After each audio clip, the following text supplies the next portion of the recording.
everybody? Welcome to the Horror Movie Night live stream. Trademark Jonathan London for coming up with that one.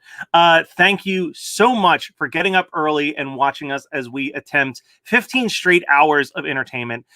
Just want to set a slight precedent for everybody. So, we have never tried something quite like this. We've done live streams. I've even done a 24-hour live stream for Horror Movie Night. But this is the first time that we're trying individual segments, guest appearances, all types of crazy stuff. We've never done something like this. So please be understanding for any technical difficulties we might have. But I think it's going to be a pretty good time. I think people are going to have a really fun time doing this.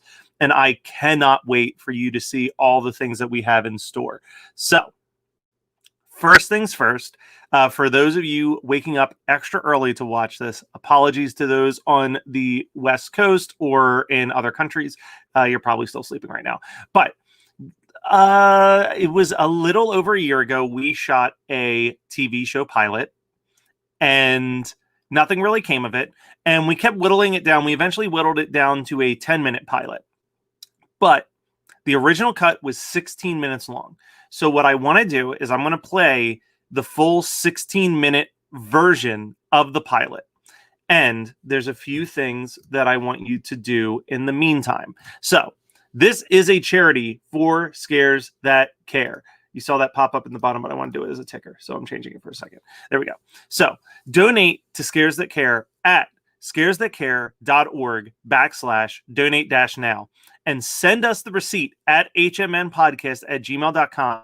And at the end of this whole live stream, we will pick a winner who's going to win a crazy prize package. It's going to be pretty much whatever shirts you want from our store, probably a pin or two, all of the stickers, a barf bag, the trading cards that we give out.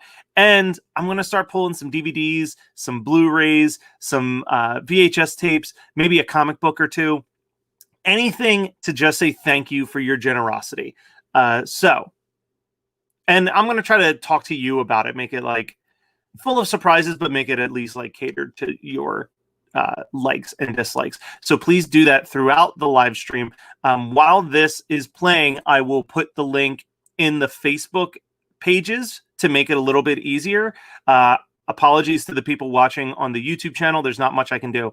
The last thing that I need to tell you, while this is playing, so when I hit play on this, I want you guys to start commenting that you are watching. And if you want to, and this is going to be aimed more for the Facebook group, apologies to those of you watching on YouTube. There's not a ton I can do about this.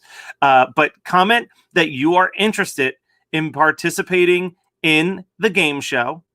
And 3 of you, I will pick 3 of you, will get thrown onto the stream for a about 30-minute horror trivia contest hosted by me to win a couple things as well. So watch the pilot, enjoy the pilot, but make sure you're commenting during the pilot. And if we can get 3 of you to say, heck yeah, I want to be part of this I want to be part of this game show, you will be on this stream live, answering some trivia questions that I stayed up very late last night trying to find some good ones. So I think that is enough.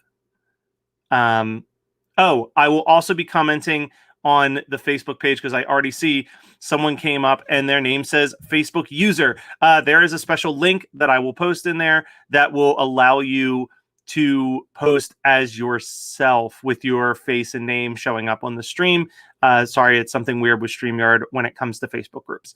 So I think that is everything. Enjoy this pilot. There are things that probably got cut for good reason, but I still really love it. Also, we're streaming through Vimeo. There's a whole thing. I can't put longer than a 5-minute video in here. So the audio quality might be like all over the place, but you should be able to follow it enough and enjoy. I'm just rambling at this point because I know that it's 16 minutes and I'm trying to get us to 9:30. But yeah, please comment. Let us know if you want to be part of the game show. I would love to get 3 people, but I'll even deal with 2 people if only 2 people are awake and available. Anyway, so, Chris. You'll be fine. Come on. Do it.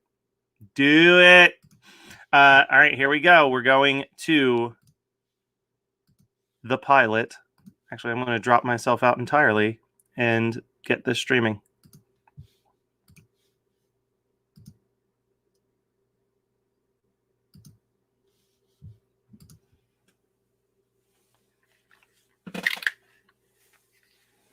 You'd like to rent this, please?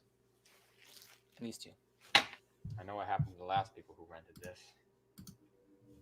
The summer of 1990, and God, holographic covers and Evil Dead ripoffs were all the rage. Family of 4 rented it. God, were they excited. Hadn't heard from them. 7 days late. Can't do that, so I gave them a call. No answer. Went up to their house. No answer at the door, and I did what any video store clerk would do, and I walked right in there. What I saw just shook me to my core. Blood on the walls, painted. Blood staining the carpets, and right there on the VCR, that tape. You know, I didn't tell a single soul about this until now. I'm just taking the tape. I'm taking the tape right now. Doomed, you're all doomed. Fuck, they're gone. This week on Horror Movie Night, we're discussing the evil fart joke known as Demon Wind. A movie where only 3 people involved with it have hyperlinks on Wikipedia. Pathetic. One of which is an uncredited demon extra. Demon Wind was released upon an unsuspecting public on July 20th, 1990. It was direct to VHS, but it had a fucking sweet holographic cover. Did it ever. And let's not forget, it boasts the gentleman's 28% on Rotten Tomatoes. Higher than my percentages on most dating sites. Supposedly, it tells a story of a group of friends who travel to an old farm and find themselves trapped in when an evil fog rolls in. And for 96 minutes, that feels like 120 easily. It ever. You are treated to some of the craziest low-budget wannabe Evil Dead moments imaginable. Exploding snow globes. Cow-headed skeletons. Get this.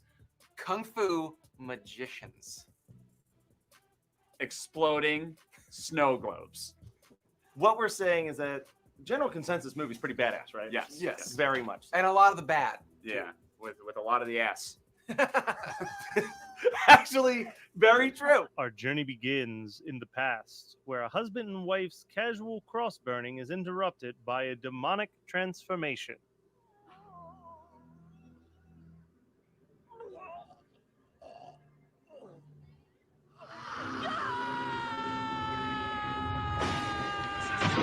Okay, here we go. Demon Wind.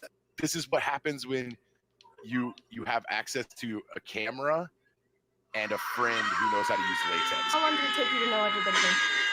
The credits. Okay, here we go. Post the white Demon dude. Wind. All This of a is what sudden, happens George just when starts throwing up semen. you Like, have why is access there to semen? a Why is there camera so much semen? and a He's friend. vomiting cum out of his mouth. And she's like, George, and she realizes he's not well, and he just covering his face. It's the easiest way for a filmmaker to be like, oh yeah, we're going to put makeup and stages on you and turn him into a demon. Does he have some sort of flesh-eating STI because there's boils and cum is chunky? Herps all over his face, like he spent a weekend at Coachella. And he starts going, you know, he's speaking like a demon. You know how demons talk. Like, I, of all people, should not be like, oh, there's a lot of semen. but she then sees this snow globe and she grabs it. She puts it right in front of her and goes, as long as the crystal doesn't break, everything is fine. Where the hell did the snow globe come in? Like, it shatters on the ground, and then you just cut to this shot of the house exploding for no fucking reason. It sure as fuck did. No, that was it's from a snow globe. The snow globe explosion happening twice in the movie, just reusing the footage. They tried to sneak that by us, but we were keen to them. It was obviously a snow globe full of holy water that made the demons not happy. Oh, is that real or is that your theory? Let It's me tell you something. great. If you told Charles Philip Moore that, he would say, yeah. That's exactly what it was. That's exactly what it is. He's a post director. So you know. He directed the So you movie know. after it was finished. Horror Movie Night will be back right after this brief commercial break. All of these cereals are so boring. I just got new Demon Wind cereal. You want to try? Yeah, I do.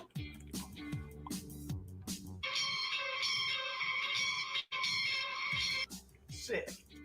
Dang. Awesome. I am the servant of Baphomet. The streets will flood with the blood of virgins. God is dead. Beelzebub lives. Escape is futile. Tubular. Demon Windows has no sodium and is brewed from the finest demonic-possessed individuals. From the fields of Thousand Oaks, California, Demon Windows is low in sodium but high in stomach juices, giving you an unforgettable taste. And now back to the show. Now in the present day, our heroes gather at the gas station cafe in the middle of nowhere so they can go to Cody's grandfather's house. Thing's about this big. So they pull up to the gas station, and Harrison Ford comes out, and he's like, what can I help y'all with? That was not how he sounded, but that's fine. First, he's very, very like, you're not going to go to this place. And then out of nowhere, he's just like, I guess you can go. It's fine. He like swung the pendulum of his emotions from just hard turn into no. Do not go there. Looks like he went to acting school at Disney's Hall of Presidents. I kind of found myself feeling sorry for the gas station attendant guy. I was like, oh, he just wants to do his job. Every time they mention like the cabin or the farm, he pops his head in. I was just wanting that 35-cent barbecue beef sandwich. Oh, dude, Yeah, that's that a deal. Sounds real That's a good. steal and a 35 half. cents? I don't care what kind of diarrhea I get from that. I'm in. Corey has his nightmare, and you just see just bare ass Corey, and you hear that D minor pentatonic scale just.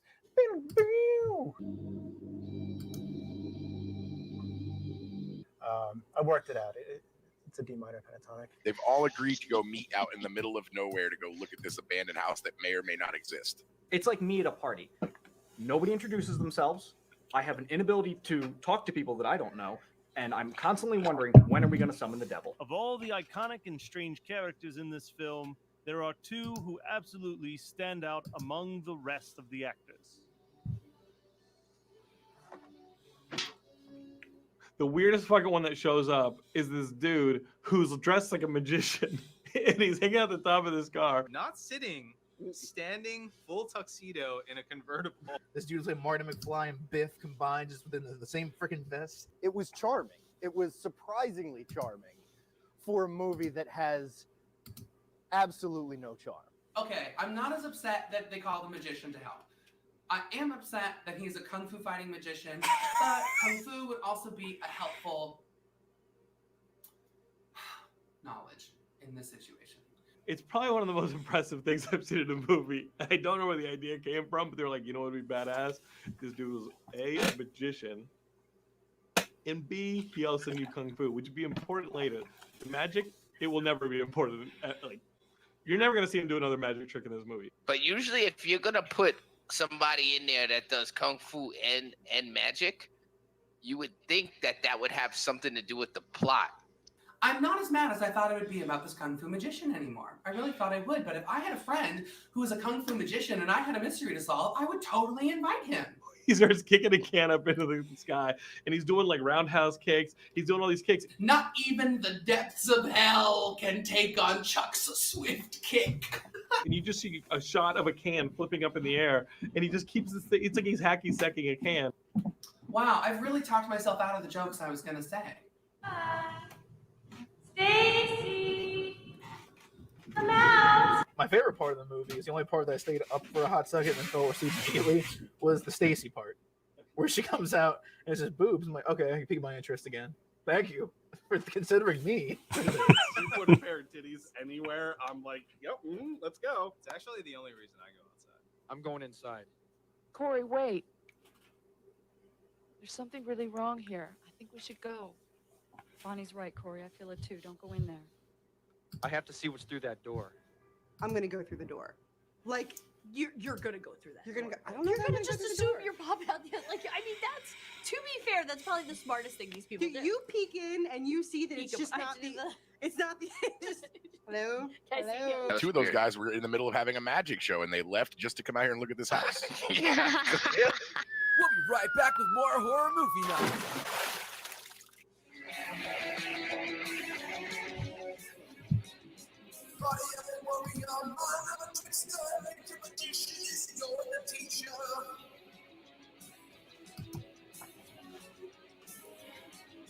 Body of a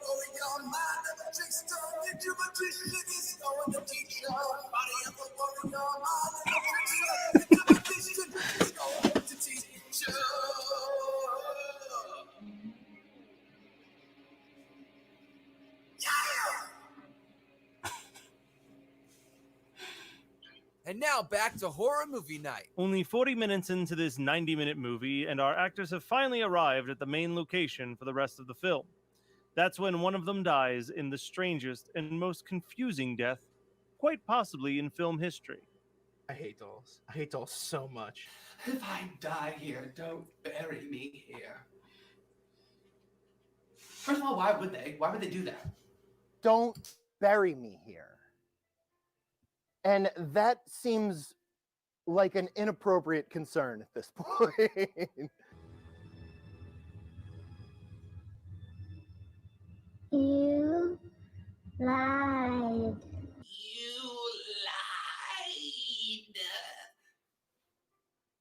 No, he didn't. Just to clarify, what's the lie? Then, you guessed it, the doll fucking explodes. But Jack's response is like little more than a shrug. Right after she died, everyone didn't give a fuck about the fact that she That's- died. His girlfriend just died, and the only thing he could muster up was a. We'll be right back with more horror movie night. Sick of the same old lame toys? Tired of dolls that have nothing important to say? Want a doll that's birthed from the bowels of hell? Then you're in luck! You lied. Baby lie detector is here. Unsure if you can trust your cheating man? Where were you last night? I was just hanging with the guys. Hold this for a second. Lied. Need to clear yourself for murder? Baby lie detector is there for you. And now back to horror movie night. There are a lot of weird elements that our group of friends interact with while investigating the mysterious demon wind, but there is one specific shrine that stands out among all the rest. Who chose that head for that body size? Like a deer head would have been closer to the size it would have needed to be. A fucking rabbit head would have worked better.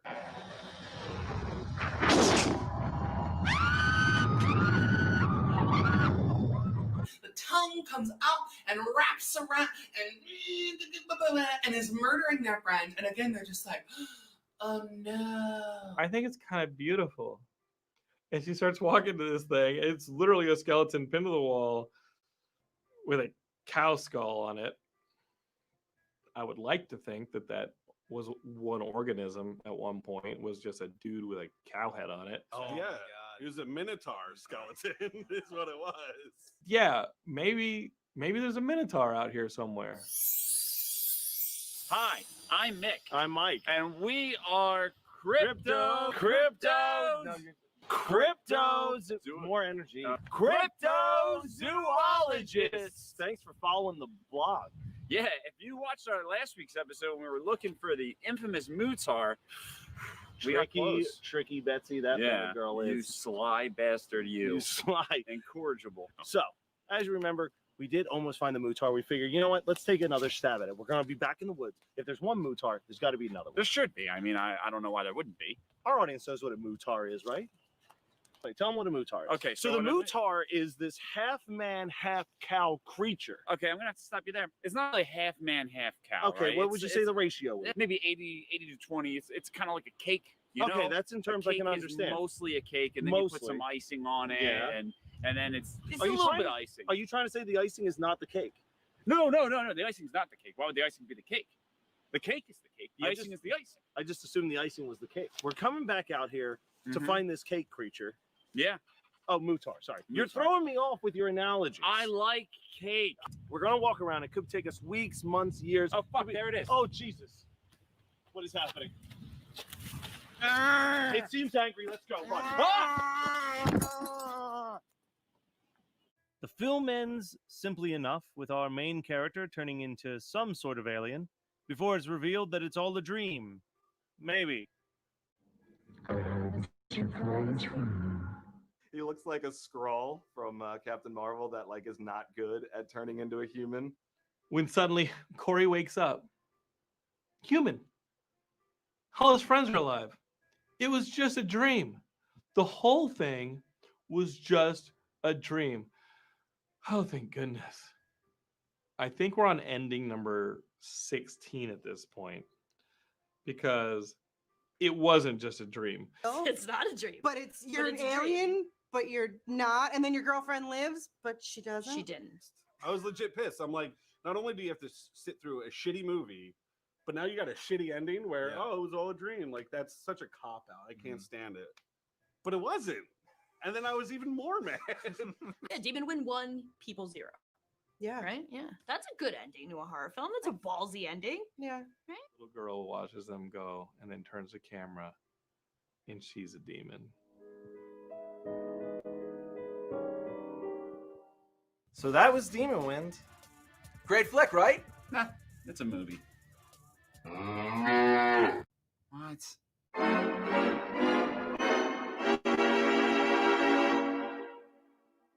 Is that a fucking cow? You're really milking that prop for all it's worth, huh? It's the only thing we paid for except for people. Wait, you got paid? That's it for Horror Movie Night this week. See you next week. Bye.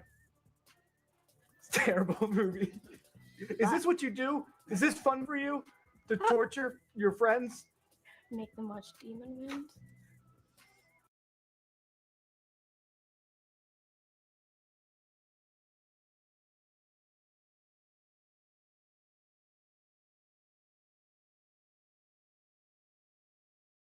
Hey, I am unmuted now, and I can repeat that was the Demon Wind unedited pilot. That was the first attempt that we had. We ended up trimming over 6 minutes out of that when we finally posted something on YouTube. We lost a full commercial. We lost a couple segments out of there entirely.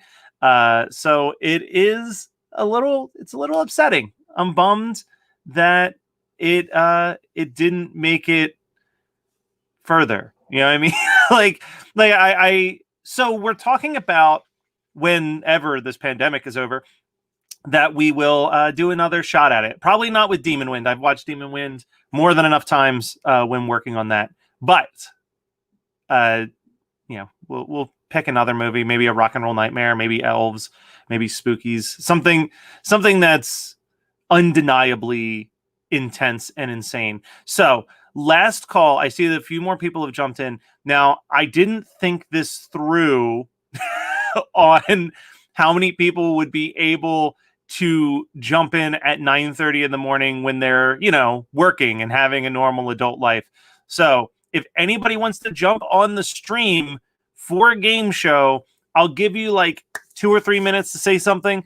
Otherwise, I'm going to read off the questions and I'm going to tally up points based on who is the first person to get the correct answer, and then whoever accumulates the most points as we get to the end of it, then we can get to a little bit more of finding out who gets a prize, because I still want to help out in some way. So Tom is asking, how does that happen? How do you get involved in this? Literally just comment, I'm interested, and I'll send you the link on Facebook to jump in and join. It should only be about 20 minutes. So I'll let people comment in the comments that they're interested in jumping in. I will also start getting the questions pulled up. Scott will be here in a second. So if we only have one person, we could do a sort of like a Beat the Geeks type thing where it's a contest of who can answer quicker against Scott.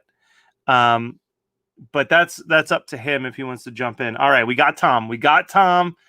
I mean, I'd be content just watching a Tom versus Scott battle of the wits. So let's see if we can get Scott in here. Let me hit him up and tell him I'm going to need him a little earlier than originally planned.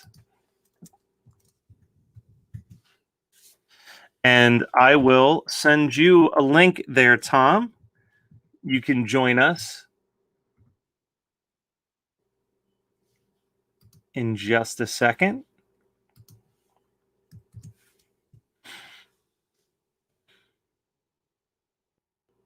All right. So the links have been set. Just waiting for the people to jump in. So again, thank you everybody for your help and support. In the meantime, going full telemarketer here, or I guess, I don't know, telethon. Sure, telethon. I watched Marvelous Mrs. Maisel recently, and she was on one of those. Donate to Scares That Care. Go to their website, scaresthatcare.org/donate-now. Donate whatever you are comfortable donating and take a copy of that receipt and send it to us at hmnpodcast@gmail.com.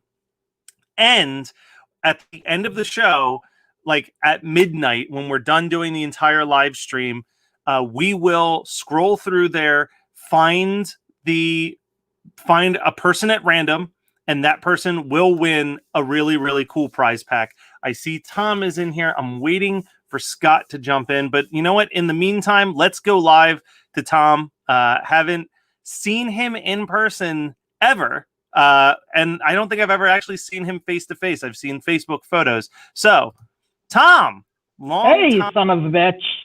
Hey, long time listener, long time supporter. Thank you so much for jumping in. Yeah, found some time off of work to be able to play the quiz. So, I have to ask, because you've been like I would argue one of the most like devoted listeners between just like you got in there early. You've been like hitting us up our entire career of doing the show. You've always been there. How did you find the show in the first place? Found you through Greatest Movie Ever. I forget what film you and Paul were reviewing at the time, but I was linked to you guys through there. I think you had done one or two before as St. Mort. Yeah. And got in that way. And then I've been a fan ever since. Awesome. All right, I see Scott is getting connected. He's jumping in. He's setting up his camera. Who's that There he handsome is. boy? There he Scott. is. No, who's that handsome boy? All right. So the way that I set this up is that it's 3 tiers, 3 rounds, and they get increasingly more difficult with each round. So it's going to be Scott versus Tom. Obviously, I'm not sending shit to Scott if he wins this. So, Tom, this is all right. this is Well, I'm where not winning anything. Scott's gonna beat the shit out of me. I think you've forgotten how bad he is at some of our game show trivia. All right, we'll see. I'm episodes. terrible at trivia too, so we'll see. Give me 1 second, just letting a guest know what time we need him. All right, so I'm gonna go grab a dog and put him on my lap. Hold on. Oh, for good luck.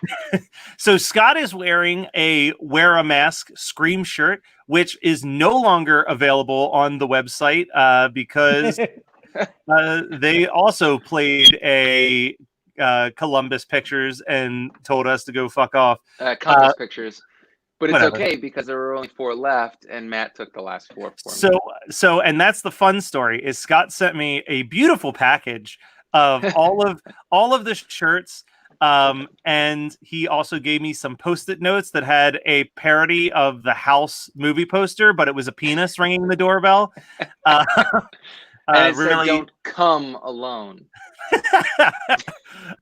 but the awesome post office took this box and didn't deliver it until 10 p.m. last night when everyone was asleep. And instead of putting it right by the door under the overhang, they just left it out on the front step during the hurricane. So all of the shirts are now currently air drying in the other room. So thanks, post service. So round 1, question number 1. I'm just going to say whoever shouts it out first, and I'll try my best to see who it is. Which film is the first of the horror genre to get a Best Picture nomination? Silence of the Lambs. Scott? It was The Exorcist. Oh, that makes sense. Okay, Silence of the Lambs was the first one to win Best Picture, I think. Yes, and they tried You to don't say get it was anything just for that though. no, he So gets nothing No, for don't that. even no, try. I get nothing. They tried to act like it was a psychological thriller, not a horror movie. Regular psychological thrillers have people skinning human beings and wearing their skin, but Yep. whatever. Fuck me. So, next question. What horror film is among the most profitable films of all time? Texas Chainsaw Massacre. Scott? I'm gonna go with Jaws. Okay, so when you hear the answer, you'll totally understand the correct why it's it's the Blair correct Witch, isn't it? Close. Paranormal Activity. Okay. Super low budget, easy to make, and then made a shit ton of money. Scott, you're wearing the shirt, so I'm hoping for someone to get a point on this one. What is Randy's first rule of horror movies in Scream? Well, the first one is you can never drink or do drugs, right? No. Tom? All right. Never have sex. That's correct. Tom's got a point. Hey! I just love this question. I know both of you probably know the answer to this. Netflix once accidentally placed this movie under its LGBTQ cinema category. Oh, beat me to it. And the last question in what is the easiest round of trivia. What film did Stephen King make his acting debut? Maximum Overdrive. Creepshow. Creepshow is correct. We've got 2 points for Tom, 1 point for Scott. All right. So now we're getting into round number 2. Slightly harder questions. I only one of these two of these I definitely knew. The other 3 I had to double check to make sure I wasn't getting bad information from BuzzFeed. Question number 1. What actor did Wes Craven originally want to play Freddy Krueger? Oh, jeez. I heard this the other day, too. I have read this. I love how the second tier questions are still super difficult. Well, they're gonna get more difficult. I know. so So these are basically, gonna it's be going to be me crazy and Tom being questions. like, I don't know, for the next 15 minutes. All right. Go ahead, Scott. Take a guess. Can I have a hint?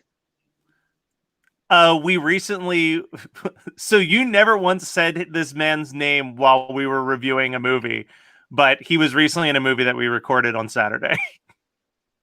Oh, that's not a fair hint.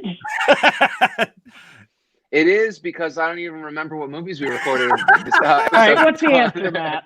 The answer is David Warner, Okay, the Van David Helsing Warner? character from the teen comedy that I picked. Really? Yeah, That would have been a terrible Freddy Krueger. that would have been really bad. All right. Question number 2 in the second hard round. What is the name of the camp in Sleepaway Camp? Camp Arawak. Camp Arawak. Tom Tom can beat you have to that it. one. Yeah. Question number 3. Before being transformed into Pinhead, what was this Cenobite's human name? Oh, Jesus. Damn. Jane something or other? No. Damn it. That sucks because I think you find that out in Hell on Earth, which is, arguably the best of the series. I thought it was Hellraiser 2. It's Hellraiser 2. You find out in Hellraiser 2. Yeah. Is Hell on Earth the one where he goes back in Hell time on and Earth fights is 3D himself? Cenobite. They're in both. This character appears in both of them. They show a little bit of a flashback in part 2, and then this character is basically a main character in part 3. Yeah. I can't remember his name. He was like a general though. It is Captain Elliot Spencer. Nope. Yep. All right. So this is another casting question. Did you make these up, Matt? No, I pulled these from the internet.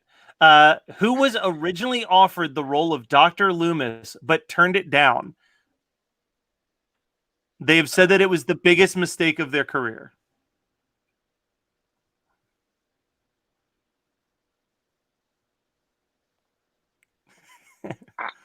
I don't. These are so hard. Yeah, can't man. Google it. I don't fuck around. Oh, I'm thanks, gonna Matt. I'm gonna grab my phone. I'm on Scott? my phone, so I can't. No, I got nothing. Yeah, I don't know. Christopher Lee. Okay. What? Yeah. Be interesting. And the last question in the second round is, and this is one where I think it might be a buzzer beater.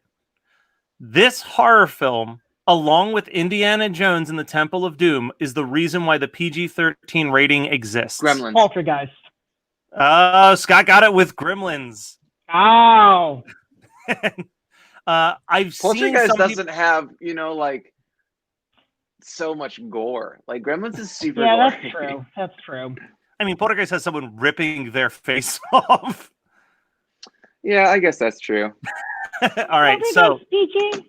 what'd you Yeah, say? Poltergeist is PG, right? Yeah, Or Poltergeist is is it G? PG. It's PG. It's No, it's definitely not PG. G. Yeah, it's PG. Okay. All right, so final round. These are what I considered. I wouldn't say, well, they're hard, but I would say that they are like deep questions. Okay, great. Right? So going 0 for 5 now. Yeah. So Tom's got 3, Scott's got 2. Question number 1: in the original Nosferatu, how many times does Count Orlok blink? None. 3. The correct answer is once. So no points for either. I was closer though, so maybe I get a Yeah, half point. I was literally hoping that Tom would just do like Price is Right rules and just go one above you for that point. But so the next question: what was almost the title for Friday the 13th? Camp Blood. Scott? I don't know. I'm going to give Tom a half point because the original But then I title should have was gotten a half point for the last one too. Okay, so you can have a half point for the last one. yeah, It doesn't matter. Because Camp Blood is the title, but the full title was A Long Night at Camp Blood, which is a terrible name for a movie versus just Camp Blood, which would have been way more marketable. And now the last question, which is a film history question. Okay. And the question is, in the early days of cinema, it was common for people to walk into movie theaters mid-movie. However, this all this is changed. Psycho. Yep, that's the Tom knew it before Yep, the I know question that was over. question. Psycho. In the early days of cinema, it was It's the common. first film that, it's the first film that required you to come on time. Yeah. Otherwise, you could That just makes more waltz on in. You could waltz on it. Well, Tom, you didn't even have to. We didn't even have to cheat. You definitely won.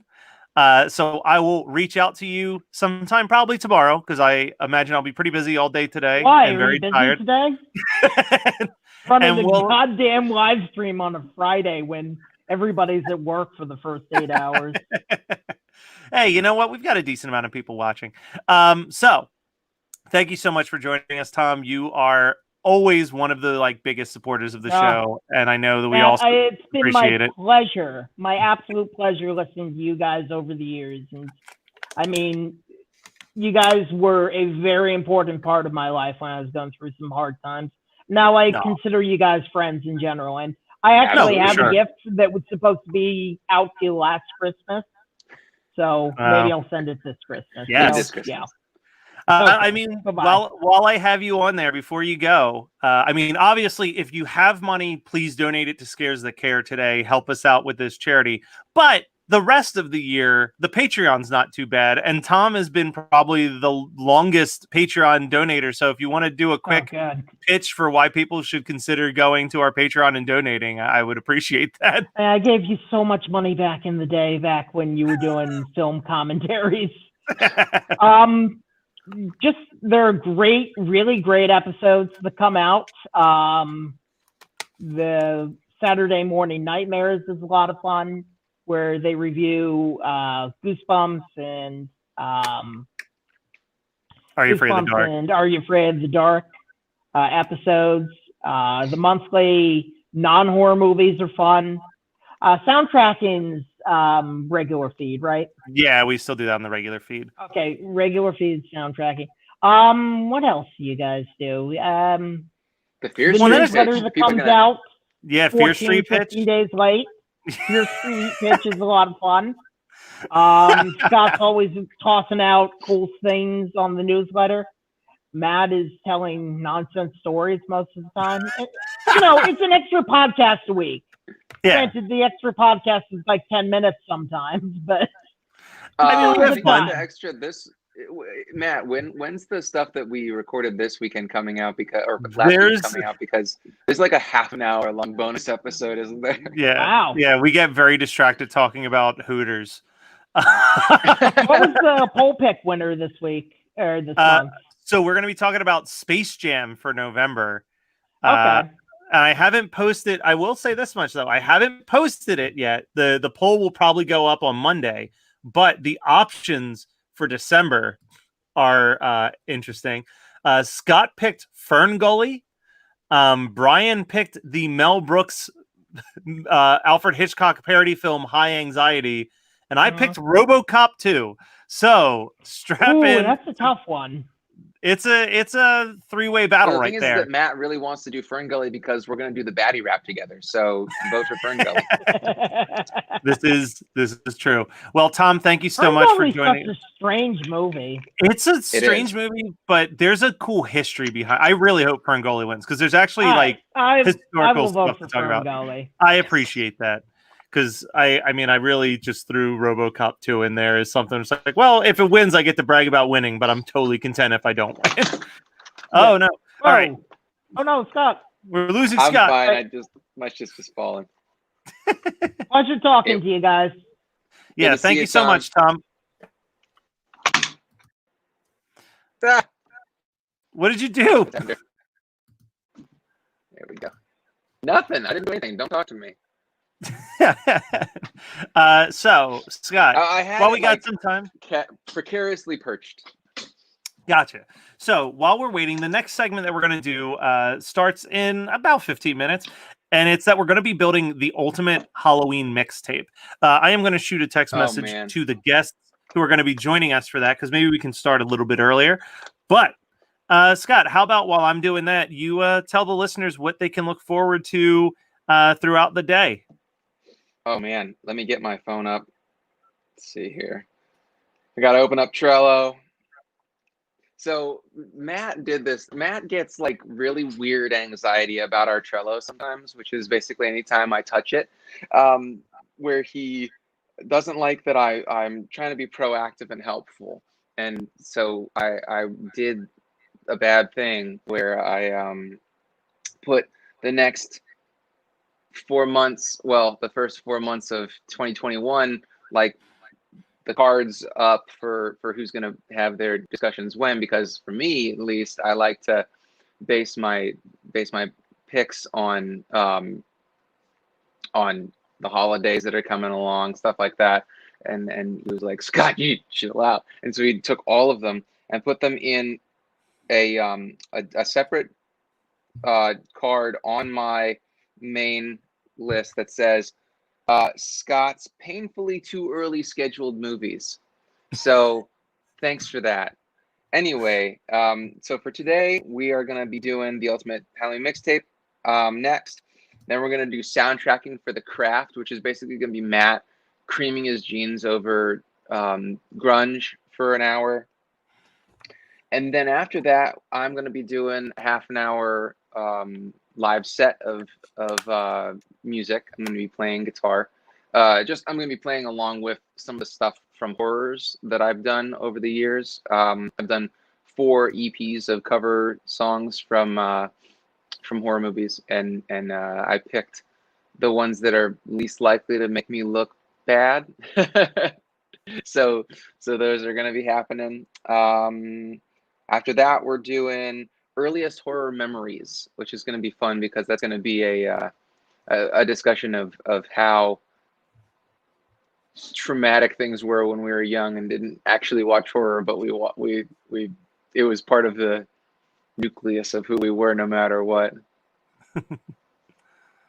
And yeah, then I mean that's it for this particular stream. As I think I've said in a few places, but I haven't said it on the stream. It's important to note that Facebook and YouTube have kind of a limitation for how long a singular video can go live. So we're going to be breaking these into 3 5-hour segments.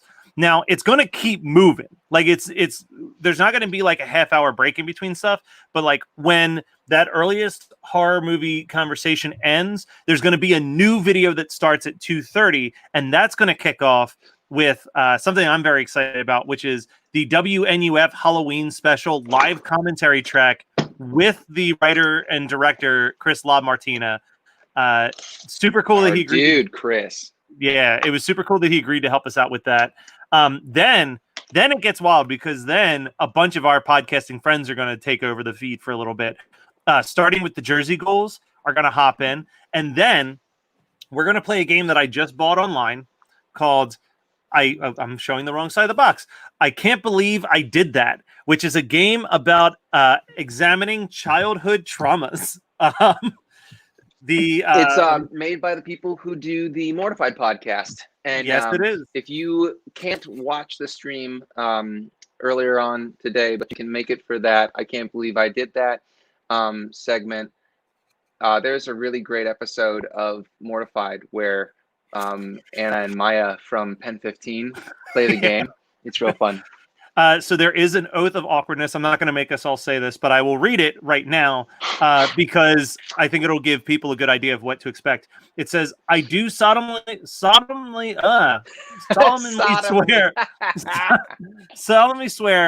that shit is about to get real awkward, real surprising, and real fun. By playing this game, I am inviting you all to sit on a time-traveling adventure. I vow to be of the mindset of the fact that everyone has different relationships with their childhood and memory, some happy and some heavy. And for that, we might stir up some unexpected shit. All of which to say, time travel is a strange and powerful thing, but it is an incredible way to connect with awesome people in your life, which is why I'm totally geeked out to play this game with you." So this should be fun. We played one card of this on Geekscape's live stream earlier this month, and John revealed the most heartbreaking story about him being mean to a girl that was overweight in middle school and how like it shaped his entire life and made him like realize how awful bullying can be. But yeah, check out the Geekscape episode for that story because I'm not going to share it. But then our boys Analog Jones are going to hop on for a little bit. They're going to take over for an hour. Jonathan, the Podfather himself, is going to help us do our first ever tier list, which I spent like 2 hours trying to figure out how to make that work. And I think I figured it out. So I'm very excited about that. And Tom mentioned earlier the Fear Street pitch. We are going to be doing a live Fear Street pitch with our boy Kyle of, he's basically of Horror Movie Night, but also the writer and director of the incredible documentary Survival of the Film Freaks. The last podcast to take over our feed will be Fright School, who's going to dominate for a little bit. And they're bringing on a real life witch to talk about the craft in the new Witches movie. And finally, at 10 o'clock, we are doing our draft. The draft is the thing I am most excited about. I've been thinking about it. I've been making notes.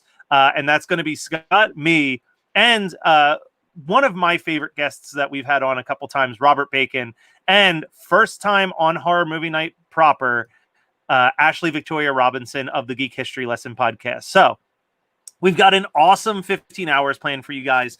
We will be starting that mixtape in just a few minutes. We're just waiting for our guests for that, which is Chris Fafalios of the band's Punchline and the podcast One Hit Thunder, and a recent One Hit Thunder guest, Khalil Slaughter, who you may know from Brian's very short-lived podcast, Coup de la.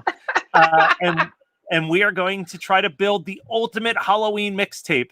And based on how many of these songs I can actually find on the internet, I may even build this playlist on Spotify for people to listen to tomorrow while they're sitting inside wishing that they could be doing more Halloween-y stuff.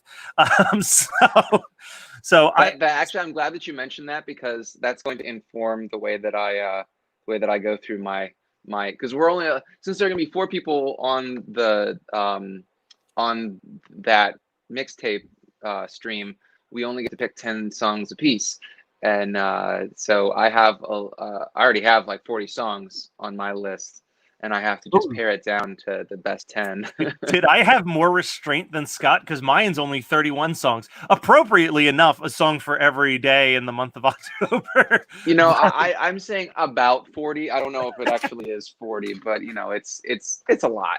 Yeah, well, so for me, it's funny because like I look at my list and I don't think that it's going to be much of a struggle to get any of my top 10 because they're all fairly obscure.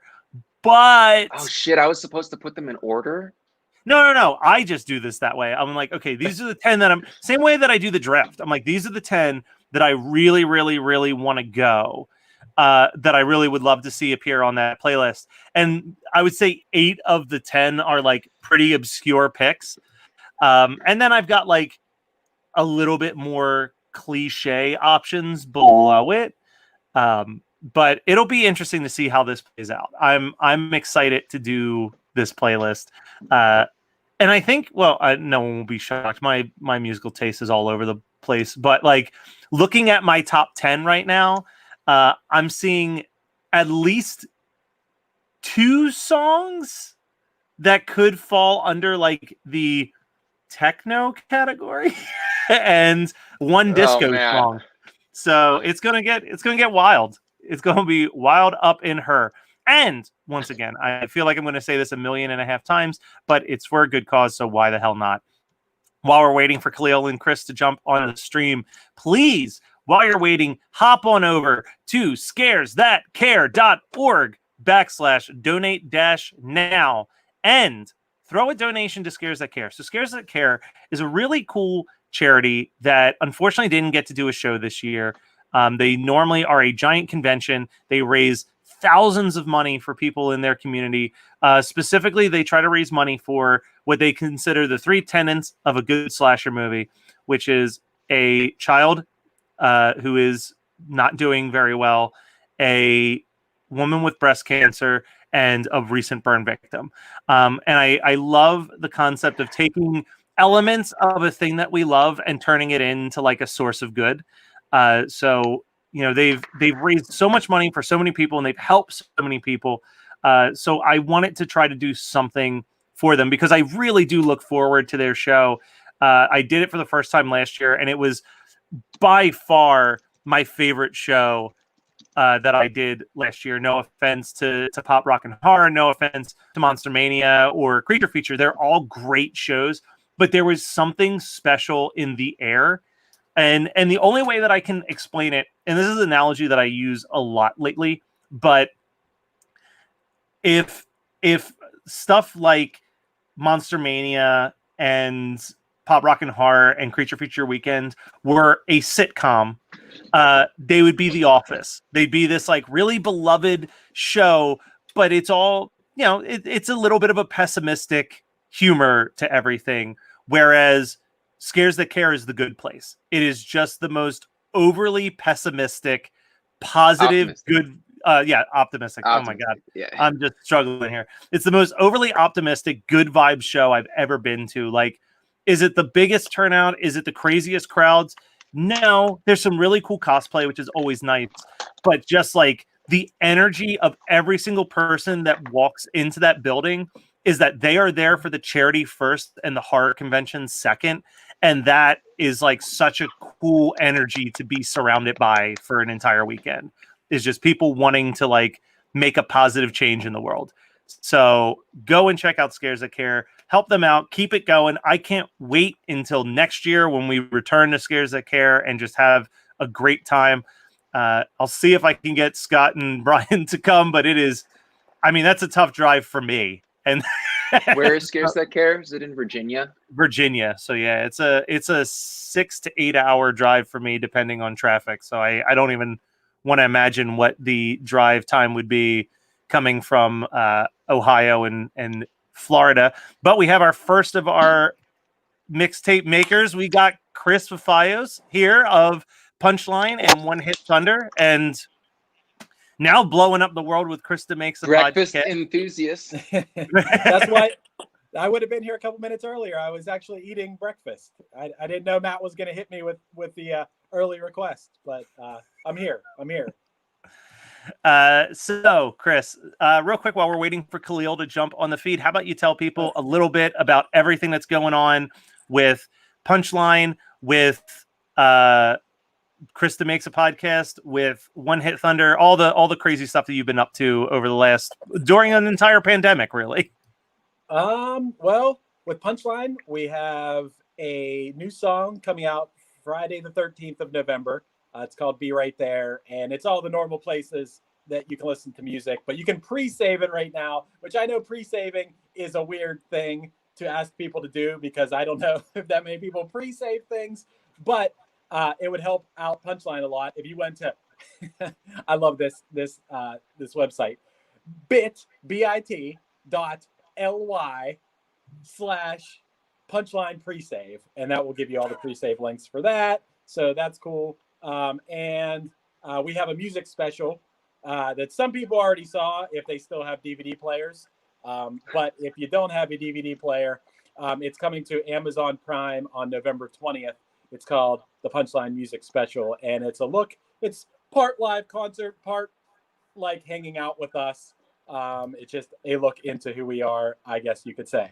Well, And, the first time you were ever on the show was to promote the Kickstarter for the Punchline Music Special, and that was what, 3 years ago almost. So it was it was a long time coming. And I told you that when I watched it, it to me was like a very optimistic version of like a CKY video. Like if instead of crazy pranks and bad death metal, it was pop punk music and a bunch of dudes kicking hacky sacks around and eating peaches, then it is exactly like a CKY video. Yeah. It's very family friendly. I should do this. Yeah, I want to share what we're doing. I should do that right now. Right? Shouldn't I like share what we're doing as Sure. we're doing it? If I go to your page, I should have probably done this before I jumped in here, but at least I'm doing it now. Here we go. Wait, this is it, right? Yeah. I don't know. I can't find it. We found the old man of the show, the boomer of horror movie night. It says it is in street. It said this video is live now when I go to your page, Matt. And now, okay, if I could share this, I'm going to share it to Newsfeed, and I'm going to say, I'm on this. There we go. Perfect. How do I delete someone else's comment? I doubt he's watching right now, but it's my bandmate Steve's birthday today. Happy birthday, Steve. All right. I don't know if he's watching, but if he is, it's his big day. Khalil is on his way. He hopped in the shower, which is a wild decision to make at 9:58 when you need to be on a stream at 10 a.m. But let's just start without him. We'll let him know. I'm going to get a shower real quick if you guys don't mind. Can you just bring the camera in there and just continue to do the show from there? But Chris, since you are the guest, we'll let you get the first song pick. And I want to lay down a couple quick ground rules. I didn't say anything to you guys about this because I didn't think it would be that much of a factor. But let's try amongst the four of us to keep it to one song per band. So if like Chris picks a song, if Chris picks a song by ICP, then I can't pick an ICP song. Is the best example I could come up with because it's the only band that Chris and I might have on both of our lists. but Chris, kick it off. What's the first song? You're showing up. The party's just about to get bumping. You get to drop the needle on the first track. What are you playing? Well, this is easy, and I know it's a little bit common for a choice or whatever, but I think it's the greatest Halloween song ever. I'm gonna go with Oingo Boingo, Dead Man's Party. Nice. The greatest Halloween song of all time. Hell to the yeah. Hey, Chris, did you see that? Go ahead, Matt. No, go ahead. I was going to say, Chris, did you see that 2 minutes to late night that I posted on the page yesterday? It was Protest the Hero and 2 minutes to late night doing an Iron Maiden cover version of Dead Man's Party. It's real damn good. I'm gonna check it out. That's cool. Yeah, I think it's not only the greatest Halloween song. I think it's just one of the greatest songs. I mean, I agree, and the Pop Goes albums were like good for such a short amount of time. but the Punk Goes 80s probably had the best song ever released by the band A Thorn for Every Heart, which was their dude, that's cover. what I was gonna- We were on tour with them. Yeah. On tour with them when they were covering the song. It's such a Yeah. good cover of that song. Yeah. Well done, Scott. You're the actual person who can play music between the two of us, so I'll let you get the next pick. What's coming on after Dead Man's Party? Oh man, it's a tough decision on like. So really, the hardest part for me is putting this sequentially, because like we're building it as a group instead of me having all the power. So it's tough. But if we're kicking it off with that, we're gonna keep it in the 80s, and we're gonna go with Somebody's Watching Me by Rockwell, just because I know that that's kind of like a well traversed song. It's on every Halloween playlist.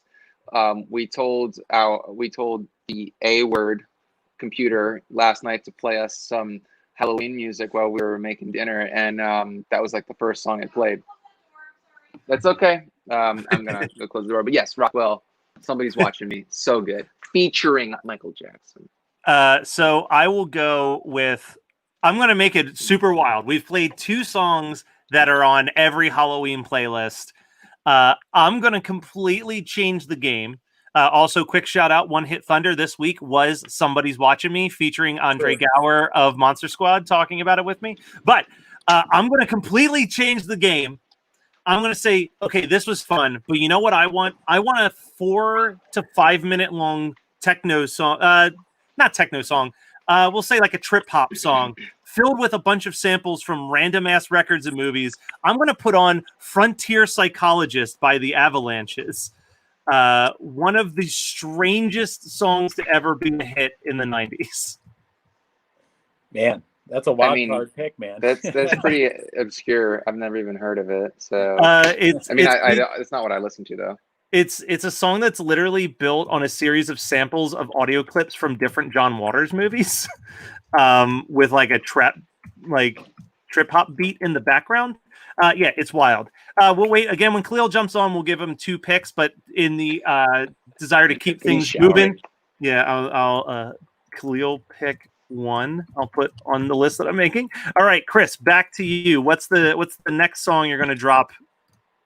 I think Halloween, the songs don't necessarily have to be about ghosts and monsters and stuff. I think Halloween is like, it's a way of life. It's a real feel, Halloween. And so this song really matches the feel of Halloween, in my opinion. And I'm going to go with Only Shallow by My Bloody Valentine, which is just a song that I don't know. It's just like a wave of feeling, and it just matches the Halloween vibe, in my opinion. Night. I don't actually think I know. I don't really listen to My Bloody Valentine, so I don't really know that one. I feel like you guys will recognize it once you hear like it kick in. It's like one of those songs that like could be like, oh yeah, I know that. All right, Scott, bouncing back over to you. So I have a fear that we have an hour for this, and we're already like 6 songs deep out of 40. I feel like we're gonna be like gasping for grasping. Well, I don't know. Like maybe we do more than 40 songs. That's what We'll see. We'll see what happens. I having known Khalil for most of my life, when he jumps on here, there's going to be some tangents aplenty. So I'm not too concerned. Okay, well, I'm gonna go with a bit of a newer track, but it is one of my favorite songs to wash my hands to during the pandemic, because the chorus takes about 20 seconds. Baby, You're a Haunted House by Gerard Way. It's probably the newest song. It is absolutely the newest song by about at least a decade on my list. Do you guys know that song? Yeah. I don't know that one. Chris, come on, dude. It'd be right up your alley, man. It is such a good song, and it's just so catchy. It's like, like one of those kind of songs. Nice. And it's got a fun little video. But yeah, I absolutely love that. I love that song, and I mean, it's Gerard Way. Like, you kind of can't go wrong. And it's a really simple song to play. I should have added it to my to my live set because that would have been super easy. There's nothing to it though; it's just chords. But so it would have looked kind of silly to me, like just playing chords on the internet. I'm not. I don't know. I'm not super talented with guitar, not enough to be like a virtuoso where like my entire set is going to be solo after solo after solo. But I also can't rest so heavily on just playing power chords for 3 minutes, you know? Hey, I got a question about this playlist. I got a question. All right. Is this supposed to get the parties going, or is this supposed to be I don't like know. something- Like, I thought that we were building it like, you know, everybody's seen High Fidelity. You know how you're supposed to build a playlist or a mixtape or whatnot.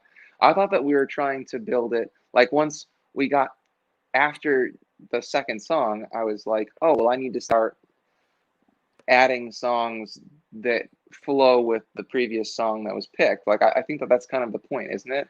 I wouldn't stress out too much because I'm going to put this on Spotify and I'm going to tell people to just hit shuffle on this bad boy. It's just some background noise. It's we're going to use the mode of a party, but like let's not get too in depth about it. when I make a playlist, I always picture this is going on at a party.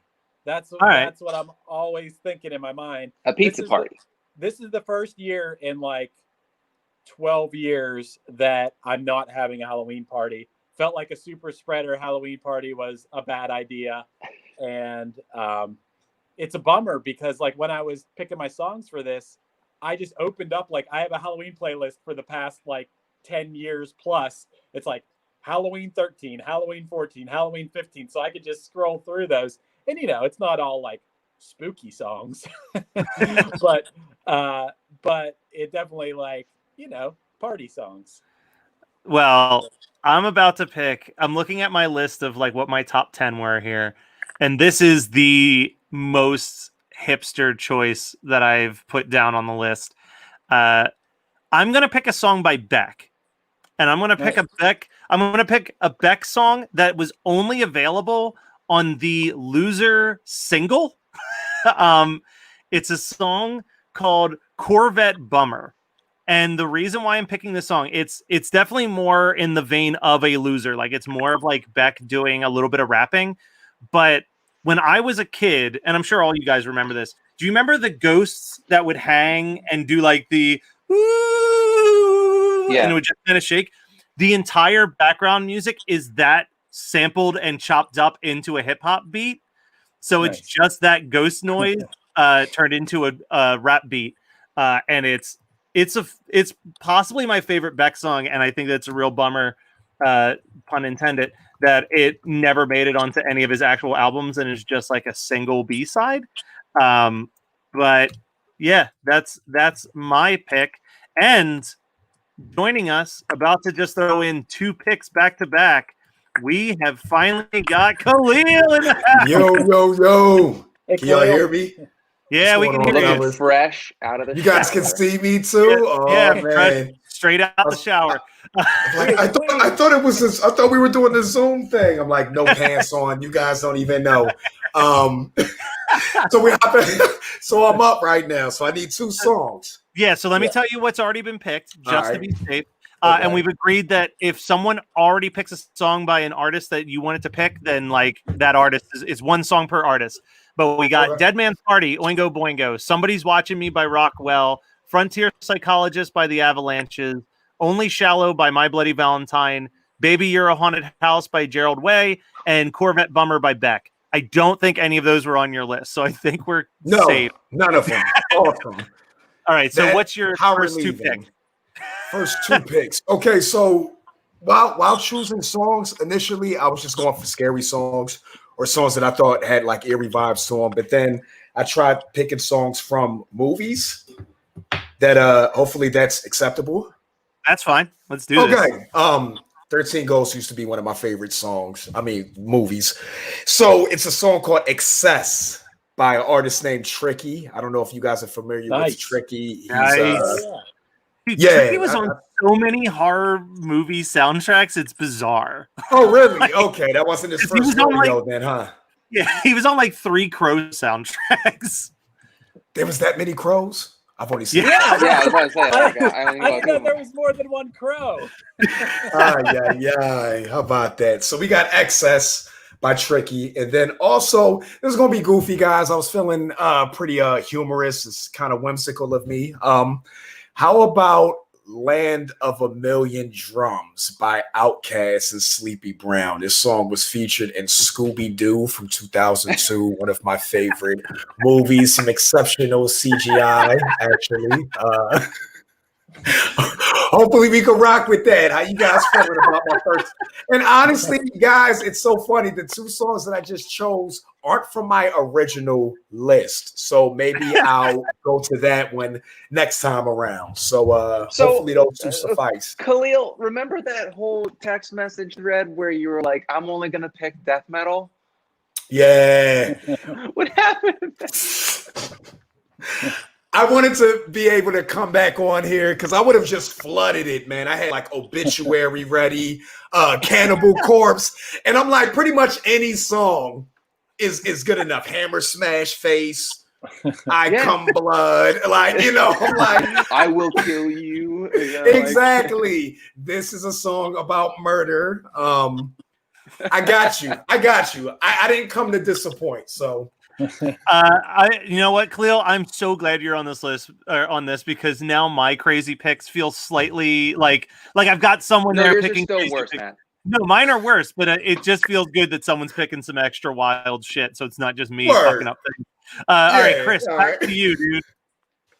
Can I go with a real classic to set the Halloween mood if you're putting this playlist on? And I'm sure it's going to be like a 5-minute version of this, but I just feel like it's so good that you can't deny it. Real classic, but I'm going to go with the John Carpenter Halloween theme. All right. You can do whatever you want, man. Can I do that?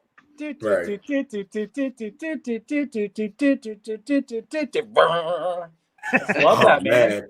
We could totally all just choose an instrument and we could all do that with our mouths right now. You guys want to start a band?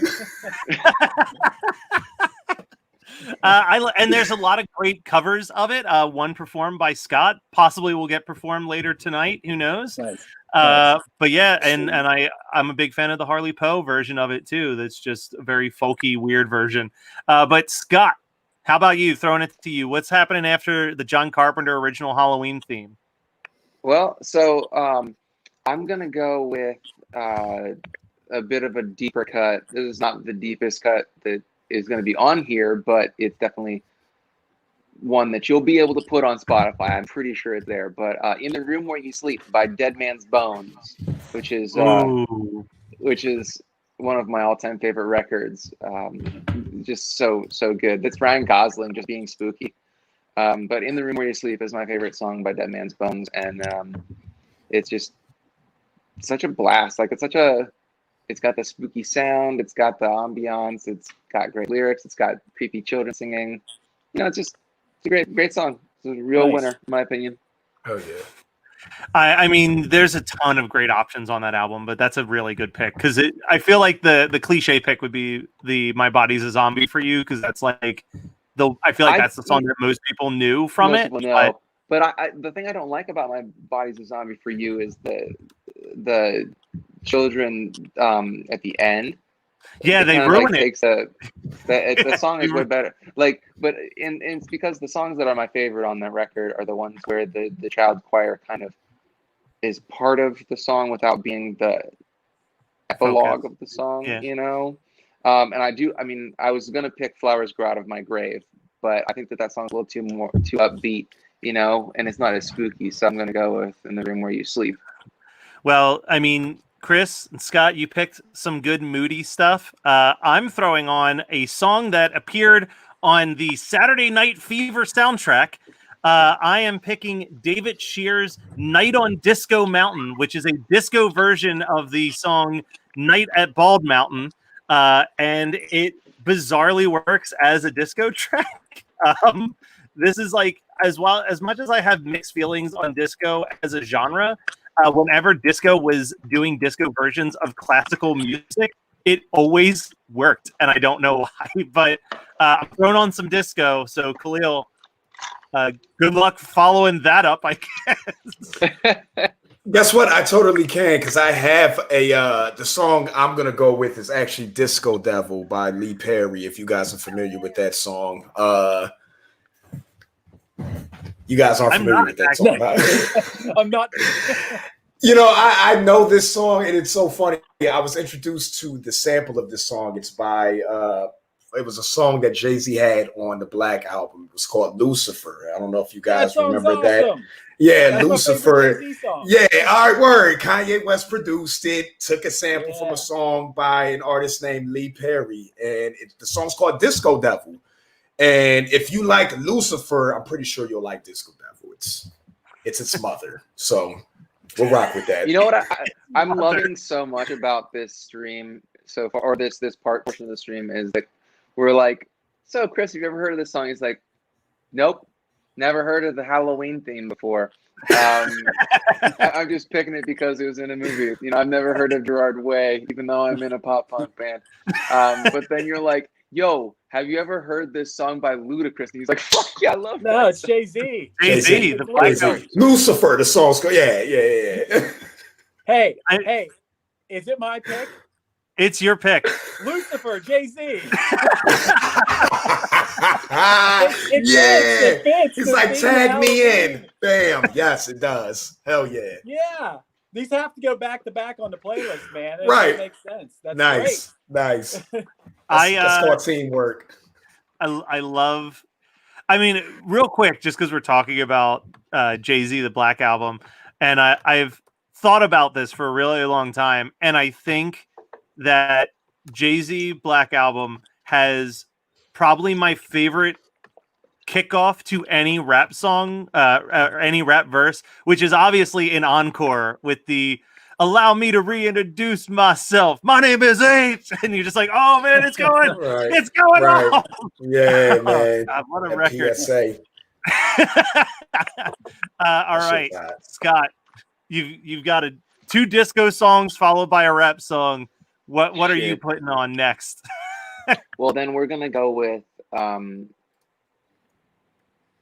we got to get back on track, guys, and I'm gonna pick "Fall Children" by AFI.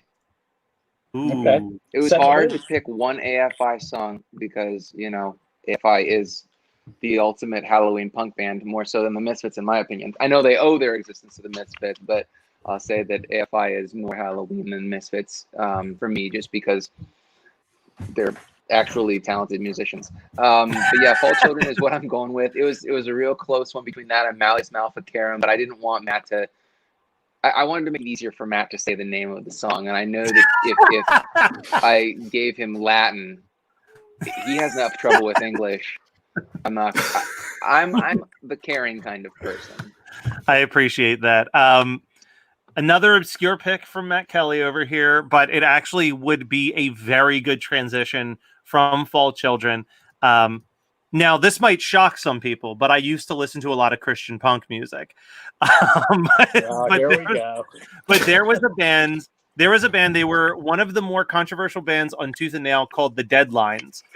They were an all horror punk band, and they were basically banned from every Christian music festival because they refused to not do their normal set, which was that the drum set's cymbals were all on fire the entire set, and that they had blood coming out of their body parts. It was supposed to be that they were a band of zombies. But the first song on their album is a song called "Go Go in the Graveyard," and it's a very 60s rock inspired punk song about a bunch of zombies coming out of the ground and having a dance party. So in the same vein as a Dead Man's Party, one could say, but I think in its quick minute and 40 seconds, it really does a lot. So I'll throw that on. Maybe get a few heads to be like, what the fuck is this? And maybe check out the rest of the album because it's actually pretty decent. Nice. Khalil, how about you? Yeah, you're back on. All right, y'all. So here we go, Scott. This one's for you, man. So not necessarily death metal, it's more thrashy, but it's a song called Body Dismemberment by one of my favorite thrash metal bands called Rigor Mortis from Fort Worth, Texas. Song is essentially about a woman coming over, expecting to be wined and dined, and instead she gets dismembered. So yeah, there we Song go. is a story as old as time, my friend. Yeah.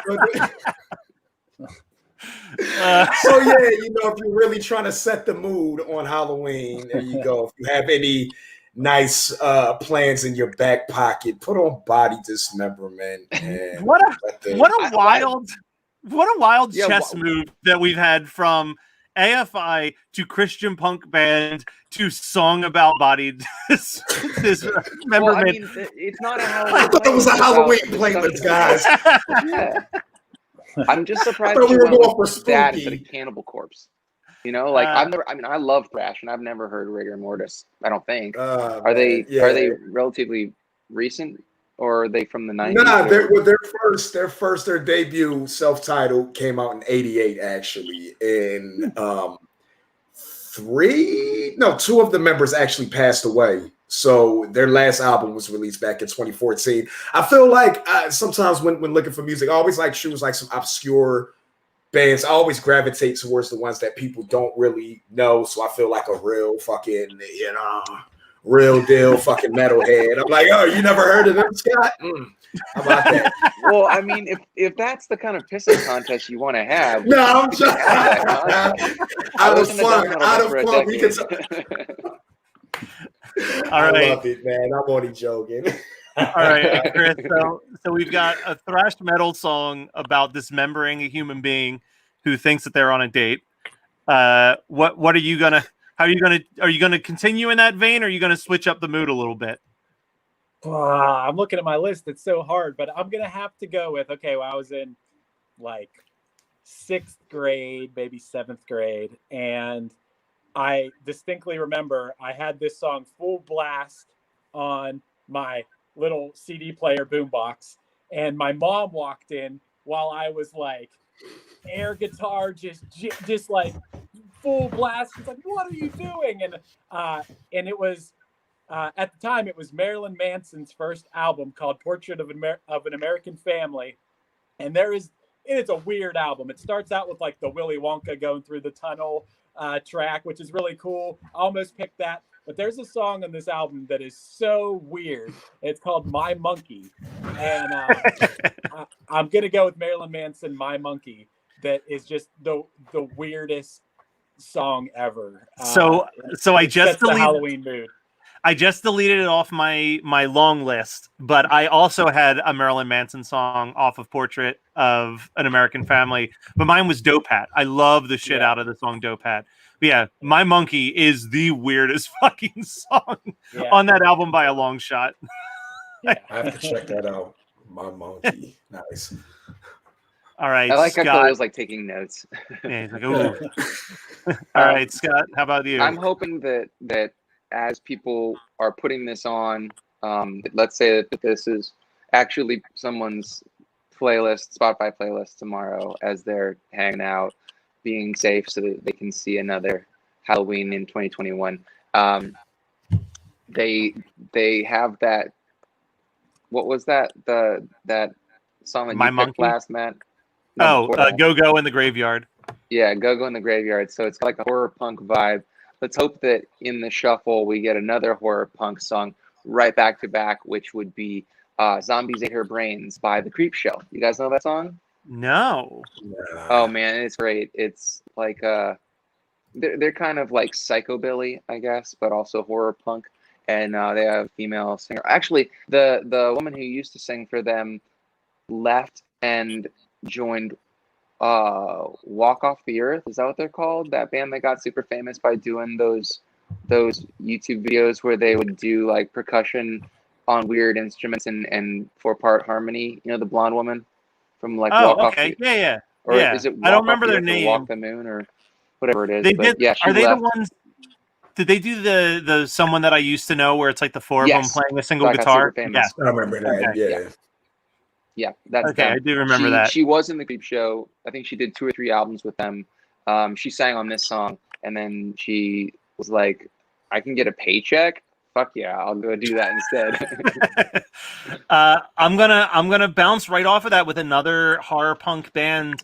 I appreciate AFI. I get that they all came from what started as like the Misfits, but for my money, my favorite horror punk band that I keep going back to, I'm not counting Harley Poe in this because they're folk punk. That's different. Yes, of course. The Groovy Ghoulies, and probably the song that every time I hear it by the Groovy Ghoulies, I gotta dance a little bit to it, is The Beast with Five Hands. I'm not sure if you guys are familiar with the I've Groovy listened Ghoulies. to Groovy Ghoulies, but I don't know that song by name. It is a very, like, it is a song that you do the twist to. Like, the chorus is just like, because she's the beast with 5 hands, 5 hands, 5 hands. Yeah, she's the beast with 5 hands. Don't you try to take it? Yeah. What was it like? Don't you try to take it because you know that I'm a man. She's my baby, baby. Yeah, the beast with 5 hands. I just remember the one line was, I want to make you my wife, but I can't afford 5 rings. Wow, that's awesome. That's awesome. But yeah, it's just a fun, poppy, dancey song. Bouncing back over to you, Khalil. What insanity are you gonna put on next? All right, so first off, real quick, have you guys ever heard of a band? This is not my pick, but have you guys ever heard of a band called Here Come the Mummies? Yeah. Yeah, They're of like a course. funk band, and they all dress up as mummies. And Yep. yeah, I was just curious. I have friends that love that band. That's It's right, a yeah. really good live band. Yeah, right. My pick is a Twisted Sister song from Stay Hungry. It's called Horror-Taria. If you guys are familiar, maybe not. Not the biggest Twisted. Is that the one where he talks about Captain Howdy? Yes, that one. That's the one. Yes, it's broken into 2 parts. So it's part A would be Captain Howdy, part 2 was Street Justice. But we're going with part A. It just kind of captures, the essence of especially it being an 80s song. It just has that kind of cheesy, spooky vibe that was being, exuded in a lot of, movies of that era. So, and Dee Snider's a creepy fucking dude anyway. So What are you talking about? The guy just that by did default. Strangeland? Seems like a real When he take do home stra- your mom kind of guy. Oh yeah, right. We're not gonna take it anymore. And I Want to Rock from. I love that song, Road Trip. Great movie. I feel like do. I'm Whenever triggering Matt. Matt's like, whenever you still got my Road Trip. You got Yeah, my you road still have my trip. copy. No, you can keep it. I bought a new copy. I just so badly wanted Road Trip in my DVD collection that I bought a second copy of it. Surprised you didn't just buy the blue. Oh my goodness. Yeah, upgraded a little bit. I don't love Road Trip that much. It was worth $1 at a yard sale. I was like, oh, I love Road Trip, man. I love Road Trip. That's what I'm saying, Hungry. Chris. That's what I'm Hungry. saying, man. Ay. It has Ween. There's a Ween song in it. This is everything I like. Chris, it's your pick now. I'm gonna go with a creepy ass song. The song is from legendary producer Steve Albini's band Shellac, and the song's called "Prayer to God." I don't know if you guys know this song, but it is a disturbing, creepy song, and I think it fits the Halloween vibe very well. So yeah, Shellac, "Prayer to God" is my pick. Prayer to God. All right, fuck yeah. It's a song about. I think it's a song about killing his ex-girlfriend or wife's new man, and it's very like graphic about how he's gonna kill him, and he just repeats over and over, just fucking kill him. It's like so many times to the point where that's like the whole song. It's creepy as hell. It's great. I love it. All right, Scott, you've got someone saying just fucking kill him a whole bunch, and then the spotlight shines over to you. So I'm kind of at a fork in the road here, guys. Are we going to be doing any honorable mentions, or are we literally just going to be doing like 10 apiece? Because I have honorable mention. If we have some time, I've got like 1 or 2 honorable mentions that I would feel bad if none of us picked, because they're definitely worth getting put on the playlist. All right, then I have 1 honorable mention that I'll get to later. It's a play on words, plus it's creepy as fuck, and I would hope that it would come on right after the like a more serious song on the playlist when people are running through that on shuffle. But before that, I'm going to go with a real. Now, I feel like what's so weird is that I feel like I'm the one who's picking the most mainstream songs because I'm not. I don't know. I'm thinking like I don't know any of want your people. songs. They're not that mainstream. Yeah. Well, no, just because you've never heard of them, like. I've got so I saved some. I've got like 2 or 3 fairly mainstream songs in my second half of the list. I wanted to get the weird ones out there first to give the slightly more well-known songs a chance to be grabbed by other people. So feel free to okay. if you got one to steal it. Well, I want to do a Squirrel Nut Zippers song, right? And Hell is like a really, really famous song, and I want people to be like, "Oh yeah!" And like it came on, like, "Oh, I'm gonna sing this song," but I'm kind of torn, and I want you guys to make the decision for me. It's between Hell or The Ghost of Stephen Foster, which The Ghost of Stephen Foster is a funnier song. I think it's got actually a spookier vibe to it. But Hell is a much more famous song. Everybody knows Hell by the Squirrel Nut Zippers. Like it was That's a tough call because both of those songs are always on like my October playlists just for like the whole month because Ghost of Stephen Foster is like just listening to someone in a pub telling a really scary story about something that they it's a straight ghost story. It's also like got the group vocals, the group chant, like singing along. I mean, I think that I don't know if you guys don't like. I want Chris and Khalil if they've ever heard either of those songs to chime in, but it's a tough decision. I faintly remember if I heard Hell, I'd probably be like, okay, yeah, that's that. It's the dun dun dun dun dun dun dun dun in the afterlife. This is not helping me. Come on, Chris. Yeah, you'll remember when we eventually do it for One Hit Thunder, but it's like, and the afterlife, you will be headed for a serious strife. Now you make the scene all day, but tomorrow they'll be held to pay. Yeah, I remember that. Yeah, I kind of remember that. Yeah, it was the only ska band. They're not a ska band. They're like they're a swing band, but like you have to remember that during all of that, I've learned this from podcasting with Chris. During a very large chunk of when we were listening to music on the radio, Chris was only listening to what was coming out on like Fat Records. Yeah, I was too punk. I was too punk for whatever, but I definitely like when the swing phase came in for like 2 weeks in the 90s. I was like, fuck that. I don't think I can do this stream with you anymore, Chris. Like, and you're probably invited from horror movie night ever again because you don't. No, it's like, how can you not like neo swing, like the 90s swing revival? It's like so fucking fun. I'm with you, Scott, man. I'm all about. I love that shit, man. Well, I was gonna say, I think.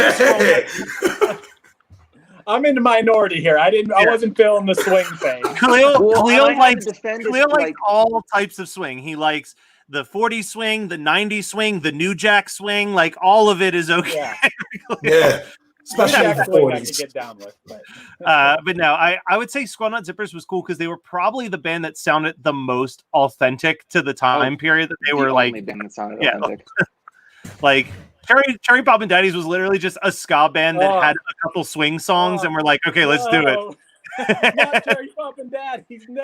Okay, you know what? My revenge is I want to be on One Hit Thunder talking a Cherry Pop and Daddies song. No.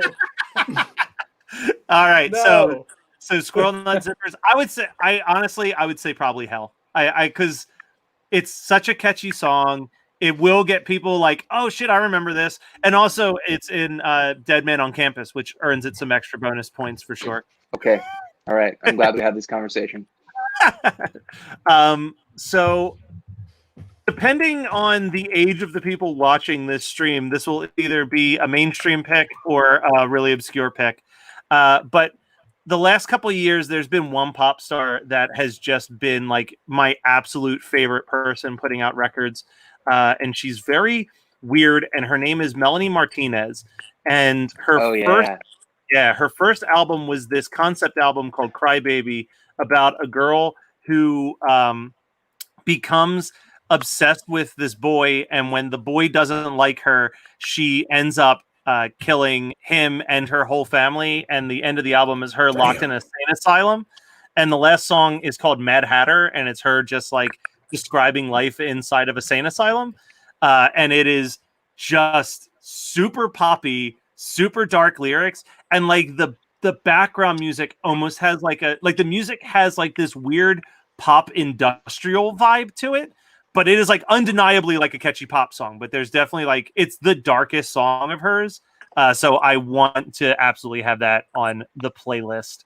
But unless there's anyone else on here who's hardcore Melanie Martinez fans, I don't think there are. I know that song. Yeah, I know that song. Mad Hatter. Dude, that song's. I can't pick another song that would be better for the podcast or for the mixtape, rather. But then we'll bounce it over to Khalil again. Let's see. Khalil's last pick was Twisted Sister, so let's see where this goes.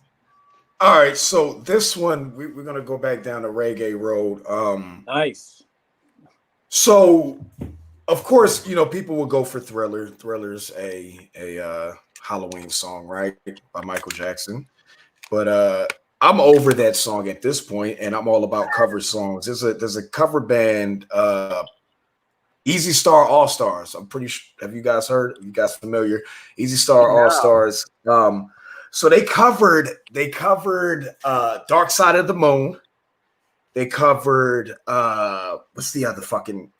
I'm not even about to struggle with that, but they covered Thriller as well. It's a reggae, just a bunch of members from the Easy Star record label, and they cover Thriller, and they called it Thriller with the AH instead of the ER. So the song itself, Thriller, way more enjoyable than Thriller by Michael Jackson at this point. Like I said, just because I'm over hearing Thriller. Reggae, the way that they cover it, it makes you feel like it should have been a reggae song to begin with. I mean, the bass line itself is just so damn groovy. It's like, oh, that's nice, man. I love when cover songs can do that. Like Postmodern Jukebox has put out a lot of songs, and like some of them are good covers, some of them are bad covers. But I remember the first time that I heard them do Welcome the Black Parade as like a New Orleans like burial song.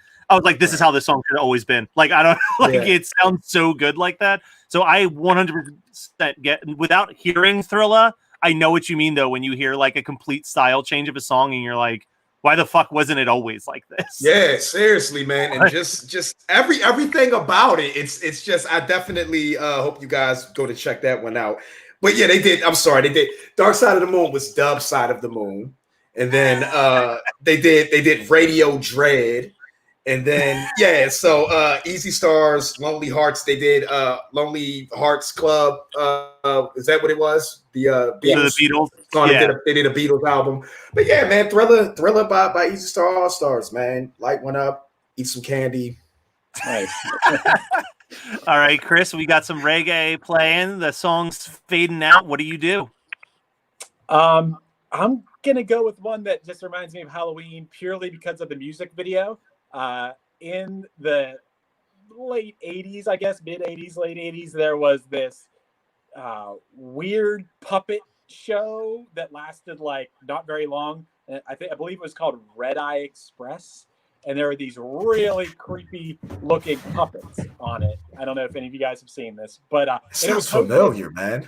I believe it was hosted maybe by Ron Reagan, not Ronald Reagan, Ron Reagan, who I believe was his son, who was completely on the opposite side of the political spectrum of his father, I think. I'm pretty sure. Beside the point. But anyway, these puppets made me think of this music video by Genesis for Land of Confusion. Nice. And that song just makes me think of Halloween too. So my pick's Genesis, Land of Confusion. I think it's a good song. Also covered by Disturbed. Weird. Yeah. Yo, Disturbed. Yeah, man. Yeah. They did do a pretty decent cover of it. I'll give them credit for that. I was going to say of the insane amount of covers that Disturbed has done, Land of Confusion is definitely the most listenable of them because I could live without their sound the Genesis cover. version. Oh no, 100%. The Genesis version is the better version. I mean, Invisible Touch is just like a hit maker of a record in general, but that is the standout track by a mile. Great pick. All right, Scott, we've got the hyper 80s nuclear war warning sign that is Land of Confusion. What are you following that with?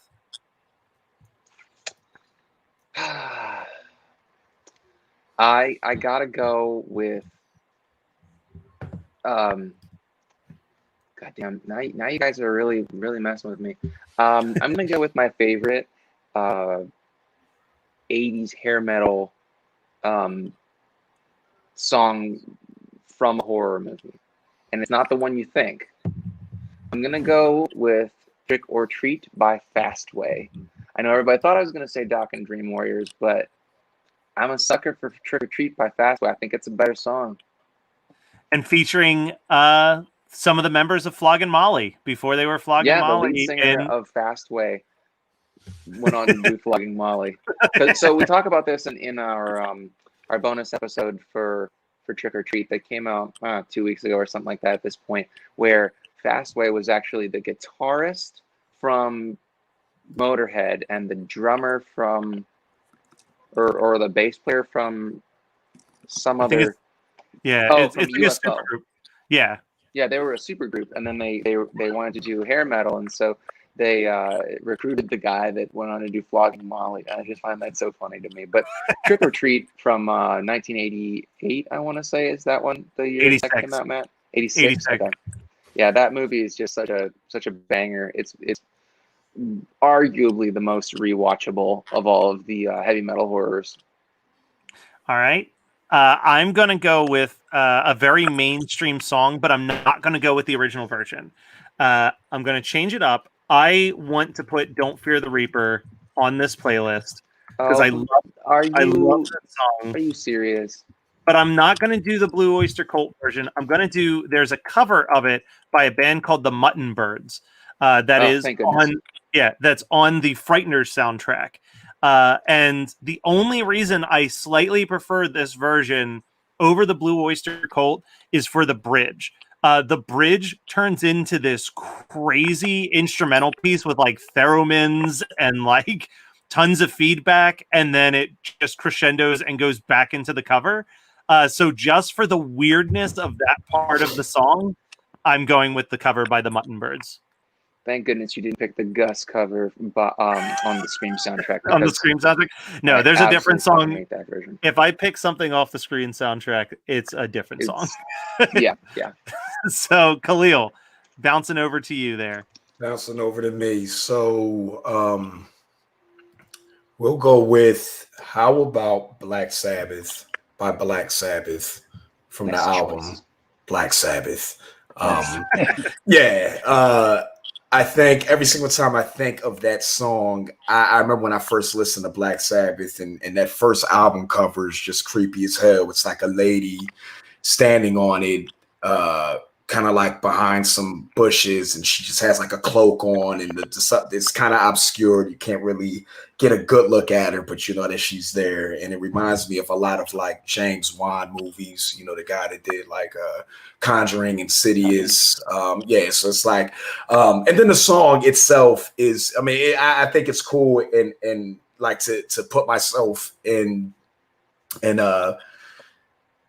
if I was around for when that dropped, because of course Black Sabbath being, you know, progenitors for heavy metal music, that was probably major. You know, that was the shit that used to scare parents, you know, if their kids were listening to it.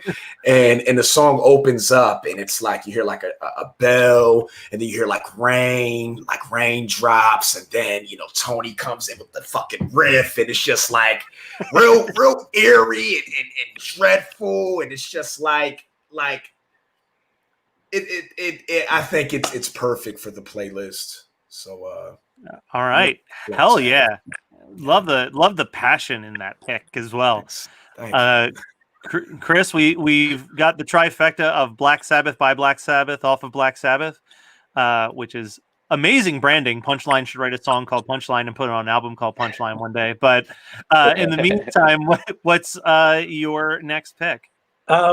We brought this up before Khalil and I both found out that there were multiple of these movies, I guess. But I feel like this entire soundtrack could be on this playlist.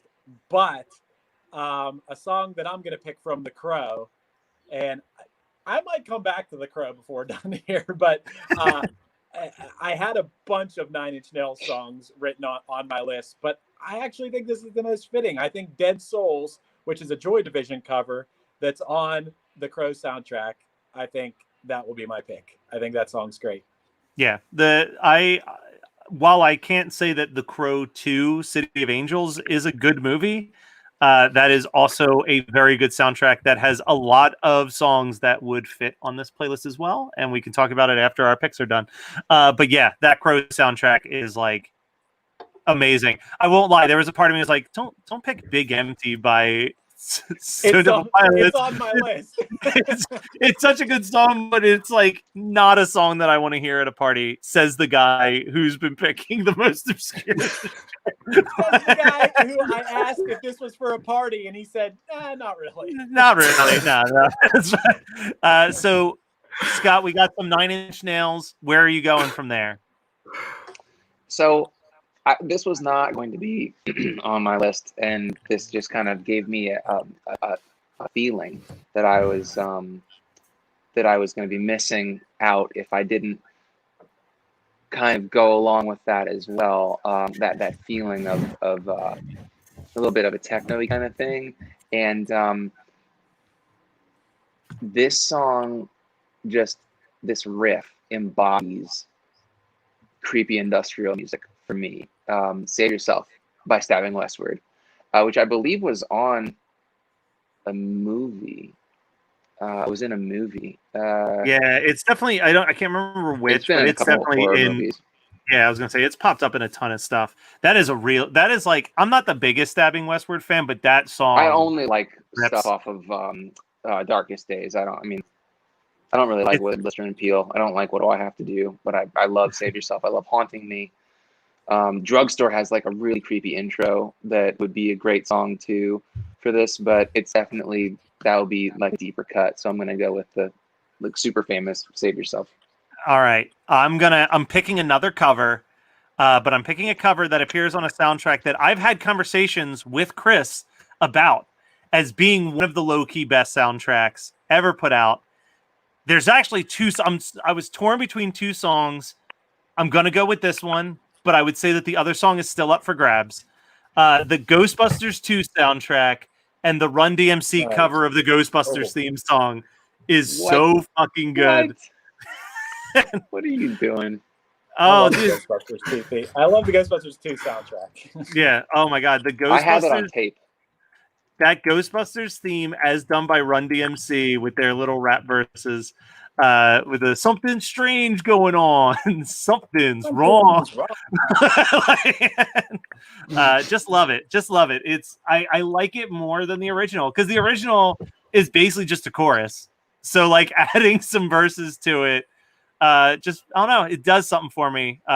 So I threw it on there. Khalil, bouncing back over to you. Back over to me. That's me. You know what's crazy? It's like about 7 minutes ago, I was here on my phone fidgeting. I don't know what the hell I was doing, but I deleted my whole list. However, I remember a lot of it. So it's all good. How about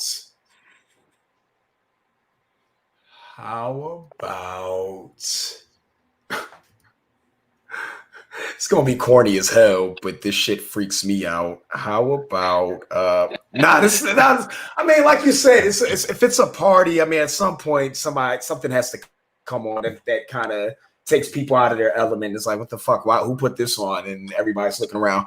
How about Tiptoe Through the Window by Tiny Tim.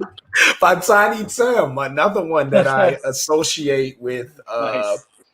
Insidious, because they did a good job. They had like a couple songs by Tiny Tim in it, and that I remember that scene was just creepy when she's walking by, she's taking out the trash, and she's walking by her house, and she's on her way back, and she sees the kid dancing in front of the vinyl player, and she keeps walking and goes to the next window, and he's gone, and so Tiny Tim, I still don't understand how that was a thing.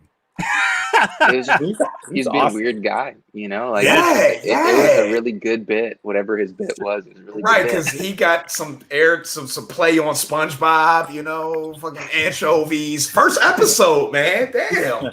Trying to get on that level. I think I could be wrong with this, so you know, might be spreading false information, but I'm pretty sure Tiny Tim is one of those like people who died on stage and people just thought it was part of the act. Wow. Like I think that sounds like bullshit. I think he's one of those people. Was dead. Yeah. Sorry Yeah. to bring everybody down. I'm gonna do a quick Google search on this. Tiny Tim musician death. Yes, on September 28th, 1996, Tiny Tim suffered a heart attack as he began singing at a ukulele festival. He was okay, so it wasn't where people thought it was part of the act, but yeah, he died he had a heart attack on stage and died on the way to the hospital. Yeah, there's like 2 or 3 people that are like known for like weird sets where like I think there's like a couple comedians who like had heart attacks while doing a set, and people just thought like it was part of the bit, and then he was just like laying there unconscious before people realized it. So with that uplifting news, Chris, what are you gonna bounce over to after Tiny Tim comes on? I'm gonna go with the song that I recommend you guys watch the music video for. It's definitely a very creepy music video, but the song could get a party. I would like to hear this song at a party. The song's called Bad Blood, and it's by Nao. She's a solo R&B artist. I don't know if you guys are familiar with her, but this song, man, if you have the bass up in your car and you listen to this song, it just hits so hard. And yeah, Nao, Bad Blood. That's my pick. All right, I'll have to check that out because I do love a good bass, heavy bass in a track. You know, I love that bass. All right, Scott, you got some heavy bass R&B. What are you going to from there? Well, we're getting down to the wire here, so I have to go with. I feel like I've really skewed this heavily towards like horror punk, but at the same time, it's kind of what you would expect from me as a person. So I'm gonna go with the only song that you need by this band on Halloween. I am going to go with Saturday Night by Misfits, which is the Michael Graves Misfits. Michael Graves is a piece of crap, to put it nicely. But I think that Saturday Night is the best Misfits song of all time. And I know that I'm going to get flamed by some people because it's not a Glenn Danzig song. But I love Saturday Night because it's a 6/8 song. It's about killing, you know, and it's like a 50s rock song. And I did 50s rock cover of it that I put on YouTube last Halloween, which is by far the most ridiculously viral thing I've ever done. It has like 9,000 views, and that means nothing to some people, but for me, like, I put it up there just thinking that, you know, the people on Horror Movie Night would, like, the people that follow the podcast would listen to it, and it's gotten its tendrils out anywhere, and it's fun. I love it. Nice. All right, so I'm gonna do, this is the last rap song that was on my list. Hey, who remembers Sir Mix-a-Lot? Did you know that Sir Mix-a-Lot had more than just the song "Baby Got Back"? He had a song that appeared on the Beavis and Butthead Experience called Monster Mac, and it starts off with an audio clip of Beavis and Butthead assembling a Frankenstein monster in the likeness of Sir Mix-a-Lot, and then he raps about how he is a horny monster. I don't know what else to say. Sir Mix-a-Lot only has one real focus in most of his songs, but there's some good lines in there. Attacks a lot of conservative people throughout it. I know Rush Limbaugh gets ran through the gutter a bunch in that song. Basically saying that Rush Limbaugh calls him sexist when Rush Limbaugh is possibly the most sexist person that's ever existed. So yeah, it's good stuff. It's a good response to the popularity of Baby Got Back, and it's a horror song. So I'm going with that. Khalil, second to last pick on your list. Okay. Let's do Alice in Chains, Them Bones. Yes. Yeah. Chris's least favorite grunge band. I love this. I think they're my favorite, hands down, favorite grunge band. I think it's weird that all of their songs, especially from that album, all of the songs are depressing, aren't they? I mean, especially with Lane Staley as their vocalist. Well, when he was alive, he was just pretty much telling people like, "Yo, I'm sad as fuck." And then how that happened, the whole story about them finding him is fucking tragic. I can't listen to Alice in Chains without thinking about Lane Staley and his demise. I'm like, that's just fucking awful. But we're talking about scary shit. Them bones, man. Shit. We're just a pile of bones, man. We ain't shit. I don't know who this Facebook user is, but they think that that's a winner pick. Yeah. Is There that we Chris go. Robinson? I know what's up. I think that whoever that was talking about they're in the UK, and I think Chris Robinson's in the UK, right? No, it's probably Paul. Because Chris has been able to post with his actual name. Reminder, since it's popping up, if you go to StreamYard.com/Facebook, your name and picture will show up instead of Facebook user. So, Chris, you got your favorite band of the 90s.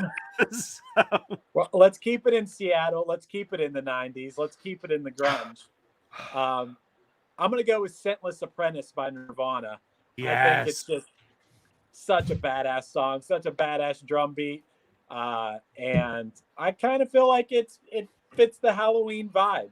It's a wild ass song. And it definitely gives you those horror vibes a little bit, I think. So yeah, Scentless Apprentice. It's based on the book Perfume. It's a song written about the book Perfume by Kurt Cobain.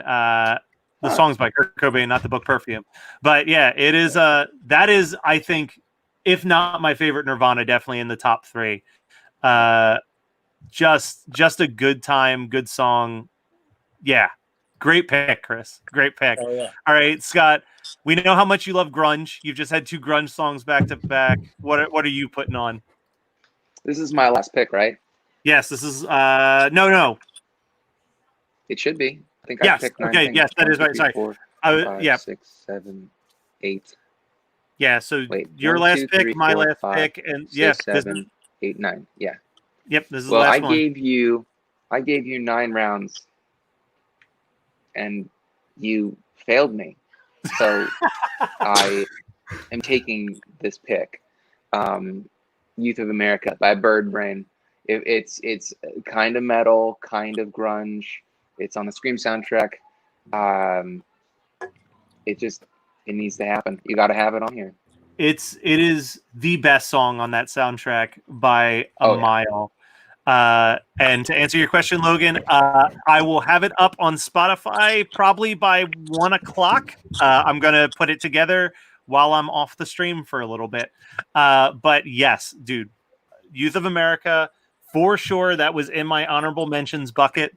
I'm gonna throw on for my last song. This is a song that's appeared in a shit ton of movies. It's a ska song, but it's like 70s, 80s ska. It's not really about Halloween stuff, but it has such a Halloween vibe. I'm going with Ghost Town by the Specials. There's just something about that whole song that I fucking love.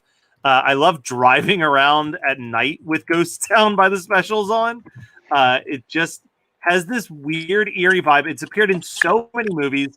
I know it's in Shaun of the Dead, but it also appears in a ton of like mob movies. Like I think it's in Snatch. Like it's just in a bunch of weird movies, but it is by far my favorite Special song. It's probably my favorite ska song to listen to during October. Sorry, Aquabats. But that is. I'm glad I got to put that on the list. That was the only one I was maybe nervous someone could possibly take out of my obscure ass picks. So Khalil, final song of the night. Final song of the night. We'll go with Obituary, Slowly We Rot. Is Obituary the one that? Oh no, it's Morbid Angel in Night of Demons 2. Yeah, Obituary I can never really get into. What record's that? Is that That's not their debut. It's that no, that's it's their first album actually. So it's called Slowly Rewrite. But yeah, they're one of my favorites, man. I only know their first like 3 albums, but I mean, when you go to certain, as you would know, like death metal is death metal. You're gonna hear fucking vulgar, fucking lyrics about being hacked and butchered. So it's really nothing to this song. Slowly we rot, man. That's what's going on. We're gonna die. We're gonna rot. We're gonna decompose, and it's grim. But I'm a lot happier, than I appear to be. So. All right, so let's do one quick round of each one of us just listing off no more than 5 of your honorable mentions, if you had any. We'll start with Chris down there. I only have one. All right. Honorable mentions, I would say the Monster Mash, only because I just found out, I never thought about this. I saw it in the meme that it was like, the Monster Mash is it's a song about another song that's called the Monster Mash. So we never actually know what the Monster Mash sounds like. It's like the Tenacious D tribute of horror songs. Yeah. Yeah, I had Piggy Pie by ICP, which has like the best intro ever. I did have Big Empty by Stone Temple Pilots on there. I had Little Red Riding Hood by Sam the Sham and the Pharaohs. And the Pharaohs, yeah. Mm-hmm. Yeah. And the other song that I was just thinking of that I couldn't believe I didn't think of, what's the song from Lost Boys? Thou shall not kill that one? Cry Little Sister? Yeah, Cry Little Sister, yeah. That would have been a good one too. And Bobby Brown on Her Own. I think Bobby Brown on Our Own was definitely on mine. It has a rap that sums up the entire movie in 30 seconds. Love it. All right, Scott, you had one honorable mention? Well, actually, since Chris like kind of ran through those real fast, I think I'll go with a couple of them. The one that I really wanted to focus on though was Ween, Halloween, which I think would be funny. But yeah, I would only pick one Ween song, and it would be "I'm Dancing in a Show Tonight," which is just such a creepy little song.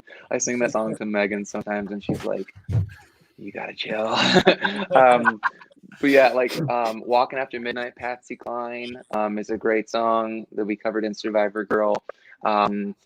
Obviously, "Mr. Sandman" by the Chordettes would be a real winner for me. And the last one I wanted to mention would be "Rockin' Till You Drop" by Michael Sambello, which was on the Monster Squad. Yep, Nice. that was one of my honorable mentions. Good call on that. Good, all right, so Chris and Scott got 2 of my honorable mentions. The 4 remaining ones that I had. What was your other one? What do you mean? You said we got 2 of your. Yeah, because Chris got the Bobby Brown on Our Own from Monster Squad 2 was on my honorable mentions list. So I would have done "Surfin' Dead" by the Cramps. Oh yes. I would have done "Nightmare on My Street" by DJ Jazzy Jeff and the Fresh Prince. I had that on mine. I would have done. They are one of my all-time favorite bands. Harley Poe, "Gorehound." I think it's the best song that they ever did. And was that the song that we used at the beginning of when we started podcasting together? Yeah, it is. Yeah, I'm a Gorehound, hellbound horror movie lover. And then because I love Scream, we already mentioned Youth of America, but there's a certain song that appears in every single Scream movie. It is the theme of Scream. Nick Cave and the Bad Seeds' "Red Right Hand" would have also been on my list. And then finally, Khalil. I'm going to throw 2 things at you, dude. I need some honorable mentions. And then to wrap it up, to say goodbye, let people know about some of the music you do and where people can go and check it out. All right. So as I stated earlier, I don't know how I deleted my fucking list. So that's pretty weird. So I'm pulling this one out of my ass. How about "Mo Murder" by Bone Thugs and Harmony. Bone Thugs and Harmony were always a creepy ass group. I remember my older sister didn't really like them too much because she thought all of their stuff was very morbid. So Mo Murder is a song by Danny Brown that I like that's called Torture. Danny Brown's one of my favorite rappers from his 2013 album Old. He had a song called Torture. I think it's like the 5th track on there, but for same reasons. And let's see, how about one more? All right, that's all I got. So all right. Aside from that, I dropped the album. EP came out a couple months ago. It's called Creep. It's on most major streaming services. You can find me. I'm Khalil Slaughter. Find me on Instagram, Metalhead Rapper, the Metalhead Rapper, at the Metalhead Rapper. That's me. Thanks a lot for having me on, guys, too. This was awesome. Thanks, dude. All right, you have a good one. Happy Halloween, Khalil. Happy Halloween, fellas. Don't eat too much candy. Yeah, you too. Oh God, this looks terrible. Let's do this view. Chris. Yeah. Real quick before you go, how about you tell people about Punchline and One Hit Thunder and the other podcast you do, Krista Makes a Podcast. Yeah, Punchline. You can check us out everywhere you listen to music. We got a new song coming out on the 13th and a music special on Amazon Prime on November 20th. One Hit Thunder is the podcast I host with my producer, Matt Kelly, who's right there. And we pick one hit wonder, and we have a special guest each episode, and we break it down and decide if that song brings the one hit thunder, that artist, I should say, brings the one hit thunder, or if it was a one hit blunder. And we have a lot of fun. We've done a lot of episodes of that.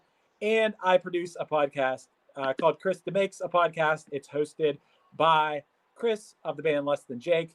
And it's a songwriting podcast where bring artists on and they choose one song from their career, a defining song from their career, break down the writing of it, the structure of it, the release of it. It's pretty interesting, and we've had some pretty cool guests, everyone from Laura Jane Grace and Mark Hoppus and John Feldman and Rick Nielsen from Cheap Trick. We've done 22 episodes. Ow, I just hit my hand. Ow, dang it. We've had a lot of good guests, and we have some mind-boggling guests coming up over the next month here. Chris is in a very big band, Less Than Jake, and through his many years of touring and the like, has got to know a lot of very popular people in the world of music, and having that is pretty cool when you're producing a podcast about songwriting. So yeah, check it out. It's called Krista Makes a Podcast. All right. Thank you so much, Chris. Guys, go check out Punchline. Check out those podcasts. Especially, I hear that the producer of that One Hit Thunder show is pretty attractive. So go and check out that. And thank you again, Chris, for helping us out on this mixtape. Sending you off. Happy Halloween. So we're about to jump into soundtracking, but first of all, I think that went well. I think that went as well as we could have possibly imagined. The playlist should thank you, Lauren. The playlist should be available on Spotify later on today. We've got one more segment that Scott and I are doing, and then we are letting our friends at Dark Hills Events take over the stream for 30 minutes to read some spooky, scary stories. And during that time, I will be searching out 40 songs on Spotify to build a playlist that I can share for everybody. So stay tuned for when that'll pop up in the comments. But we've got an hour and 20 minutes before the people at Dark Hills Events take over the stream. And probably one of our most popular segments on the podcast is soundtracking. So we're going to do a soundtracking episode on the Craft soundtrack, which is a very mediocre soundtrack. Oh, shit. It's a pretty mediocre soundtrack. There's songs that I really like, and there's songs that I have already forgotten after just listening to it earlier today. So yeah, I listened yesterday, and I was like, should I take notes? And I'm like, yeah, it is not of the 90s movie soundtracks that we've talked about. It is not the strongest.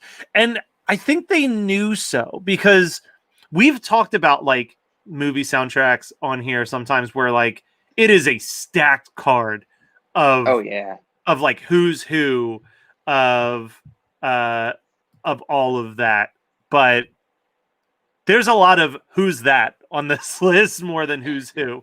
Upset Joshua with that one. But here we go. Let's see. The album starts off, and actually, you know what? I'm going to open up the wiki page real quick. And the only reason I'm doing that is because I'm pretty sure I was telling Scott that this soundtrack is very cover heavy, but it's covers of songs that I didn't know. So I want to make sure that I properly attribute the covers. Okay, so here we go. First track, we've got one of my favorite bands, Our Lady Peace, doing a cover of one of my favorite Beatles songs with Tomorrow Never Knows. What record was that song on? Because I didn't even know it was a Beatles song. It's the closing track on, I want to say, Revolver. Yes. I don't really listen to Revolver very much. Yeah. So the thing is, Revolver is one of my least favorite Beatles, of like the important Beatles albums. It's probably my least favorite. Yeah. But I love this song because it's got this incredible drum riff that's been like sampled in a ton of songs. I remember it was sampled in a really popular Chemical Brothers song. But it's this really just driving like triple beat on the drum snare.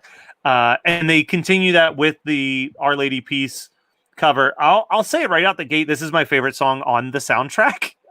Really? It just felt very like, it's 4 minutes and 13 seconds, and it felt every second of that for me. I was like, so this is my first time actually listening through the soundtrack. Matt sent it over to me yesterday, and I listened through it, and I was just like, there's a reason why I didn't download this, because I mean the songs that I like on it, I love, but all those songs were the needle drops in the movie. Well, maybe there are more needle drops in the movie, but I don't remember. I mean, I've watched The Craft like 20 times, but you know, but yeah, like some of these songs are not for me at all. I love some Our Lady Peace stuff, but I just couldn't get into this song. It felt very repetitive. There's no bridge, you know, like bridges for me, especially with like 90s music that I don't know. I'm like, okay, this song is, 4 minutes long. There's gotta be a bridge that saves it. There's not. No, but that's the fault of Lennon and McCartney, not Our Lady Peace in that sense. Sure. And I forgot that it is the opening credits song, which I completely forgot. Thank you, Joshua. No, not the opening credits song. The opening credit, the actual credits when they're in the plane is Love Spit Love, I think. Maybe. I haven't watched this in a hot minute. I don't remember any of these songs anywhere. I don't remember any of these songs anywhere in the movie. But let us jump into the next track here, which is Heather Nova with I Have the Touch, which is such a weird, like, this is a thing that we've found out on a lot of these horror soundtracks, is that they just have these weird, like, pseudo folky pop artists just like all over them. From Rant, like they basically like, here, we'll pay for your studio time if you give us this song. You know, like I don't think that this woman Heather Nova did much of anything, and this song is my least favorite on this. I think this is my least favorite song on this soundtrack. It is, and it's not in the song as much as it's the way that she sings, because her, oh God, like listening to this, it was also 4 minutes long. It's 4 minutes and 17 seconds long, and like all these songs are long as shit. Almost every song is over 4 minutes long on here. But yeah, like the way that she pronounces words grossed me out. You know, she has this weird, like, if Lisa Loeb was trying to sing like Alanis Morissette vibe in the way that she sings. Like, it's a very weird vocal performance. It is what it is. So this is followed by a band that I always want to like more than I actually do, with Sponge and All This and Nothing, which is kind of subdued Sponge, which is always the worst. Yeah, type it wasn't of Sponge. like I feel like his voice didn't sound right on this song. Yeah, it's because like when I think of Sponge, like Sponge has been the driving force in a lot of songs that I absolutely love. like Plowed. We talk about Plowed all the time on this podcast because it is one of the best songs of the 90s. Like it just drives and it doesn't slow down. And like Molly 16 Candles is like Great one of song. the first songs I remember loving. Like I was obsessed with that song. And I don't like, again, I don't dislike Sponge as a band. Like they've had some bangers for sure, but I definitely feel like they're one of those bands where it's like, if the only album you own by them is Sponge's greatest hits, you're not missing anything. Like you're not, there's not like some obscure deep B side that you just like haven't had introduced into your life. Like the songs that you know for a good reason, and the songs you don't know, like this, you Equally don't good know for a reason. really good reason. I want Lauren to tell us, she just posted this. I had a dancer pick a song off the soundtrack and I had to edit the song for a dance competition. Jesus, take the wheel. I want to know what song from the soundtrack someone picked to dance to, if she can remember. Because I'm very curious, because none of these are really dance competition worthy songs.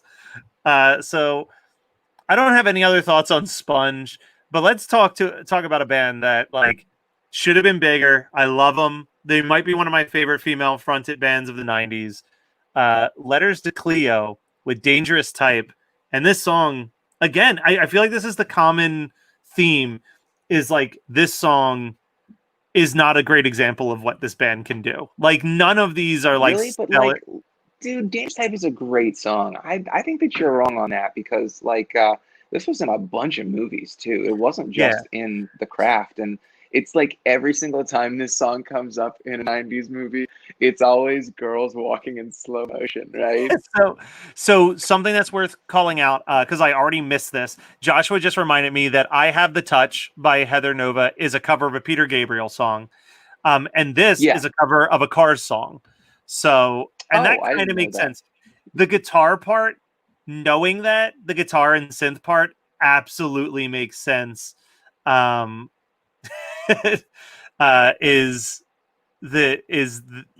it's got a Cars vibe for sure at certain parts.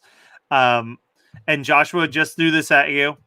He said, I know that Tomorrow Never Ends is the opening credit song, and I'm inclined to believe him since they're doing one of the Craft sequels. Sure. But it's a Mandela effect because I also swore it was the How Soon Is Now for the longest time.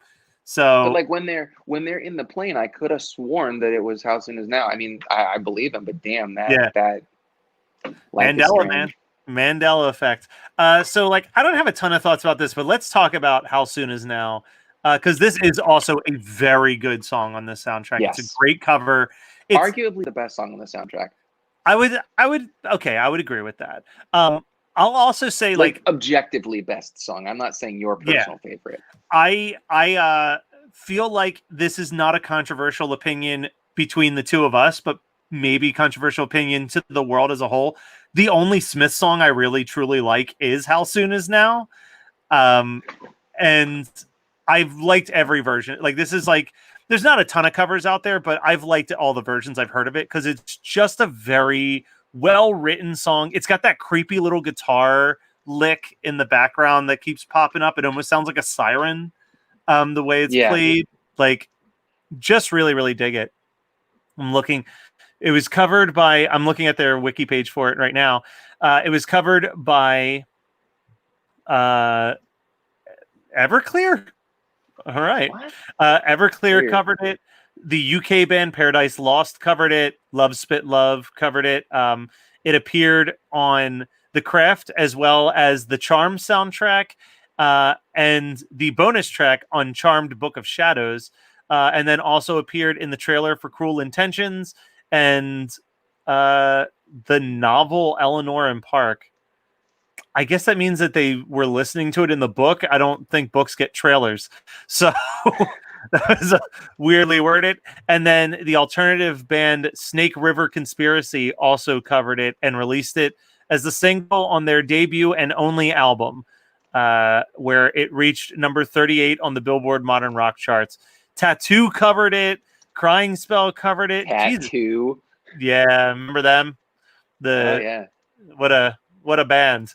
But yeah, this is a really great cover of a really, really good theme song. So we got a couple in here. Logan said, wasn't it the Charmed theme song? So it may have actually been the Charmed theme song because I never watched Charmed. But he also says he loves all the Smith songs, even though Morrissey as a person sucks.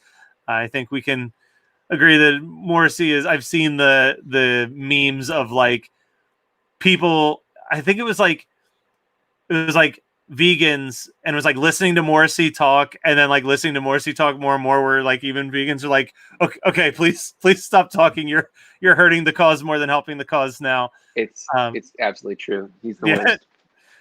Joshua reminded us about Tattoo. Don't forget the fake Russian lesbians that were Tattoo. Oh, Megan.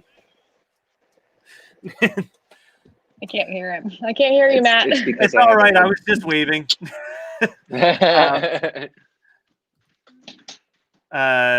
And Joshua said, this is why people think that the craft opens with it, because it was the Charm theme song.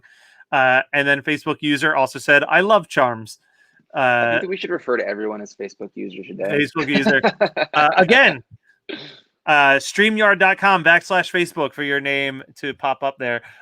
So I'm actually listening to soundtrack in my headphones, and my phone was listening to this entire song because it is just it's a jam.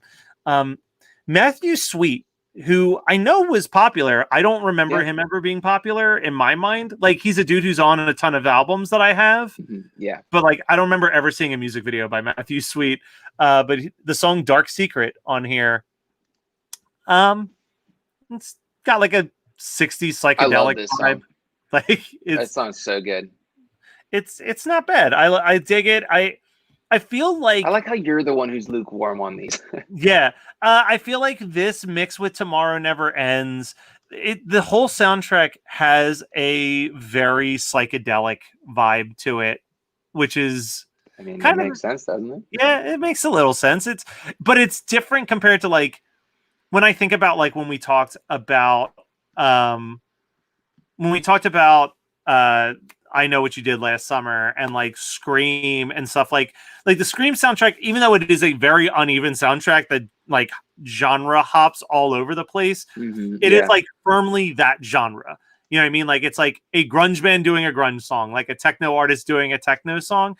This is a lot more of like bringing in these bands to either do covers of very like 60s, 70s, and 80s songs, or doing an original that sounds like it could have been released in the 60s or 70s. Like, yeah, it's true. It's very, very trippy for that. Yeah. So The Witches song is next by Juliana Hatfield. Yeah, it's okay, you know? It's got a ton of writers, and I'm trying to figure out what like the original song was. So let's see. Is there a hyperlink for the Witch song? There is not. So it looks like it was by an English singer named Marie Ann Faithful. She was one of the multiple writers on this song, but it's fine. I never got into Juliana Hatfield. No. She appears on I've talked about it before, but the Saturday morning cartoons soundtrack she pops up on as a duo. I forget who she does the song with, but she does the Banana Split song, and I'm fine with that, you know. But this is, you know, it's not as bad as the Heather Nova song, but it's definitely not. No. I'm not going to revisit this song anytime in my life. So we will jump into a cover of one of my. And we'll jump into the fire. Tripping Daisy covering a Harry Nilsson song, and I love Harry Nilsson. I think Harry Nilsson is one of the most. I don't know who he is. There is a amazing documentary about Harry Nilsson called "Who Is Harry Nilsson and Why Is Everybody Talking About It?" He was the Beatles' favorite musician. He was this dude in the 60s who had a lot of substance abuse issues. Robin Williams is in the documentary saying that Harry Nilsson was the only partier that he couldn't keep up with. And he was like one of those dudes who would basically like call up someone. He'd say like, he would pull up to like George Harrison's house and be like, hey, we're going out. And then you just wouldn't hear from George Harrison for like 2 weeks. Like, he would just like take people out into the desert in Las Vegas and just go on benders. But he wrote and performed a lot of huge songs. The biggest song that you would know from him is "Without You." I can't live if living is without you. That was his huge hit. But he also wrote "You Put the Lime in the Coconut and Drink Them Both Up." So he would bounce around between like these hyper deep, beautiful songs and like just absolute wacky ass shit. I know one of the songs was like "I'd rather be dead than wet my bed," but it was like on the same album that had like a song that was like "You're breaking my heart, you're tearing me apart, so fuck you," which was like a pretty controversial song lyric in 1971. I could see that, yes. And that was his radio single. Like he was like, "This is the single for the song for the album." So he was very self-destructive. He was constantly like, he could have been the biggest thing in the world and was always like getting in his own way. But "Jump Into the Fire" is one of his bigger songs, and it's covered by Tripping Daisy, which is as one hit wonder as a 90s band can get. But the lead singer of Tripping Daisy went on to have a fairly successful career doing Polyphonic Spree. I didn't know that. Yeah, so the lead singer of Tripping Daisy is also lead singer of Polyphonic Spree. And you know, we talked earlier about like optimistic music versus pessimistic music, and Tripping Daisies was definitely a very pessimistic music, whereas like you don't get more optimistic than the Polyphonic Spree. Like that is just music made to like make you want to join a cult. But yeah, it's a fine cover. It is unnecessarily long at almost 6 minutes. Does not That's need like to be every song on this is just like unnecessarily long. That is the way to describe it. We jump into another folky song, Tool, Under the Water, but Jewel, Under the Water. But not very Jewel-like in this one. This is like almost like it's giving a hint to what Jewel would do a couple years later, where she went a lot more poppy and like clubby in her stuff. But like 1996 Jewel, I'm pretty sure this is like Pieces of You era. Yeah, this is like, I would have expected. It was a nice surprise because I don't particularly like Jewel. I like her voice and I like her personality, but not really her music. But this had a little bit more pep to it, and I didn't mind listening to this for 5 minutes. All these songs are so goddamn long. Yeah. This is but like, you know what I mean? Like when you think of like Jewel, like I think of like Who Will Save Your Soul and Foolish Games and like these ballads. This feels more like 10 years later when she was doing like Am I Standing Still? Like these like big radio anthems, like, but it's fine. It's nothing special. This is an original for her. She wrote this with the with Ralph Saul, who I'm pretty sure put out the record. He always pops up on this. I don't like, he did guest vocals on the song I Know by Save Ferris on the 10 Things I Hate About You soundtrack as well. So I don't know. Dude just like throws himself on these soundtracks that he puts together. So here is a really, really, really weird one. This song's followed by Warning by All Too Much. All Too Much is Ralph Saul's band. But the song is written by the lead singer of Tripping Daisy and Polyphonic Spree. So what I'm thinking happened here is that instead of getting the Tripping Daisy song, they had Tripping Daisy cover a song, and then Ralph Saul covered a Tripping Daisy song, which is so just weird. bizarre. It's so There bizarre. must have been some sort of legal or money financial side to that made sense. But yeah, that's like, this is deep cut shit that you know, like we'll probably never have answers to. Probably. And it is what it is. It's just a perfectly acceptable song that I'll never listen to again. Yeah, Just it wasn't. It's basically the lukewarm, watered down black tea of like with no sugar in it of this soundtrack. I mean, it literally could just be water. Well, and we've talked about this before. Well, I don't think we've talked about this specifically before, but like for the most part, a lot of the soundtracks that we cover on Soundtracking, I know that I will one day like go back and re-listen to, but I will almost never listen to like maybe one or two songs, but I will never actively re-listen to the soundtrack again. I mean, you already know the answer to that for me. Yeah. So let's bump to the shortest song, blissfully 2 minutes and 30 seconds, Spastica by Elastica, which Not the song I thought it was going to be. yeah, it's fine. Elastica we did cover on One Hit Thunder, and they are Was all it right. the Connection? Is that what was the Yeah, last song did? Connection was their hit. Yeah, Their hit, And yeah. it's fine. It's I love Connection. I Connection's thought great. this was going to be the Connection's great. I song. mean, this song's whatever. They have a song that's on the Mallrats soundtrack, which we will definitely cover one day on soundtracking because that soundtrack is great. But Lineup is also a really good song off of their debut album. But this song is fine. I think the most charming thing is naming it Spastica by Elastica. Like, like I almost wish the by Elastica was the official song title. So the next song, I recently did a list of what I considered the greatest songs to ever come out of the 90s. And this was, I'm pretty sure it was in my top 3, which is Space Hog in the Meantime. I just think it's like a perfect song. Yeah. However, their song The Horror off of the Craft soundtrack is not one of the 25 greatest songs of the 90s, but it's probably one of the better songs on this soundtrack. It's got a nice, eerie little vibe to it. And I feel like Space Hog was one of those bands that was almost good enough. like they always made these songs that were just like on the pinnacle of being great songs, and like they just lucked the fuck out within the meantime.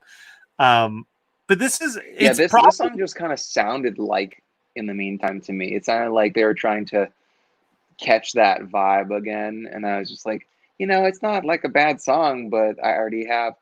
It's like, that saying, like, why go eat a burger when you have steak at home? Yeah, and that's I will say, as I'm listening to these in my headphones, though, it's the only song that legitimately has like Halloween creepy vibes to it. Yeah, yeah, you're right. But also, I don't think of The Craft as like a legit Halloween movie. I think of it more of like it doesn't really sit in Halloween for me. I've said a million times that I'm the kind of person that only thinks about things seasonally. And if something isn't seasonal, then it doesn't have quite as much of a luster to it as like a. There's an autumn vibe to The Crafts just because it feels autumn. It's in California, so it doesn't feel like. It feels more like, I feel like I might have seen this movie in the spring or summer, so I'm getting warmer. I get warmer weather vibes from it. Plus, it's, in California. So, that's what I always hated about watching movies growing up in the Midwest, watching horror movies in the Midwest, when they'd be like, yeah, it's Halloween, and there's like, full leaves on the trees. And I'm like, if you want filmed it in the fucking Midwest. If you want to talk about weird vibes like that, I'm working on a new podcast with Dylan, who's been on our show before, that's all about Christmas. And of all of the people to come on and talk to us about Christmas caroling, it was Joe Farron of Fright School, where it's like, dude, you lived in Guam and then you lived in San Diego. Like, to me, you can't be caroling if you're not like bundled up with a scarf wrapped around your head and like a cap and like walking around in the snow. Like it's like that to me was such a weird thing to think about. Like that's the thing about any warm weather area. Like you don't get actual holidays like normal people. No, and that's the argument I always, but then like you have someone like Brian who he loves being in his seasonless Florida weather, but it's Megan again. She's gonna keep coming through during the day, giving me hugs. But she won't be able to hear anything. I heard Megan hi, I think. I heard it in Yeah. the ear. I mean, I'll just give myself hugs. I got no one to do that over. He said I'm just in a cold basement with the warm embrace of my DVD collection. No, I want to see Halloween, please. So it's real fine. real quick side note based on what? He's right there. He's been crying the whole time you're gone. Logan said The Craft is the goth starter kit of the 90s, and it's true. Like, if you haven't watched the Wicca episode of Pen 15 season 2 yet, it's so man, that is the best episode of Pen 15 in my opinion. It is just so perfect. Everything about it is so perfect. And growing up in the 90s when this movie came out, and there was some it's so nice someone loves Scott. Thanks. Appreciate that, Joshua. I mean, she's a saint for doing it. Somebody's got it. It's a dirty job, but somebody's got to do it. But yeah, so growing up in the 90s, you know, this movie made being Wiccan real popular, you know, and when I went to college too, it was like young women were still, what? Yes, you ate all the croissants. Go eat something else. I want to give a quick shout out to anybody who's in Northeastern Ohio who wants to have the best vegan goodies ever. Our friend Madison runs a vegan bakery called Burial Grounds because she's spooky as hell. She's a goth girl that makes the best vegan goodies ever. She made Megan's birthday cake this year. She made our anniversary cake this year, and I got a Halloween box of goodies from her yesterday. And I kind of, you know, asked nicely. I was like, do you make croissants at all? She's like, I haven't made croissants in 6 months, but I'll try. And so she made 6 croissants for us, and they were the best croissants ever. Megan kept being like, are you sure these don't have real butter in them? So she just poked her head and she was like, did I eat all? She said herself, did I eat all the croissants? And I was like, yeah, just go find something else to eat. But yeah, it's because she ate 6 croissants in 2 days. Well, she shared them with her boss too, who's also vegan. But yeah, Burial Grounds Vegan Bakery is just she's an absolute witch when it comes to, she's a kitchen witch. She makes everything taste amazing. But yeah, she's a witchin'. Yes, she's witching in the kitchen. Very good, thank you, Matthew. But yeah, like even when I went to college, it was more so when I went to college. There were women that were still influenced by The Craft and Buffy the Vampire Slayer, the TV show. Those two things created so many Wiccans, and we owe them the world. It's, you know what, I was thinking about this as you were saying all that, and I'm thinking about me in the time period that The Craft came out. You know what I mean? So I would have been 10, 11, maybe 12 at the absolute oldest when The Craft came out. And I'm kind of impressed that such a female-focused movie was like so openly embraced by the male horror community as well from like the jump. You know what I mean? Like, because I feel like I was one of those people where like I didn't watch Now and Then because it was like it was a movie for my sisters. Like there was like so much stuff that I wouldn't watch because I'm like, oh, it's starring all girls, it's probably not for me. But like The Craft, I was like, oh, I want to see that. Like the second I saw the trailers, I was like, fuck yes. And I don't really think that it was ever a movie that had any issues winning over its like teen and horror audience from the jump. And I mean, I guess that's the power of something like Scream and I Know What You Did Last Summer. Ned Campbell, so you know, it was The Craft New Line. I think so, yeah. I mean, it's, you know, Dimension and New Line, they just kind of dominated in the late 90s, mid to late 90s. And I mean, New Line had Scream, so they had Neve Campbell under contract. They got her. They got Robin Tunney, who went on to do great things. I mean, I don't know anything of.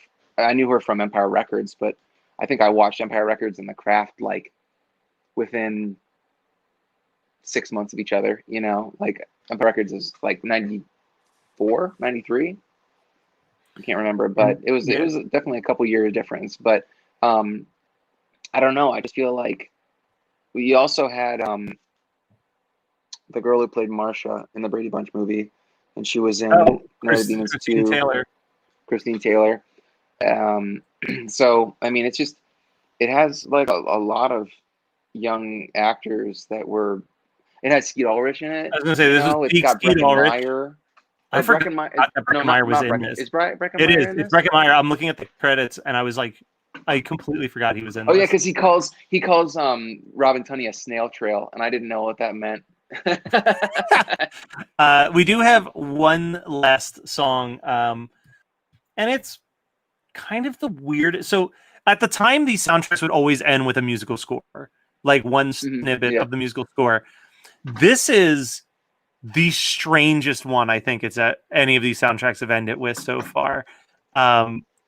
It's Bells, Books, and Candles, and it's a very like South Asian vibe to it. You've got like wind chimes and this just harmonized singing. And what is really strange to me about it is, did you recognize the artist of who composed this particular That name score? is so familiar. And So I it's know Graham Reveal. I think is how you pronounce it. But think so, it is they did the Idle Hands theme that we were like, yo, this is Thank you. incredible.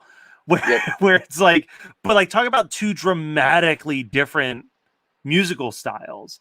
Like the Idle I don't Hands know. thing. Like I think that the Idle Hands one is like very industrial and gritty and stuff, and this is much cleaner and more world music-y. But I feel like the arrangement style is very similar, in such that they have a lot going on. I don't know. It makes sense for me, at least.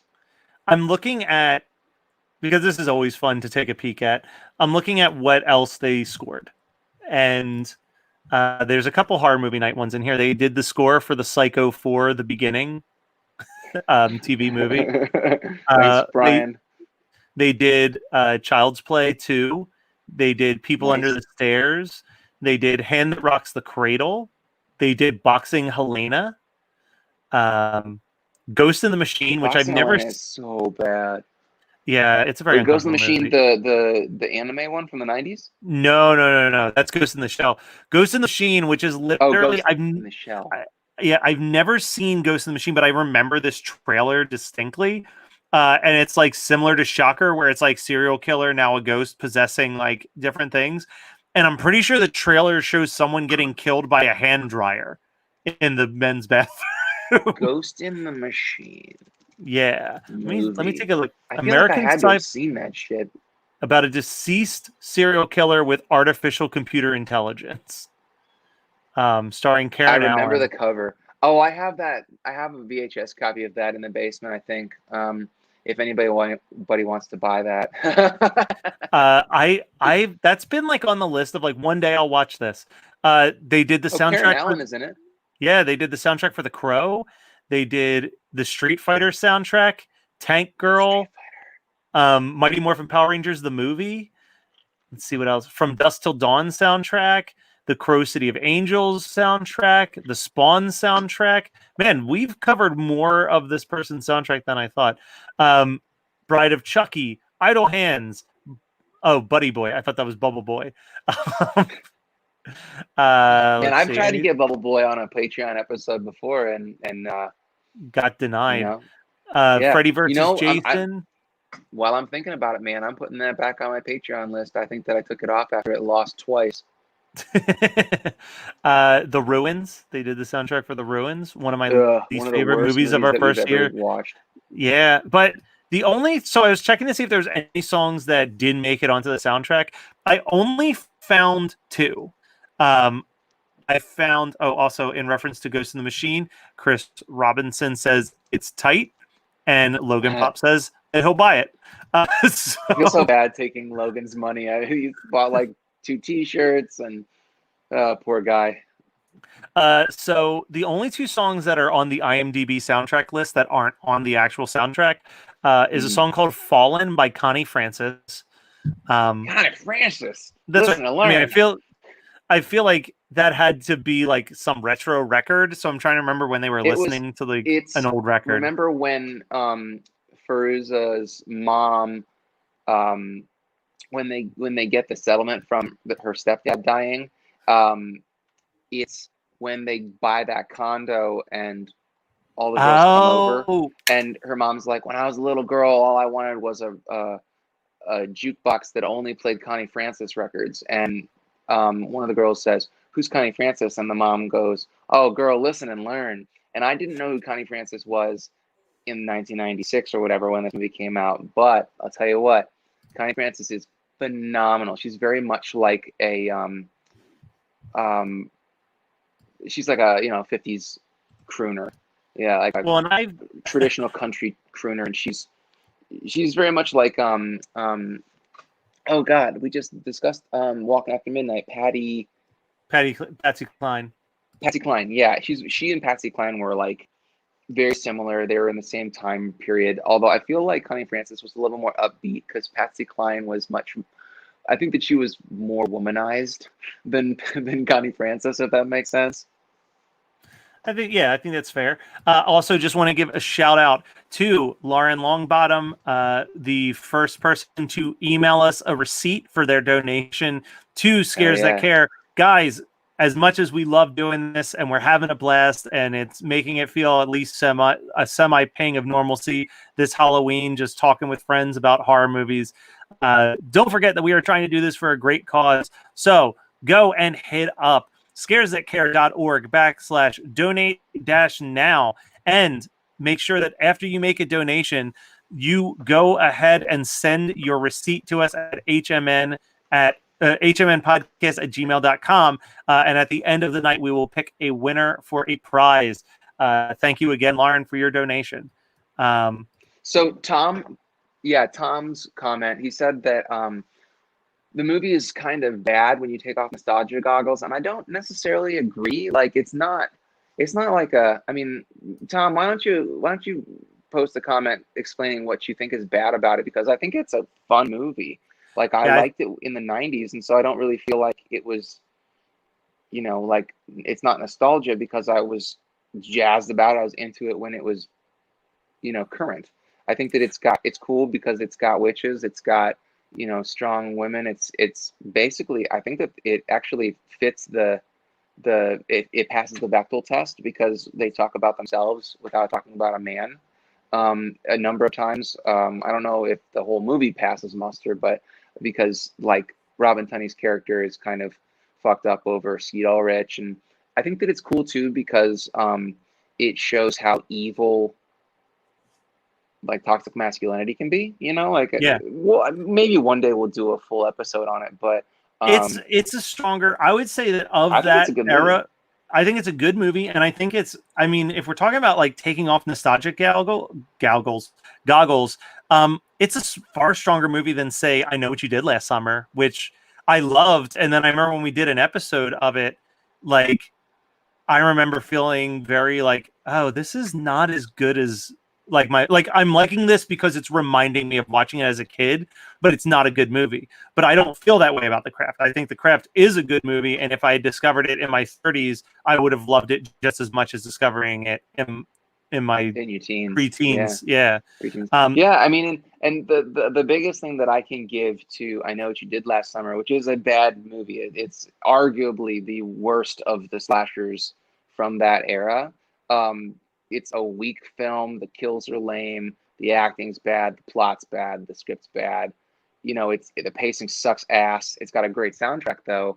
But the number one thing that I gotta give it credit for is Freddie Prinze Jr.'s hair, which was the reason why he was my fucking style icon, dude. Like Freddie Prinze Jr. and I Know What You Did Last Summer. I can do side by sides to him in that and me when I got my haircut in high school finally, because like I had the part down the middle Alfred E. Newman bullshit in junior high, and then when that movie dropped freshman year of high school, I saw it and I had to look like Freddie Prinze Jr. and I wanted to dress like Randy in Scream. I wanted to the two of them, they were my style icons growing up. Horror style icons. That's got to be a future Patreon discussion.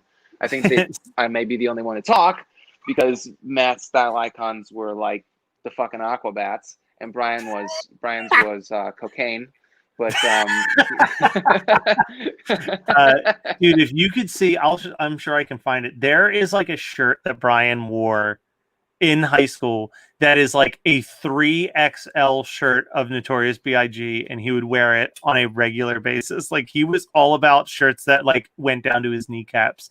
It was ridiculous. yeah, Brian John, dressed like white trash. Yeah. About basically until he got sober. Yeah, and then he upgraded to his Tommy Bahamas. Hey, So I'll take it. Joshua threw out this really great question, actually.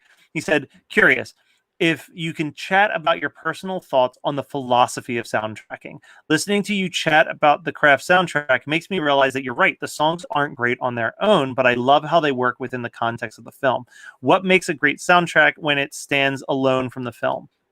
And I think for us, it's the tunes. Like I think the Yeah, problem, you gotta have bangers, or else we're not gonna give it like Yeah. you know. it's thumbs got to up. have bangers, but I think like I'll use Empire Records and Can't Hardly Wait as two really good examples of this, because there are some good standalone tracks on both of those soundtracks. But the flip side of that is I feel like when I listen to that soundtrack, I don't remember when most of those songs pop up in the film. So it has to have that balance of like when you hear that song, like when I hear for Can't Hardly Wait, when I hear Further Down, I remember Oh. every single scene that song pops up in. Yeah. Or we talked about it earlier with Scream. When I hear Youth of America by Birdbrain, I see that hand dropping that trash on the side of the car while driving to a party. Like it is like ingrained in my head the second that song comes on. This is that moment, and I'm like transported back to it. Whereas like a lot of the time these soundtracks are built on like songs that were just in the background of a scene while something was happening. So those you kind of just have to accept them for face value at that point. So if the song's not like a banger, then it's not gonna like stick out quite as much. And then Logan backed up and said association with the scenes and the songs are used, and that holds a special place in our memories. Like I 100%. Like I think that there's something to be said about that. But then like the flip side is something where it's like basketball. We talked about basketball. Most of those songs didn't really stick out to us in scenes, but it's like a shit ton of really good pop punk and ska bands at the peak of their career putting out like great songs. And it's like, okay, cool. Like I don't need to remember where the Dickies Nobody But Me cover is in basketball to be like, yo, this song is fucking fire the second it comes up on the soundtrack. Like, so it's all about like, how hard does the song go? Does the song stand on its own? And if the song doesn't stand on its own, how immediately does the song pull a memory out when I hear it? Yeah. And also I think that there's a flip side to it where great soundtracks can also be based on, they can stand alone from the film. There are very few of those in my opinion. But a lot of the times it's when the needle drops are all within the same genre or kind of like family of genres. And the first thing that comes to mind is Return of the Living Dead, which is just untouchable. It's a phenomenal record. It's basically like a great compilation of 80s punk bands, and it's just sometimes you get that lightning in a bottle. Like, yeah, there are those great Can't Hardly Waits and like I'm trying to think of one of the other ones that we've really loved. Dracula 2000 was actually pretty good. It was a really good soundtrack. But it's divorced from the movie because Dracula 2000 kind of sucks balls. But like there's also so maybe there are three kinds. There's the kind where the songs are great because they connect you to the movie, those scenes where the needle drops happen. There are ones where the songs are great, but the needle drops don't really stick in your mind. And then there's ones like Return of the Living Dead where it's like, I know where Surfing Dead happens. I know where Eyes Without a Face happens. I know where, like Party Time happens. Stuff like that where I think you just can't fight it. Well, as I'm looking at some of the soundtracks that we did, I think sometimes a good hook to the soundtrack helps as well. And what I mean by that is like the not another teen movie, where every single song is a band covering an 80s song. Yeah. Like having some type of thing where it's like, okay, there's like a real hook to this. But like, look, like I'm looking at all the soundtracks we did, and we did Can't Hardly Wait, which was pretty good. Empire Records, which is good, but it's a terrible representation of the songs that should be on that soundtrack. Like there's much better songs in that movie that should be represented in the soundtrack because you associate the song with the scene. You know what I mean? Like Throwing Muse's Snake should absolutely be on the Empire Records soundtrack. And it's insane that it's not. Or the song Seems. Wasn't that Cranberries song missing from the soundtrack too when Liv Tyler goes up to the roof? I think it is on there, but it's like it's just weird. Then we did Dracula 2000. The Idle Hands soundtrack is one I've revisited a lot after we did that soundtracking episode because it is just like good 90s pop punk songs scattered all over it. What's the Rancid song? Is that Black Lung or is it Blood Clot? Blood Clot, thank you. Yeah. I knew it was I'm off a bad of motherfucker driving me insane. Don't you even bother? But then we did, I know what you did last summer, which we said Bad Movie, great soundtrack. Basketball. Really great soundtrack. Varsity Blues was like, to me as a soundtrack. I didn't love it. 10 Things I Hate About You is another one where it's like strong opening, strong closing, and then the middle is just like really, that was also really one weird. of the ones where they were missing some of the really good needle drops. And I don't know why the 90s teen flicks were like that because they had a bad case with that. Now, the one that I would swear by, and I think you and Brian felt differently, was the American Werewolf in Paris soundtrack.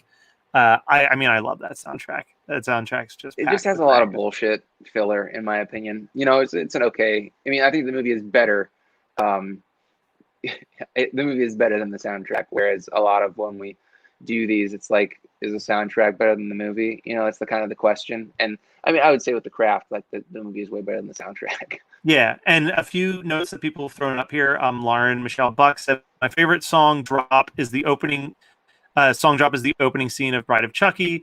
When you walk away from a cop car and they start playing Living Dead Girl to the point where I almost fell in love with that song and now have it tattooed on my arm underneath my zombie tattoo.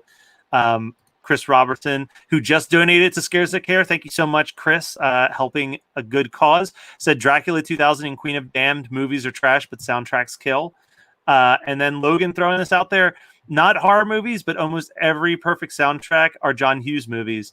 And I haven't really dug into the actual soundtracks, but like if I'm sitting here and I'm thinking of songs that I remember from John Hughes movies, yeah, probably. I did want to bounce to something that Joshua mentioned, which is like some movies you just put on because you love the music in the background. Obviously, I love Can't Hardly Wait, but Can't Hardly Wait is that for me sometimes too, where it's like, I'm just going to put this on in the background because every time that a new song plays, I'm going to like want to sing along with it for a little bit. So like I definitely have those movies, but something that we don't cover, we probably never will cover because it's too hard to discuss. But let me ask you, Scott, do you have musical score soundtracks? And are there any that you like listen to just as like background noise? Oh yeah, dude. I mean, I think that the Maniac 2012 soundtrack by Rob is the greatest horror soundtrack I've ever found. I absolutely love it. Rob is a phenomenal composer. Plus, Maniac is just such a great movie. One of the best remakes, in my opinion. Where the remake far outshines the original, because the original is just kind of gritty and gross, whereas Maniac 2012 with Elijah Wood is it's still gross because he's victimizing women, but it's a much better look at the concept, and it's artfully done. It's beautiful, and the soundtrack just works so well. It's like synthwave, but really, really good. I also really love the Stage Fright soundtrack. That's one that I go back to a good bit. The original soundtrack, '86, I want to say. Also, the Night of the Demons soundtrack, which is a 2-disc vinyl that I have. I love the needle drop side with stuff like Computer Date you know, and I can't even remember what the other songs are, but you know, there's a lot of great stuff on that.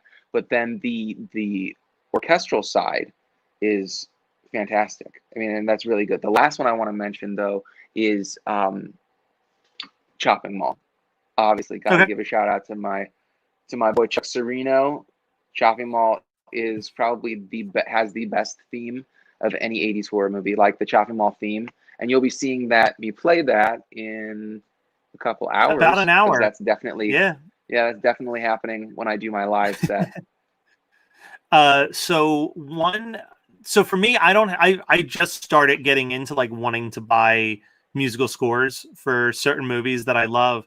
And a big one for me is the Beetlejuice score. And obviously like Danny I grew Elfman, right? Yeah, I mean it's Danny Elfman, but I also grew up watching that movie so much that the same way that we talk about hearing certain songs and you remember the exact scene that those songs appeared in, that's the Beetlejuice soundtrack for me. Like every musical cue in that, I'm like, oh, this is where they're like at the dinner table. Like, oh, okay, this is during this moment. Like, so that's a big one. Also, Danny Elfman, not as memorable, but I still enjoy it, is the Frightener soundtrack. It's one of the few Danny Elfman soundtracks that doesn't sound as Danny Elfman-y. And I had no idea that was Danny Elfman until you told me that earlier today. Yeah, like so it's like, okay, that kind of sticks out a little bit. But the other two that I listen to, and one is just beautiful background music for me, is the Casper soundtrack, which is a lot of just instrumental piano pieces. So like that has become like, if I'm writing or studying or like doing something where I want something that's not going to distract me, but will like set a soothing mood, that soundtrack gets put on a lot. And I paid an absurd amount of money to buy the Monster Squad soundtrack, specifically the On one that vinyl? had, no, I bought the CD, the compact disc that had Because I have it on Rock vinyl Until You- too. Yeah, but like to have And Rock the Until Monster You Rap. Drop and the Monster Rap, because there's a lot that only have one. I think they only have Rock Until You Drop and not the Monster Rap, but I want it both. But that soundtrack also has, and again, probably like Beetlejuice, where I watched it so much as a kid, but like there are musical cues in that movie that like I can hear the musical cue and be like, oh, this is the scene on the plane. Oh, this is, you know, the opening credits scene. Like if I had on shuffle, I could still tell you what each moment is. And I bought that soundtrack because the opening credit that like the creepiness of that opening score is something I love, but also because I really do think the musical part that plays at the end of that movie when Phoebe lets Frankenstein get sucked into the vortex is like one of the prettiest and like most whimsical sounding like pieces of musical score. Like it's just this beautiful, beautiful thing. Can you tell that I watched Wolfman's Got Nards last night? I finally got to see the documentary. It's amazing. I texted Andre immediately and was like, you have made such a fantastic love letter. And seeing so I pop in there for like a millisecond. I'm in there for one scene, but I'm excited. I get a lower third. My name's in the closing credits. I ain't complaining. But seeing people from our Facebook page pop up in that movie as well. Seeing Danny Foster show up in there, showing them his garage that's filled with Monster Squad merch, and seeing I'm gonna completely, I think I'm gonna say this name properly, but Michelle Sanchez, who posts tons of great artwork and is always commenting in there. She pops up for a couple seconds. Like seeing these people in our community all in this documentary talking about this movie that we absolutely love. It's I can't recommend it enough. Definitely go check it out. I would say that at this point, if I was pulling audio to release for a future soundtracking episode on our main feed, we'll be around the part where I cut. So let's do our wrap up thoughts on the Craft soundtrack, and then we can chat a bit until Dark Hills Events joins us. So why don't you get us back on track? Because I feel like you probably have more to say about the soundtrack overall than I do, because I'm just kind of like, it was okay, it was there. It was, so I would say, if I'm looking at this, I'm gonna look at the soundtrack list. I would say that to me, there's only 4 songs that I would ever really truly revisit as standout tracks. For me, I already said Our Lady Peace, Tomorrow Never Knows, and I am firmly aware that I probably only like that because of how much I love the original by the Beatles, and it's about that drum. If they didn't keep this, the song is all about just the drum piece. How Soon Is Now, the Love Spit Love cover is fantastic. The Matthew Sweet Dark Secret song is really, really good. And even though we kind of like threw a couple pot shots at it, I really do love The Horror by Space Hog. For, like I said, it's the most creepy horror sounding song in the entire soundtrack. And I agree with Scott. It's not really a movie that has a lot of need for creepy horror songs, but like for us picking this soundtrack because it's the day before Halloween, it's the only track that gave me some actual like Halloween vibes while listening to it. Yeah, it's true. I listened to but- it yesterday. And I was like, this is just like a pop album, you know? Yeah. Except for that And- one spot. But yeah, I mean, I think that it's an all right soundtrack made up of bands that I like who I know have done better. Is the way that I'll sum it up. There's not a single song on this soundtrack where I would point to it and be like, oh, most people don't know this, but the best song that this band ever did actually appeared on the Gref soundtrack. Like, no, that's never, I'll never say those words. Like, Well, I mean, I like know, Love Spit Love, How Soon Is Now, I would say is probably their most famous song, right? probably, but I also feel like how many people are getting into an in-depth conversation about the discography of Love Spit Love. I was thinking more about like, you know, bands that might come up in conversation like Sponge or Our Lady Peace or Space Hog or any of like Letters Listen, to Cleo. I don't think that people are going to be like, hey, let's have an in-depth conversation about Space Hog. The length of the conversation is, hey, you remember that song In the Meantime? What was that band called? I have a 45-minute podcast episode that says differently.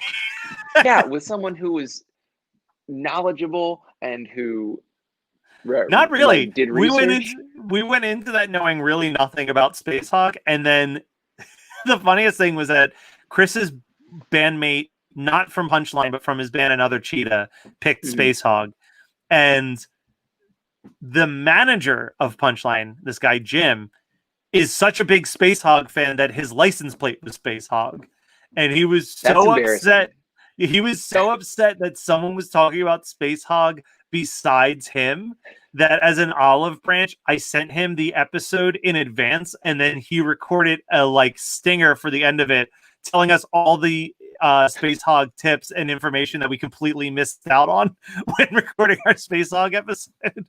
But yeah, he was like That's hardcore wild. Space Hog fan. But yeah, we had. I mean, it turned into a conversation about where were you when you heard Space Hog. Oh, So, yeah. like I think that it's a band that represents a time more than they represent themselves. Yeah. Like- Oh, for sure. I mean, I have no desire. It's what's so funny is like, you know, back to Bird Brain, because we talked about it in our mixtape and we mentioned it a little bit here as well. Youth of America, that song made me want to find more Bird Brain. And I could never find it. I looked at record stores in the 90s when I got to college, and you know, you could get LimeWire or Kazaa or whatever. I would look for it on that, could never find it. I looked for it when, you know, like different kind, like the Pirate Bay and stuff came up, and could never find it. I looked on eBay for CD so that I could rip it to my computer, and I could never find anything. I think that I may have found it at one point in the last 5 years and decided not to download it because I was like, you know, I feel like the expectation is too great now. As someone who listened to it on Spotify out of curiosity, you are not missing a thing. Youth of America is Exactly. all you need by Bird Brain.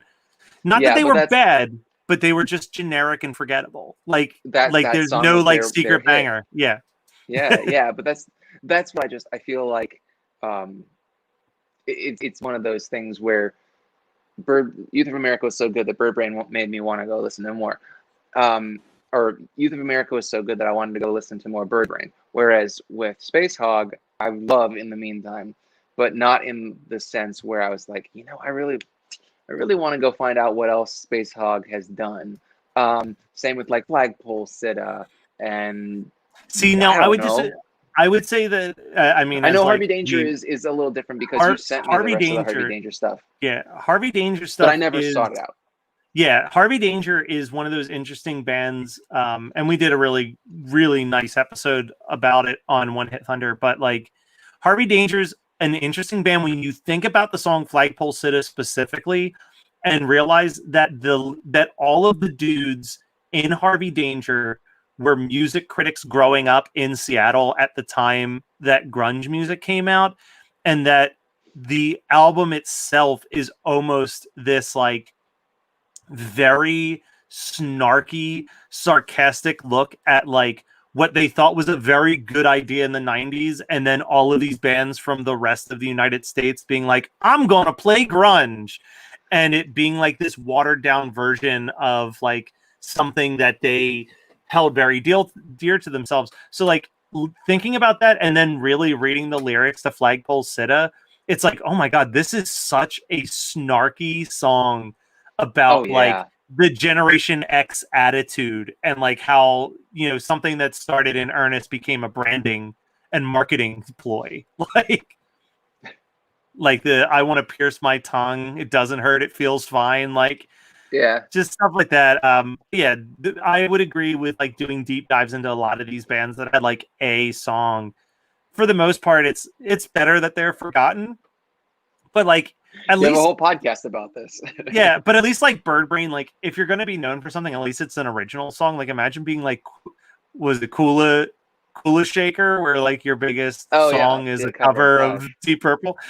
But how about you? That cover is pretty damn good, though. Yeah, I would say it's better than the original. About that, but yeah, it's better than the original. Yeah, man, I how about you? I Know What You Did Last Summer soundtrack. Yeah. It's so good. But yeah, for me, I got 3. I got Dangerous Type, How Soon Is Now, and Dark Secret. Those are the only 3 that I would really take away from this. And those are the songs that I already knew off of it. I mean, I love Letters to Cleo. And I've never disliked the Matthew Sweet song. I'm not gonna I don't like How Soon Is Now enough to go seek out more Love Spit Love, though. No, I feel like Matthew, you just said something about Matthew Sweet where it's like, yeah, I've only heard like 6 songs by Matthew Sweet and I've never disliked any of them, but I still never felt a drive to like, maybe I'll pick up a Matthew Sweet album sometime. Like, it's like, no, I'm content with the 6 songs. Yeah. But like, that's a much higher average like that. Yeah. It's crazy though, because that's like a higher average than usual. Like, normally it's like, oh, I've heard these 2 songs by this band, but I don't feel like 6 songs seems to imply that there's probably a lot of other good songs out there by them. But I just never feel the drive. Because I think that nothing's going to be better than Further Down. Like, I think Farther Down is such a perfect. I think that Dark Secret's a better song. I think Further Down just I think hits. that your reason for liking Further Down, though, is yes, exactly. It's the nostalgia factor, and that's totally fine. Let's see, another 80s mention, Kim Wilde's other stuff besides Kids. Is it Kids in America or Kids of America? I think it's Kids in America, and that's from the Clueless. With Clueless soundtrack is definitely something that should be on our list of stuff that we should talk about. Is it not in our list? I don't think it's not on our list.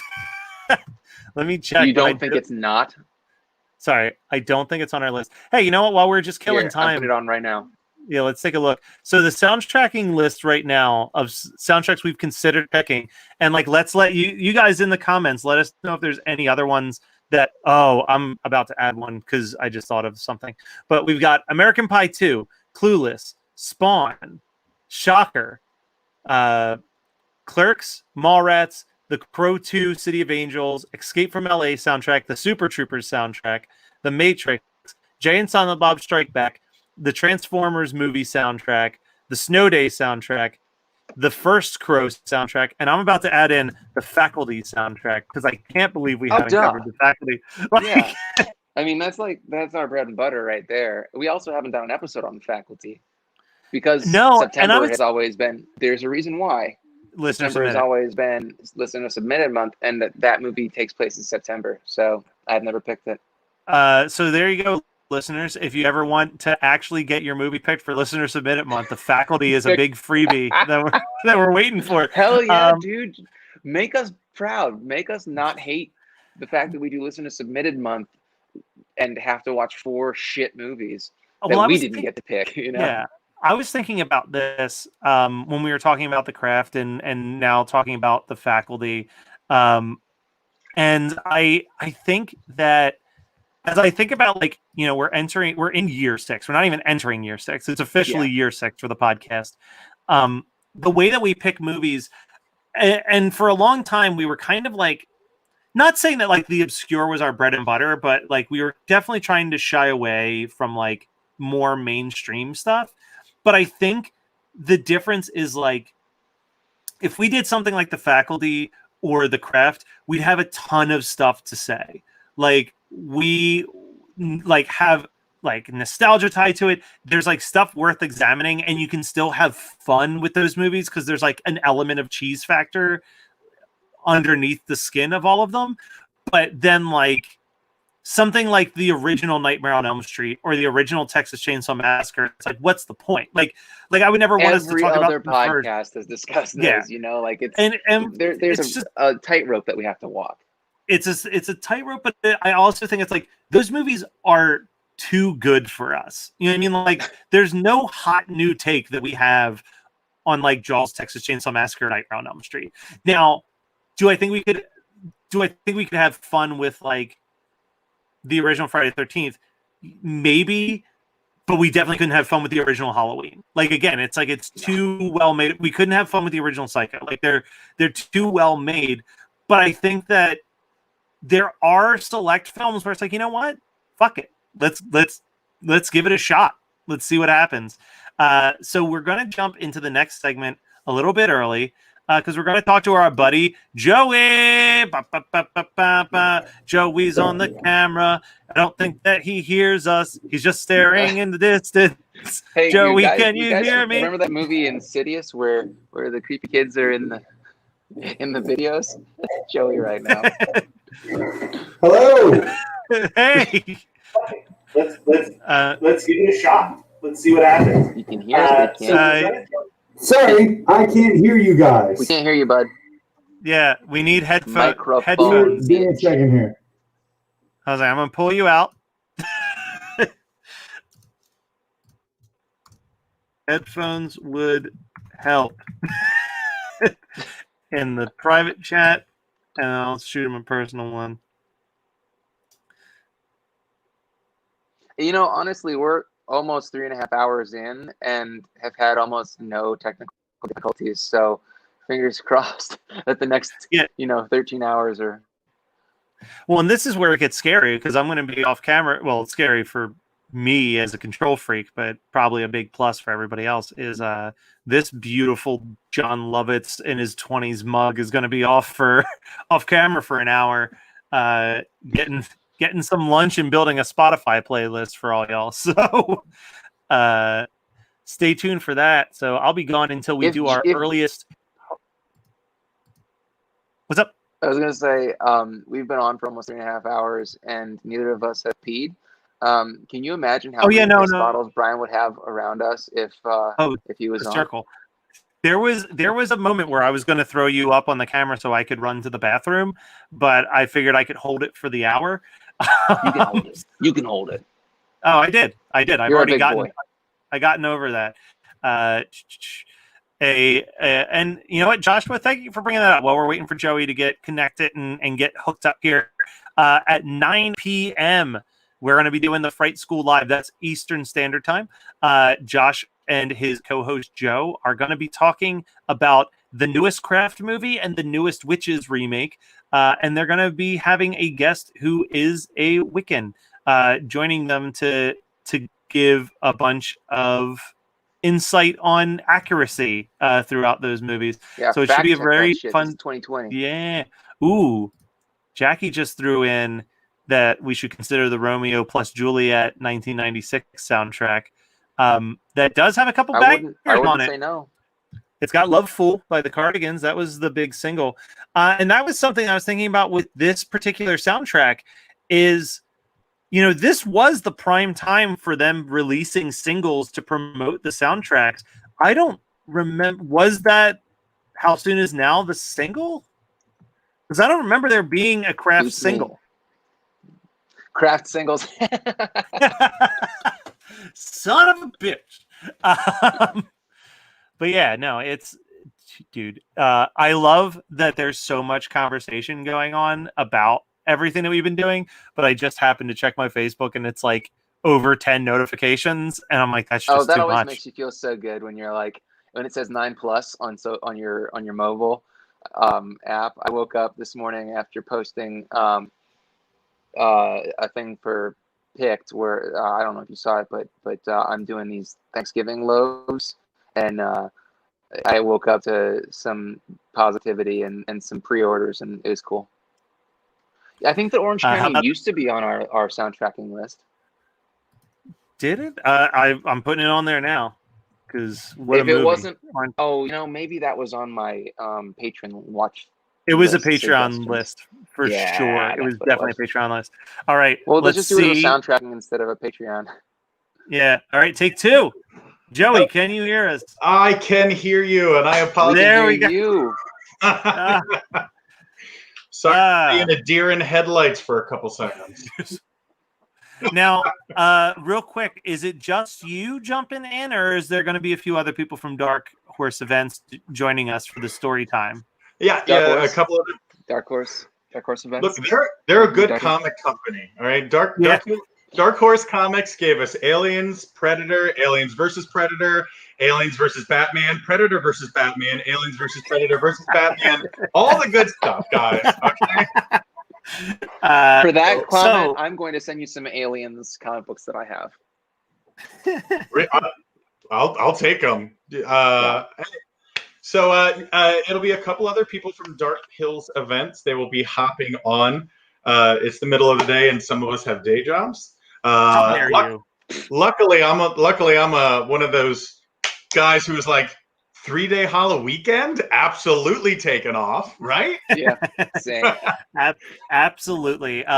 Again, before we pass the baton over to Joe and let him and his cohorts take over the feed for 30 minutes, just one last time, letting you know that we are doing this for a charity. We're doing this for Scares That Care. It is a fantastic charity. So go to their website at scaresthatcare.org/donate-now and send us the receipt at hmnpodcast@gmail.com. And at the end of the night, we will do a drawing for someone to win a fun prize pack.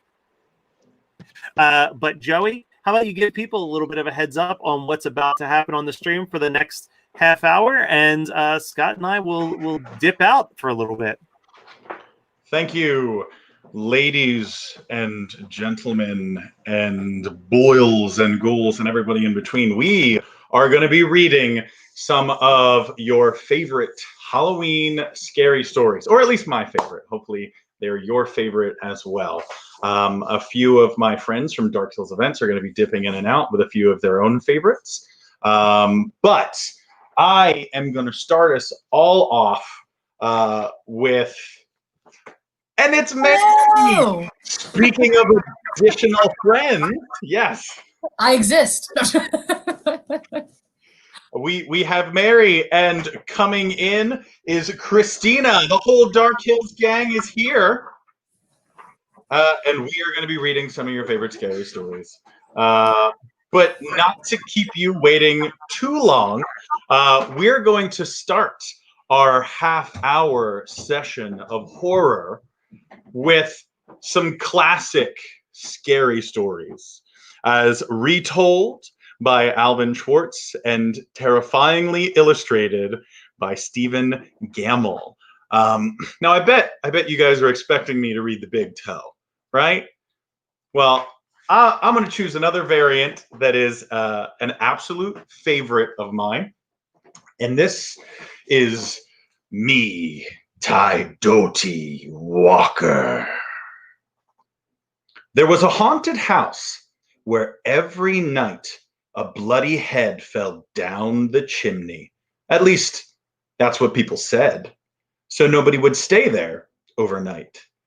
Then a rich man offered $200 to whoever would do it. And this boy said he would try if he could have his dog with him. So it was all settled. The very next night, the boy went to the house with his dog. To make it more cheerful, he started a fire in the fireplace. Then he sat in front of the fire and waited, and his dog waited with him. For a while, nothing happened. But a little after midnight, he heard someone singing softly and sadly in the woods. The singing sounded something like this. Meet I doty walker. It's just somebody singing, the boy told himself, but he was frightened. Then his dog answered the song. Softly and sadly it sang. Lynchy, Kinchy, Kali Mali, Dingo, Dingo. The boy could not believe his ears. His dog had never uttered a word before. Then, a few minutes later, he heard the singing again. Now it was closer and louder, but the words were the same. Meet I doty walker. This time, the boy tried to stop his dog from answering. He was afraid that whoever was singing would hear it and come after them. But his dog paid no attention, and again it sang, Lynchy, Kinchy, Kali Mali, Dingo, Dingo. A half hour later, the boy heard the singing again. Now it was in the backyard, and the song was the same. Meet I doty walker. Again, the boy tried to keep his dog quiet, but the dog sang out louder than ever. Lynchy, Kinchy, Kali Mali, Dingo, Dingo. Soon, the boy heard the singing again.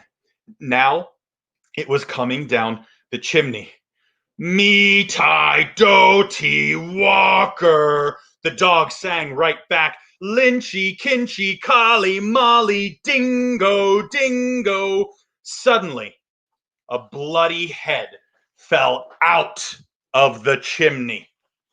It rolled across the fire, took one look at the dog, and the dog fell over, dead from fright. The head turned and stared at the boy. Slowly, it opened its mouth. And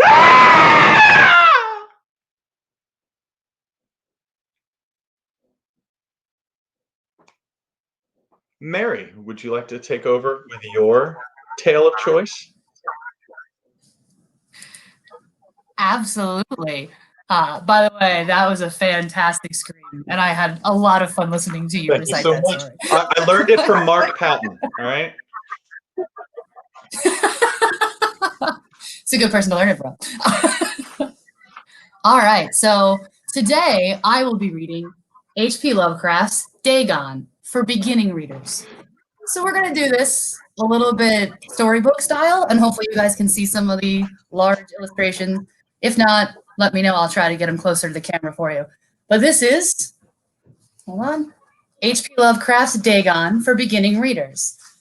Adapted and illustrated by R.J. Ivankovic.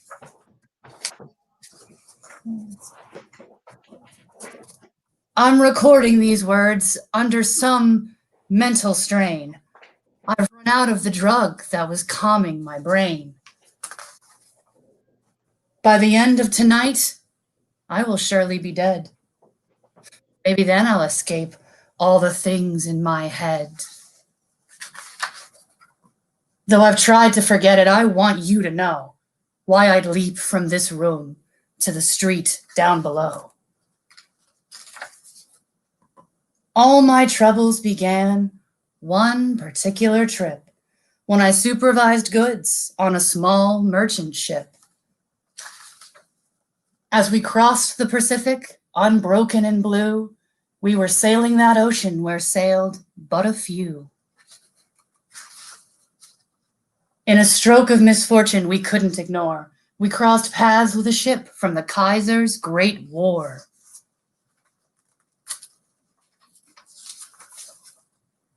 When the Sea Raider slowed and then pulled alongside, we had no other choice but to swallow our pride.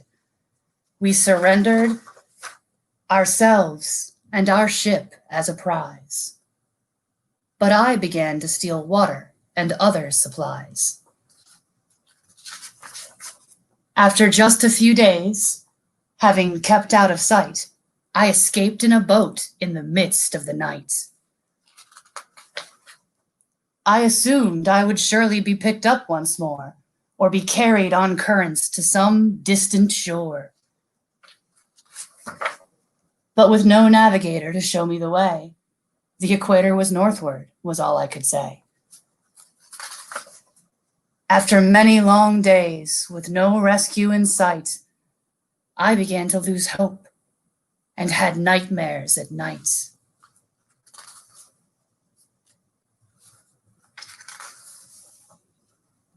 Then one morning I woke in a scene out of hell. There were slime and dead fish with a sinister smell. I'm not certain what happened. It seems so absurd. I believe a volcanic eruption occurred.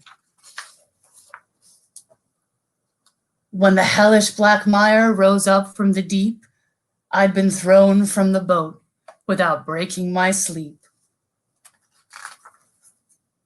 Having crawled to the boat like a stranded earthworm, I sat 3 days and nights while the slime was baked firm. Without sign of the sea or direction to go, I felt hopelessly small in that landscape of woe. But then, off in the distance, I spied a small bump that I guessed was a hummock or some kind of hump. The monotonous island showed only that hill, so I went to explore. I regret it now, still. After 3 days of walking, I paused for a rest, just before I attempted my climb to the crest. Once the chill of the night had replaced the day's heat, I discovered a canyon laid out at my feet. I climbed into the rift by the gibbous moonlight, and I found at the bottom a breathtaking sight. In the depths of that canyon, thrown from the seafloor, there were carvings of things man has not seen before. Though the monolith shocked me, my senses returned when the water's dark surface rippled and churned. I was frozen with fear as the water disgorged a creature the depths of the ocean had forged. When the thing bowed its head and embraced the cold stone, all the seeds of the madness that haunts me were sown.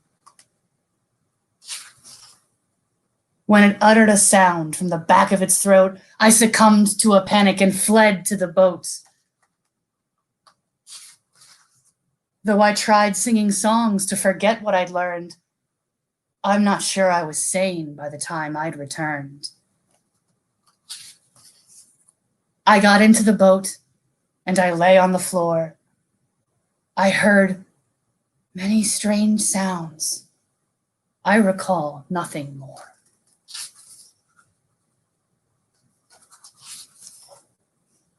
Then the next thing I knew, I woke up in a bed. I'd been picked up adrift out at sea, the nurse said.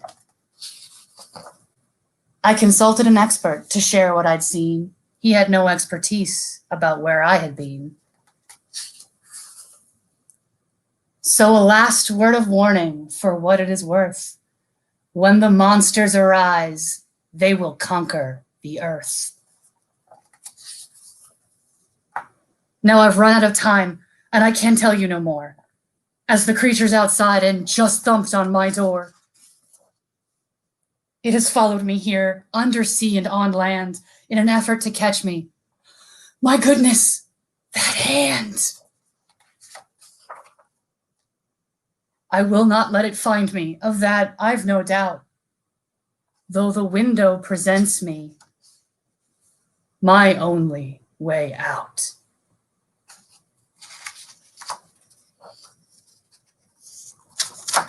The end. Thank you. Christina, your turn. That was great, Mary. I don't know how I can follow that, but I'm gonna try. Oh, you're gonna do amazing. So I'm also going to read another scary story to tell in the dark. It's one of my favorites. It's a short one, but one that terrified me as a child and still does to this day. I'm going to read The Bride. The minister's daughter had just gotten married. After the wedding ceremony, there was a great feast with music and dancing and contests and games, even all children's games. When they got to playing hide and seek, the bride decided to hide in her grandfather's trunk up in the attic. They'll never find me here, she thought. As she was climbing into the trunk, the lid came down and cracked her on the head, and she fell unconscious inside. The lid slammed shut and locked. No one will ever know how long she called for help or how hard she struggled to free herself from that tomb. Everyone in the village searched for her, and they looked almost everywhere. But no one thought of looking in the trunk. After a week, her brand new bridegroom and all the others gave her up for lost. Years later, a maid went up into the attic looking for something she needed. Maybe it's in the trunk, she thought. As she went to open it, there lay the missing bride in her wedding dress. But by then, she was only a skeleton. Such a tragic story.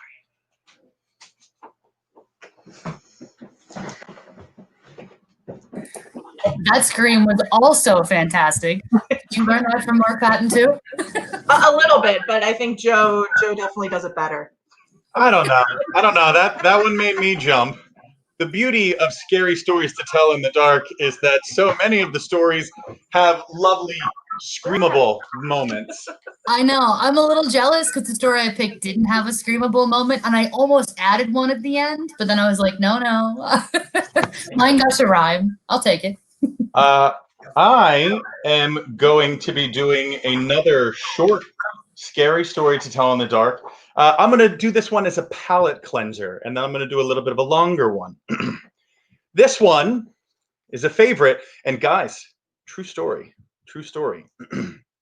The Red Spot. While Ruth slept, a spider crawled across her face. It stopped for several minutes on her left cheek, then went on its way. "What is that red spot on my cheek?" she asked her mother the next morning. "It looks like a spider bite," her mother said. "It will go away, just don't scratch it." Soon, the small red spot grew into a small red boil. "Look at it now," Ruth said. "It's getting bigger. It's sore." "That sometimes happens," her mother said. "It's coming to a head. In a few days, the boil was even larger." "Look at it now," Ruth said. "It hurts and it's ugly." "We'll have the doctor look at it," her mother said. "Maybe it's infected." But the doctor could not see Ruth until the next day. That night, Ruth took a hot bath. As she soaked herself, the boil burst. Out poured a swarm of tiny spiders from the eggs their mother had laid in her cheek. True story, folks. True story.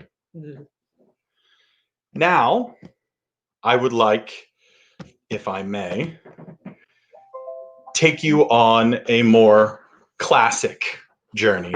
I'm going to do one of my absolute favorites, one that you just have to listen to. Every Halloween, I love reading Edgar Allan Poe's The Telltale Heart out loud.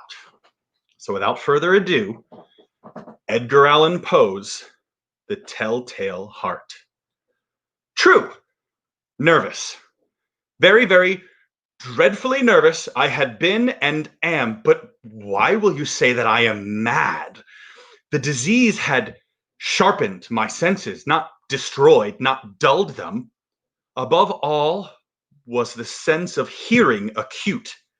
I heard all things in the heaven and in the earth.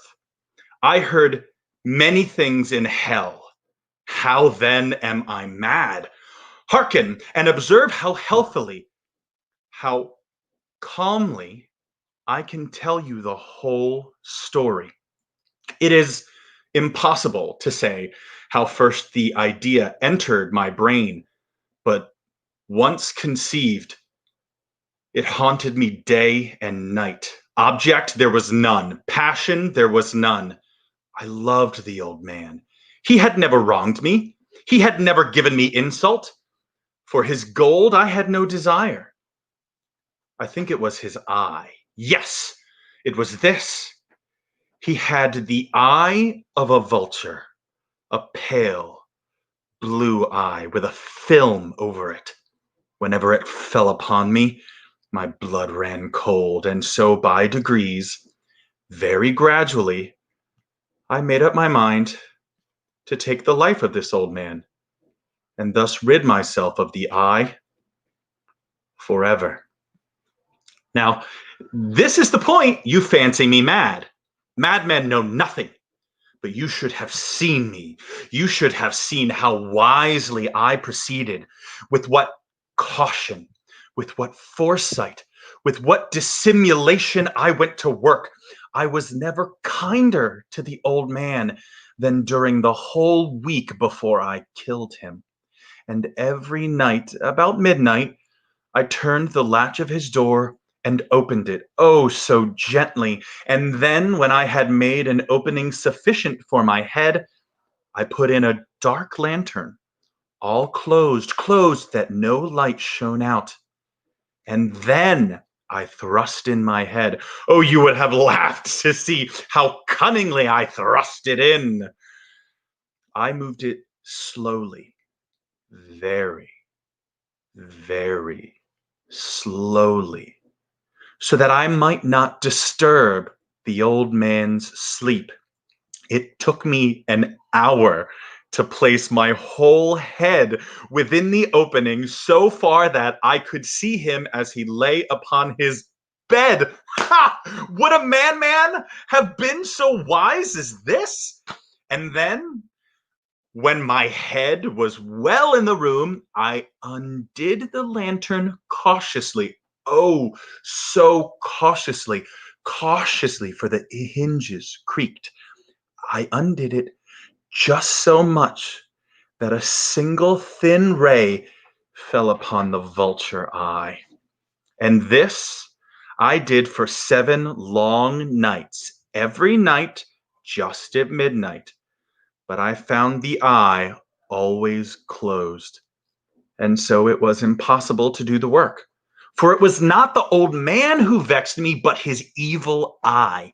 And every morning, when the day broke, I went boldly into the chamber and spoke courageously to him, calling him by name in a hearty tone, and inquiring how he has passed the night. So you see, he would have been a very profound old man indeed to suspect that every night, just at 12, I looked in upon him while he slept. Upon the 8th night, I was more than usually cautious in opening the door. A watch's minute hand moves more quickly than did mine. Never before that night had I felt the extent of my own powers, of my sagacity. I could scarcely contain my feelings of triumph to think that there I was, opening the door little by little, and he not even to dream of my secret deeds or thoughts. I fairly chuckled at the idea, and perhaps he heard me, for he moved on the bed suddenly, as if startled. Now, you may think that I drew back, but no. His room was as black as pitch, with the thick darkness for the shutters, were close fastened through fear of robbers. And so I knew that he could not see the opening of the door, and I kept pushing it on steadily, steadily. I had my head in and was about to open the lantern when my thumb slipped upon the tin fastening, and the old man sprung up in bed, crying out, "Who's there?" I kept quite still and said nothing. For a whole hour, I did not move a muscle. And in the meantime, I did not hear him lie down. He was still sitting up in the bed, listening, just as I have done night after night, hearkening to the death watches in the wall. Presently, I heard a slight groan, and I knew it was the groan of mortal terror.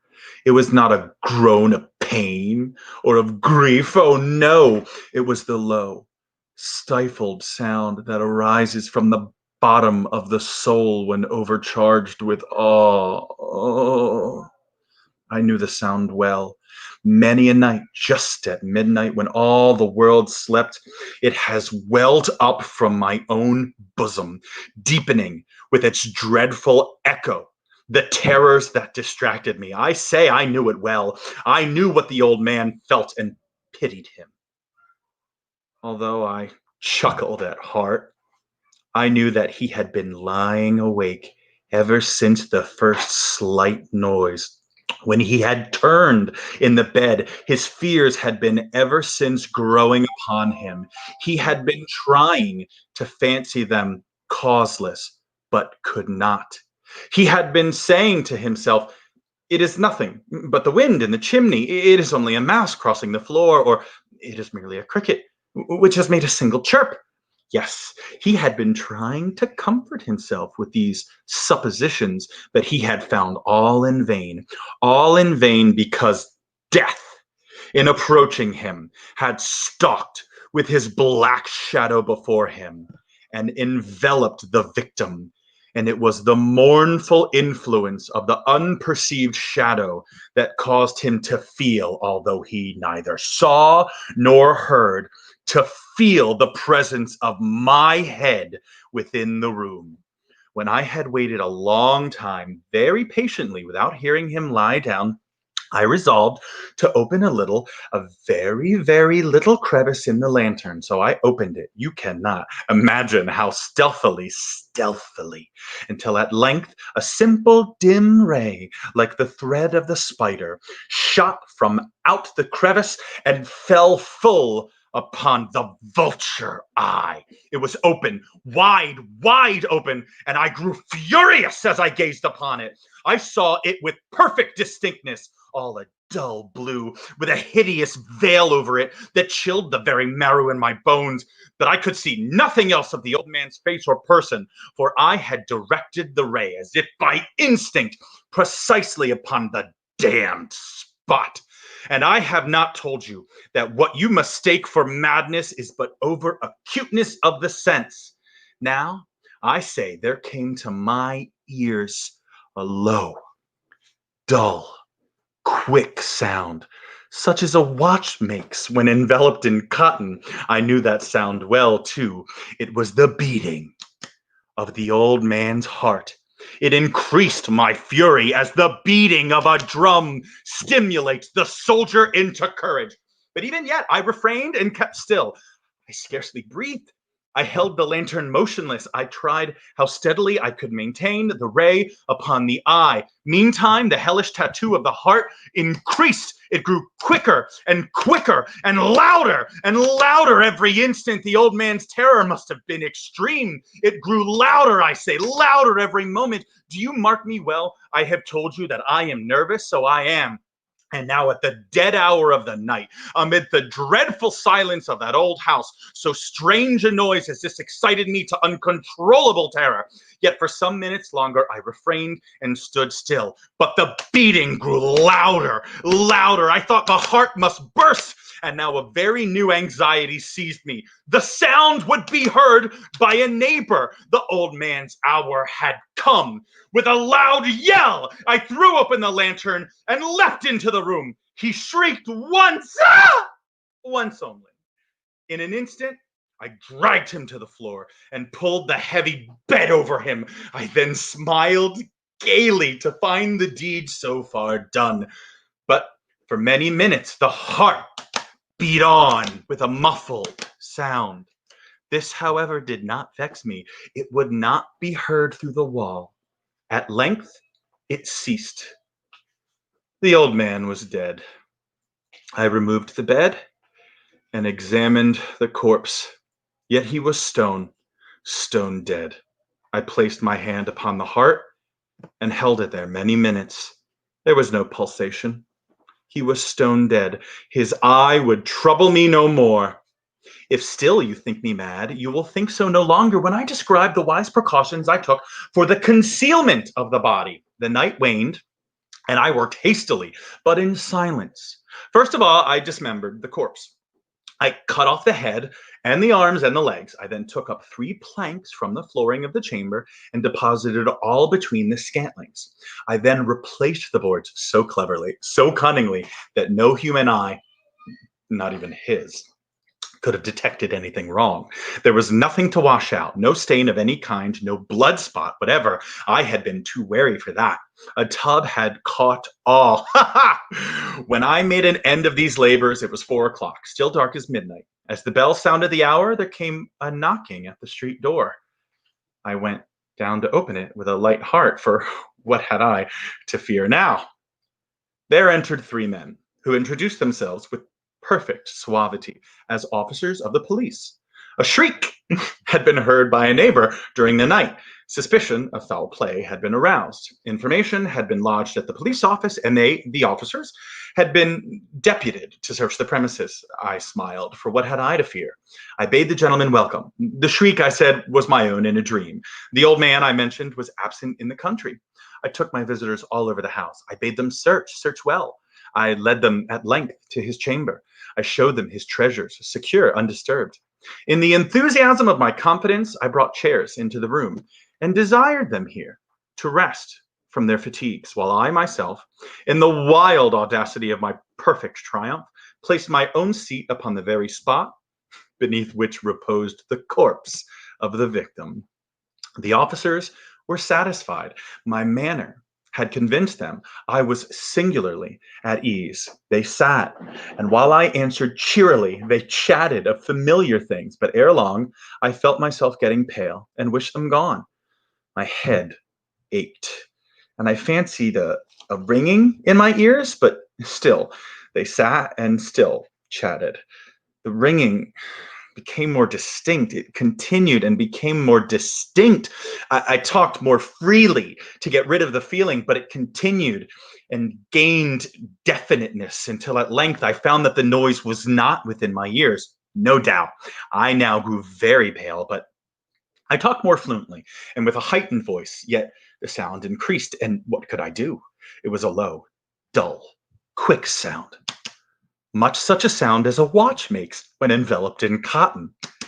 I gasped for breath, and yet the officers heard it not.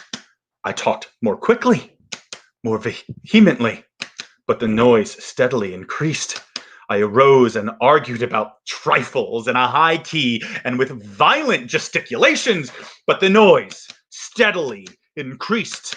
Why would they not be gone? I paced the floor to and fro with heavy strides, as if excited to fury by the observations of the men, but the noise steadily increased. Oh God, what could I do? I foamed, I raved, I swore. I swung the chair upon which I had been sitting and grated it upon the boards, but the noise arose over all and continually increased. It grew louder, louder, louder, and still the men chatted pleasantly and smiled. Was it possible they heard not?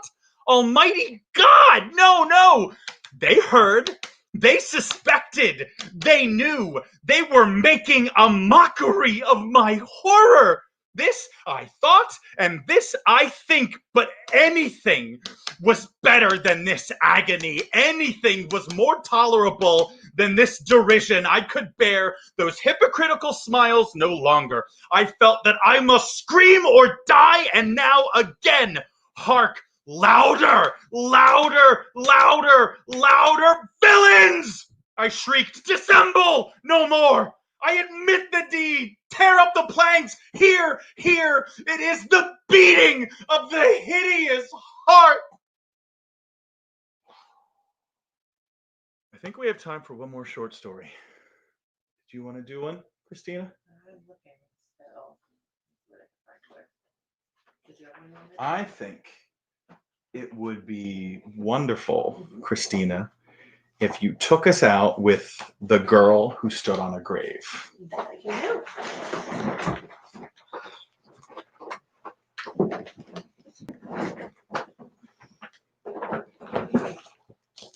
Alrighty. The Girl Who Stood on a Grave. Some boys and girls were at a party one night.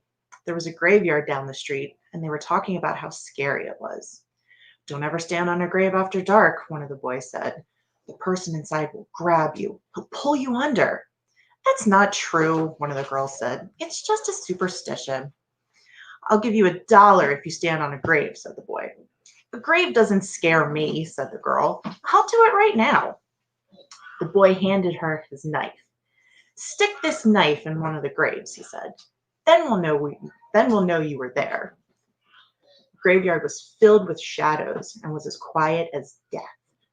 "There's nothing to be scared of," the girl told herself, but she was scared anyway. She picked out a grave and stood on it. Then quickly she bent over and plunged the knife into the soil, and she started to leave. But she couldn't get away. Something was holding her back. She tried a second time to leave, but she couldn't move. She was filled with terror. "Something has got me!" she screamed, and she fell to the ground. When she didn't come back, the others went to look for her. They found her body sprawled across the grave. Without realizing it, she had plunged the knife through her skirt and had pinned it to the ground. It was only the knife that held her. She had died of fright. Oh, whoa. We still have time for one more. Well, I wanted to ask you, Joey, do you want to do one more story? Oh, sorry. Do you want to do one more story, or do we want to take just a couple seconds to tell people about Dark Hills events and where they can go check it out before we dive in to Scott's set? Yeah, that's probably a good thing to do. Thank you all for listening. Thank you to Mary. Thank you to Christina, my partners in crime, for reading with me. Dark Hills events. We bring horror to life. We do immersive horror events. Not right now, but every month we do a remote immersive game, usually horror. We're those people. And if you'd like, you can go to darkhillsevents.com, where we can do private parties, remote and, well, just remote right now. But yeah, that's where you can check us out. Am I missing anything, Mary? We're also on Facebook. Oh yeah, we're also on Facebook. Dark Hills Events. We got a page and a group. Thank you all very much. That makes us very happy. And please get out a book and read a good story tonight. Also, donate, guys. Please donate to Scares That Care. All right? Right now. Right now. Immediately. Yeah, or a head's going to come down your chimney. Or, I don't know, a vicious sea monster. Something. Me, maybe. I might be scarier. Well, thank you guys so much for taking some time to help us out. Go check out Dark Hills events. Donate to I'm all over the place. Donate to Scares That Care. The website is scaresthatcare.org/donate-now. And send us the receipt at hmnpodcast@gmail.com. We're going to pick one of those names at random for a cool prize pack. So, but now I'm gonna bump you guys. Thank you for hanging out. Now, what all of the people have been waiting for, at long last, Scott Roger is here, and he's ready to perform. And I'm gonna finish these French fries while it's happening. So, you almost ready there, buddy?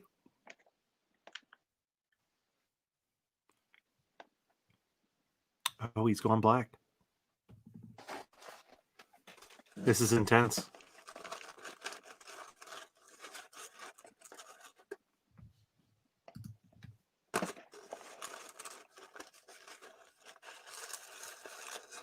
Can you hear me now? Yep. You ready? I can't tell what's going on here. We can. Sorry, I shouldn't have eaten fries on camera. That was rude and gross. We can hear you.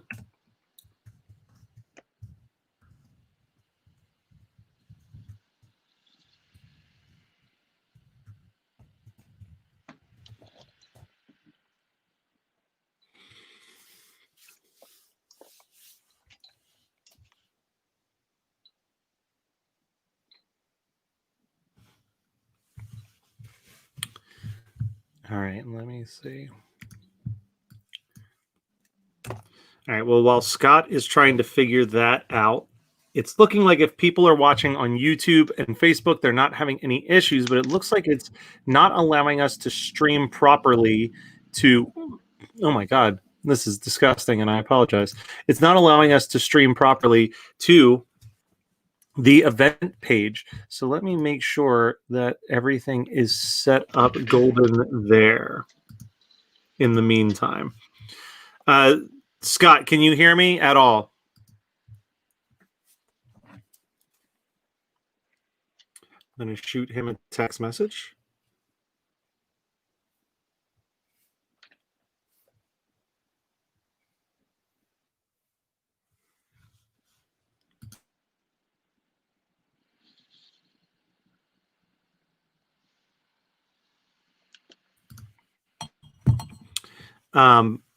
So I'm going to see what's going on over here. Hey, we made it this far without any technical difficulties. So, that's not too bad. We made it 4 hours with almost no issues. So I'm going to be totally content with that. Let's do a quick edit here. That's not what I meant.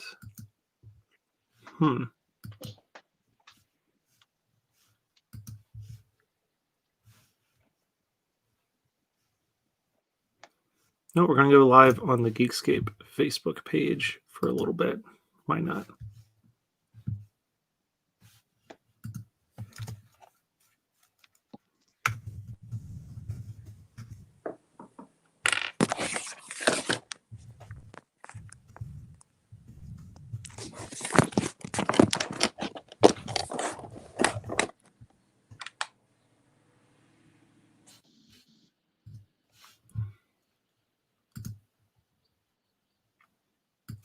Yeah, Logan, we'll find out what happens. It's going to be a test run to see for sure. Okay, well, so I mean, Matt's gonna tell me if this works. So give me a second here to set up. I can't hear anything through my AirPod, which is very odd. But I think that if I have it in, can you hear me, Matt? Like, just give me a thumbs up if you can hear me. I don't know. I'm gonna have to. I think that is it after this that we can like close this one down and have a different. I mean, I may have to just like restart. That's fine. Okay. Okay. Let me just see if this works. We'll try a quick thing, and then hopefully it'll sound okay. I don't really know what the problem is.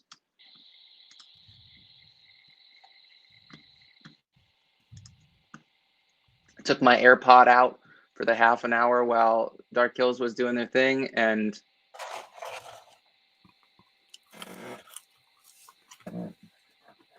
yep. I don't know what's going on, but let's try this.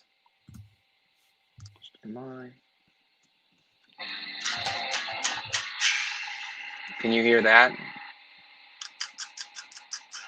I'll turn it up some.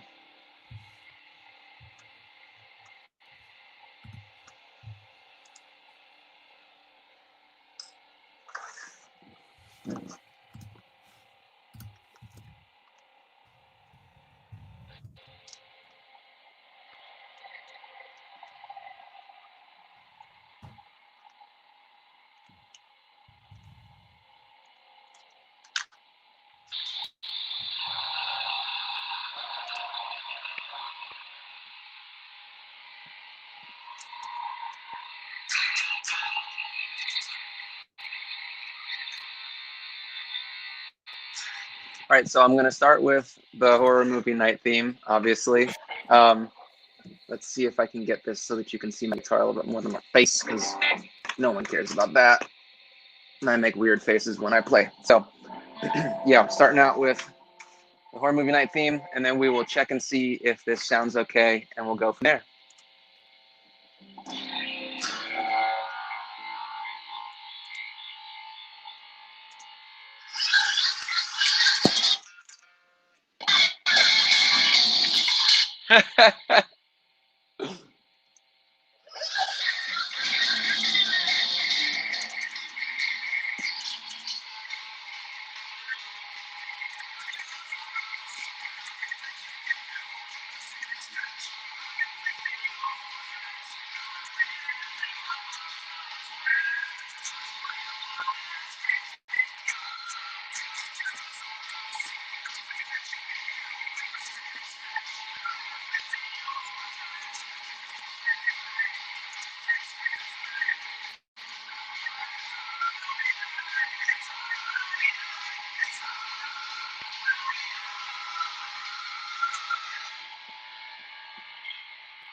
Okay, so that doesn't sound like it's working very well.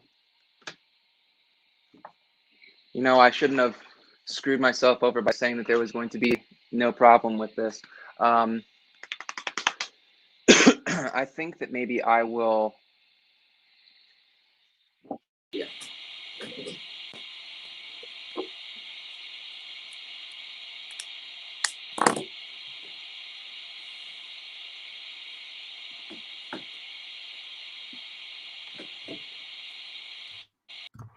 All right. Well, in the meantime, while Scott's working on that, it's a great time to remind you guys to go and donate for Scares That Care, scaresthatcare.org/donate-now. And of course, send us the receipt. We've got a lot of great stuff on coming up. Obviously, we're still trying to get Scott rocking on the feed for a little bit. God, I sounded so old when I said that sentence. But after that, Scott and I will be talking about our earliest horror movie memories. Then we are going to jump over to a new stream. And that stream is going to kick off with the WNUF Halloween special live commentary with director Chris LaMartina. So that is going to be a ton of fun as well. And hopefully Scott is able to jump in soon. Let's see. What else can I do in the meantime? Oh, I know what I can do in the meantime is we have the Spotify playlist for the whole thing that we just did. I'm just stammering and making no sense. But the playlist is officially live. So let me get that link.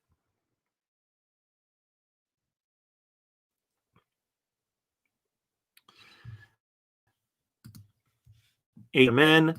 Halloween playlist. Doing a quick screen share here so you can enjoy a little bit of what we got going on.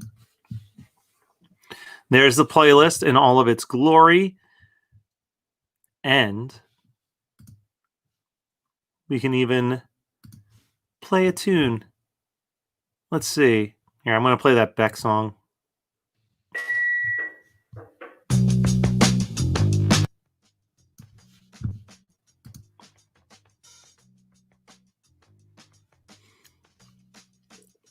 Here's that ghost effect I was talking about. Oh, not yet. Getting premature.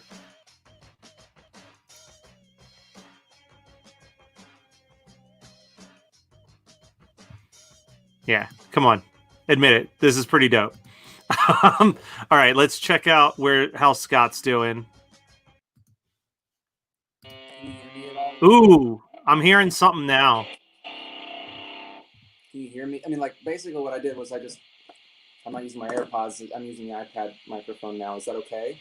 Yeah, I mean, it sounds good. Can you hear us? Yeah, I can hear you just fine. All right. I think it's time. I'm going to drop out. Okay, let's hope that this works a little better. Sorry for the technical difficulties, but we're already 4 hours in and have had minor ones, so I think that we're doing okay today. All right, just give me a second for my old-ass computer to catch up with me. I wanted to go on with the Fright Night theme. Perfect for Halloween time.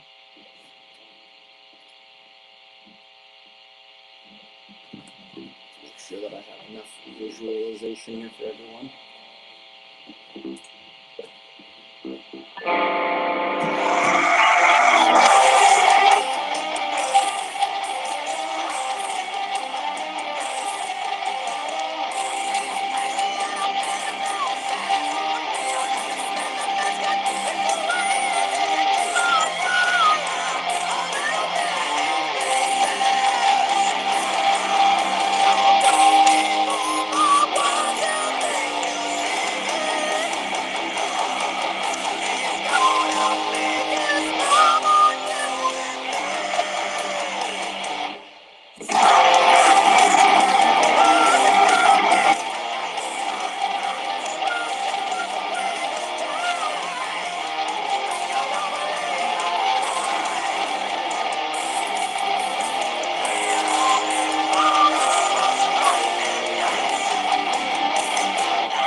All right, so let me get back to the regular comments and make sure that everything sounds okay. You have fries stuck in your teeth. All right, does it sound? It sounds low. Tom, is it too quiet on your end, or is it okay enough to hear what's going on? It's pretty loud in here. I mean, I can always turn it up on my computer, like the other computer. So. I think Tom's "It's Too Quiet" was before you started playing, when I was playing something over Spotify. Okay, yeah, because that was 4 or 5 minutes ago. All right, does that sound okay on your end, Matt? Yeah, the only thing I've noticed is like when you would go into the chorus, I'm not sure if you were hitting like a pedal or anything, but it got real loud each time for a couple seconds and then kind of like levelized itself. But no, I'm not touching any pedals. All right, well, it sounds good. Keep doing it. Okay. All right, so keeping along with this. So Friday Night was on Horrors 3. This next one is horrors, or the original horrors. So this was like 4 years ago at this point, I guess, 4 or 5 Halloweens ago that I put this out. This is the Phantasm theme. This one's nice and easy for me, so I don't sound too stupid.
I will try to stay hydrated. Thank you, John.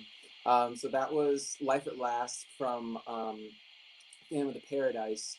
That was on Horrors. This is actually a pretty heavily Horrors 3 set, just because really fun songs, and you know, there's a little bit more going on with them than some of the other ones that kind of need that orchestration of like 3 guitars at once. So next one is, it needs no introduction, but I'm going to tell you anyway. It's Killer Clowns from Outer Space.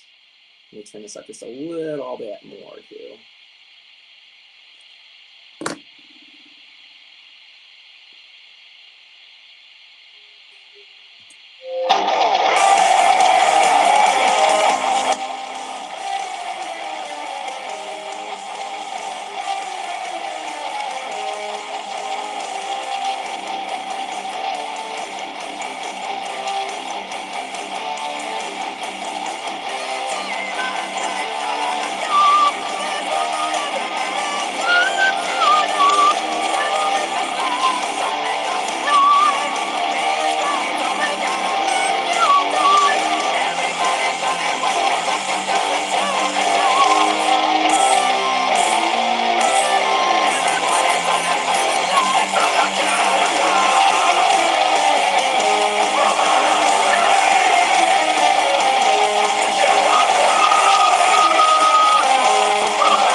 All right, so got just a couple more since we're running pretty short here. I think I'm just gonna do.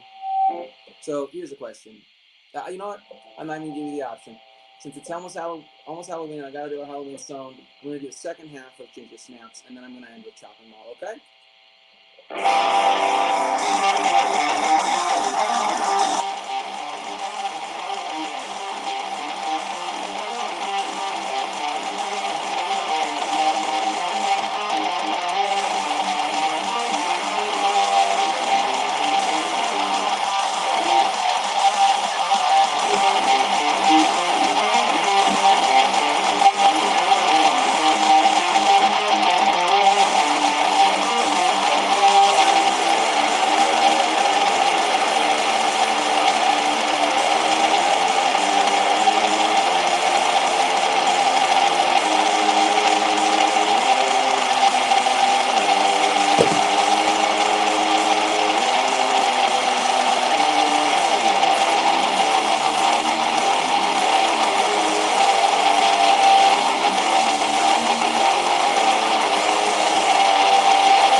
that's that. Sorry about the technical difficulties, but and it was fewer songs than I would have done if I hadn't had that screw up. But thanks for watching, and if anybody wants any of those songs, I have everything up on the Console Crash Bandcamp. It's consolecrash.bandcamp.com. It's all for free. Help yourselves, share it around, and if you want to donate any money to Console Crash through that, donate it to Scares That Care, and get entered to win some prizes. So thank you for watching. Thanks, Tom. All right, guys. So while Scott is getting that all cleared out, we will be back on here in just a bit. We're going to do one last session on this stream, which is our earliest horror memories. And there's going to be a couple people hopping in throughout to talk to us. But while we're waiting for Scott to get that all cleared out, while we're waiting for the people to jump on to join us, I just want to once again remind you we're doing this for Scares That Care. I know you're getting sick and tired of hearing me say it, but it is a truly great charity doing some truly great things. So go to scaresthatcare.org/donate-now. And when you donate, please send that receipt to us at hmnpodcast@gmail.com. And at the end of the night, when we finish our big draft at 10 p.m., we are going to draw a name, and that person is going to win a prize pack. And much like the prize pack that we gave or are going to give to our listener Tom for beating Scott in some horror trivia earlier this morning, this will be set specifically for you. So let us know your shirt sizes. We'll send you as many shirts as we have in that size. Let us know some movies that you like, some comic books you like. We're going to make it a really nice prize pack because you are doing a great thing by donating to Scares That Care. Now, while we're still waiting for Scott, I do see that my friend Katie has jumped on the feed. So let's bring her in. Hey, Katie. Hey, how's it going? Do I sound okay? Yeah, you sound great. So, Katie, you used to live near me, and now you don't. You moved just a couple months. You moved during a pandemic, which is insanity. But you Oh my moved. gosh, yeah. I did move. Yes, I moved from the beautiful state of Pennsylvania to the equally beautiful state of Vermont. So farther up north, we already got snow. It's cold. I like it though. Vermont is, when I traveled around New England, I think Vermont is, that and Maine are like the two that I just think are so pretty. And that's not a diss against, New Hampshire's got some good stuff. Boston's got some good stuff, but there's something about Vermont. Yeah. Rhode Island, I could care less about. That's probably my least favorite of New England. Take that, Rhode Islanders. Yeah. All of our listeners from Rhode Island are unsubscribing. And so so we've always known of each other, but I think we first really crossed paths because you were teaching a horror class at the college that I used to go to. Yes, I was. I taught it was like an American Studies class about the history of horror and connecting it with American culture. And it was an awesome class. I had a lot of great students, and I think the curriculum was pretty sweet. So, yeah, if I was a student back then, I would have signed up. So we're discussing our earliest horror memories. And the way that Scott pitched this to me when he was talking about it was he's like, not the first horror movie that you watched, because I think that that's a very short conversation. But I think with all of us as horror fans, there were little moments along our way where we got into the vibe of getting scared. And, and it was like these little moments that popped up from here and there. So I'm curious, what are some of the moments for you that really stick out in your mind as early moments where you were like, I might be a horror fan?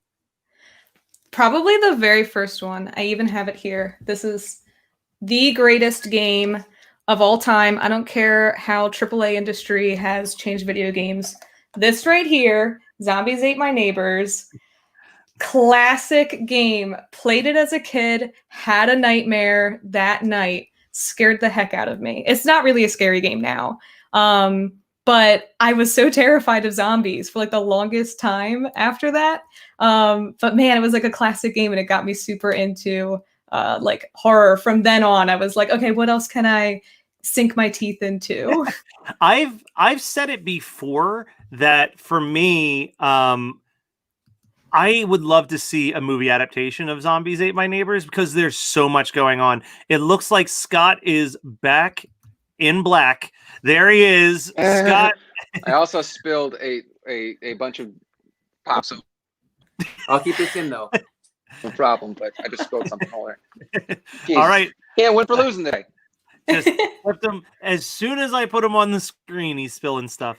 I know. So I'm gonna try to be a little off on what I say because we're obviously doing a draft of things that scared us as children. So I don't want to give away any of my cards quite there, but I will say, like, even when I was terrified of horror, and I've always been terrified. Like as a kid, I was like so scared of it. But I obviously read Goosebump books.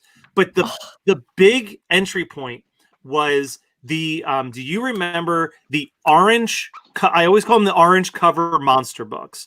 I've been slowly trying. Let me see if I can pull up a picture of them. Actually, this is the first time I'm actually going to use a normal screen share. I think that those were my first two, Matt. Yeah, orange back monster book. Crestwood Monsters. That's what they were called. I had to think about it for a Matt second. sent me one too because he had two of one. Yeah, Crestwood Monster books. Perfect. This is the perfect picture for me to do a screen share. All right, so I'm going to do a quick screen share. This should pop up in just a second.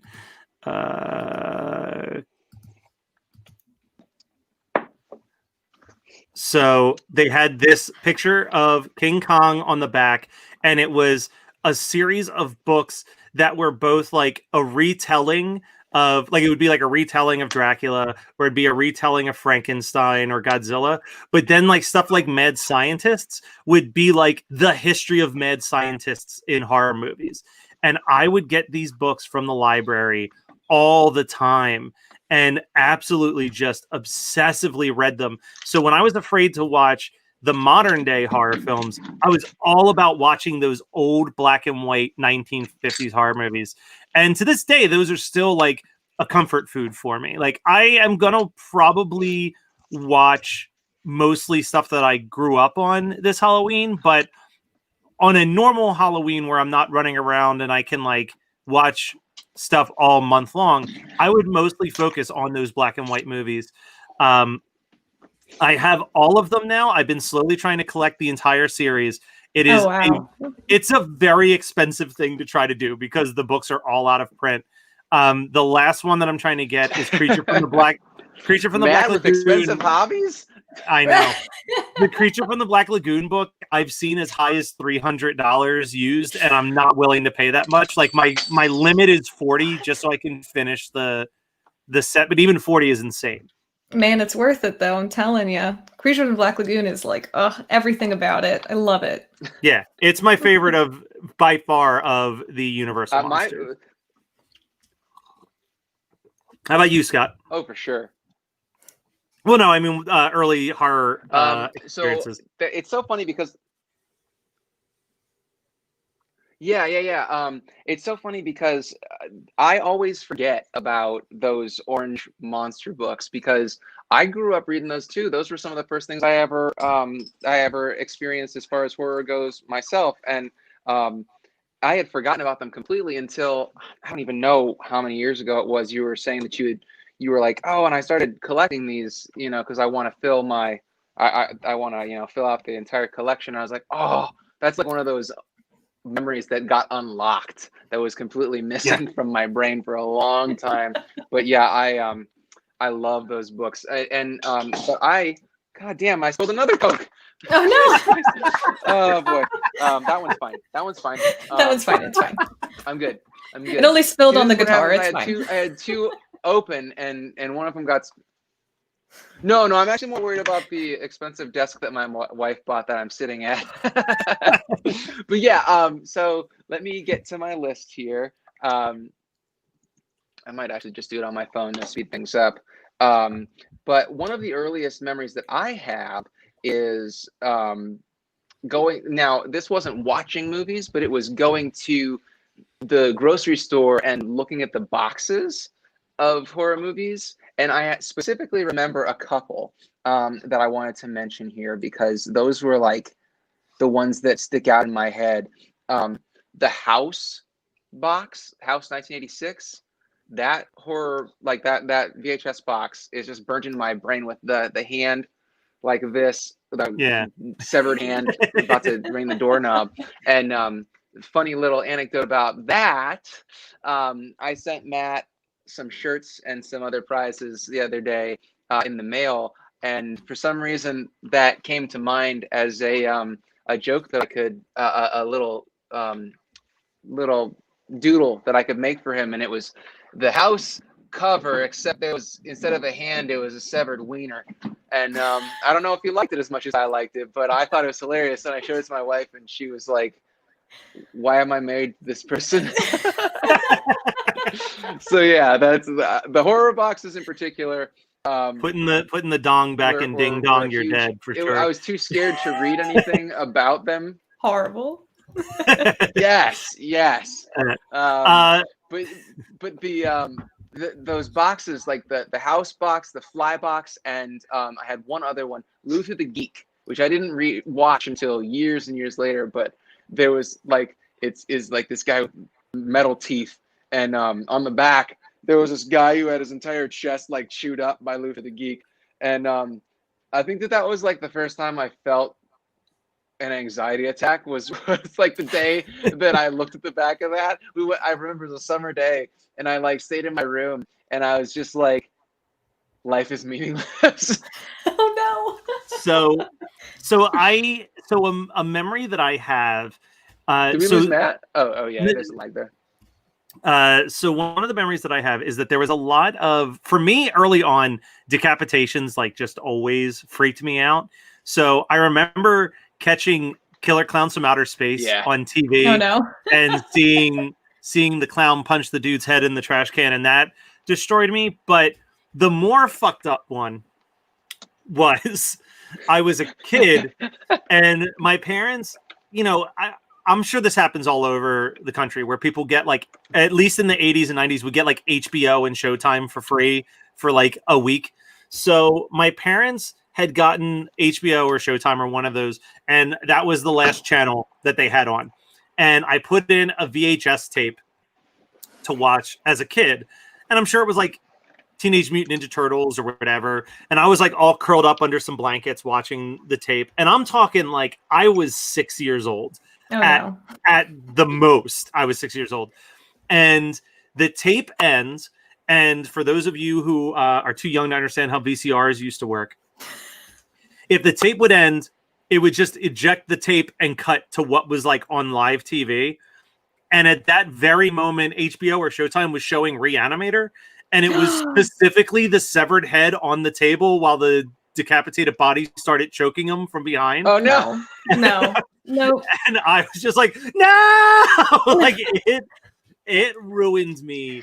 That so reminds hard. me that one of my like favorite, this was like later when I started getting into horror, but I used to watch Bravo's 100 Scariest Movie Moments like thing that they would air every single year in October. And it was like all October long. Oh, yeah. And I always, oh my gosh, I hated that scene is in it. And that now I don't even associate that scene with the actual movie. I think of Bravo's 100 Scariest Movie Moments. And because I had never seen it before watching that, the compilation. And I was like, no, I'm not watching this movie. And it's not as scary as I thought.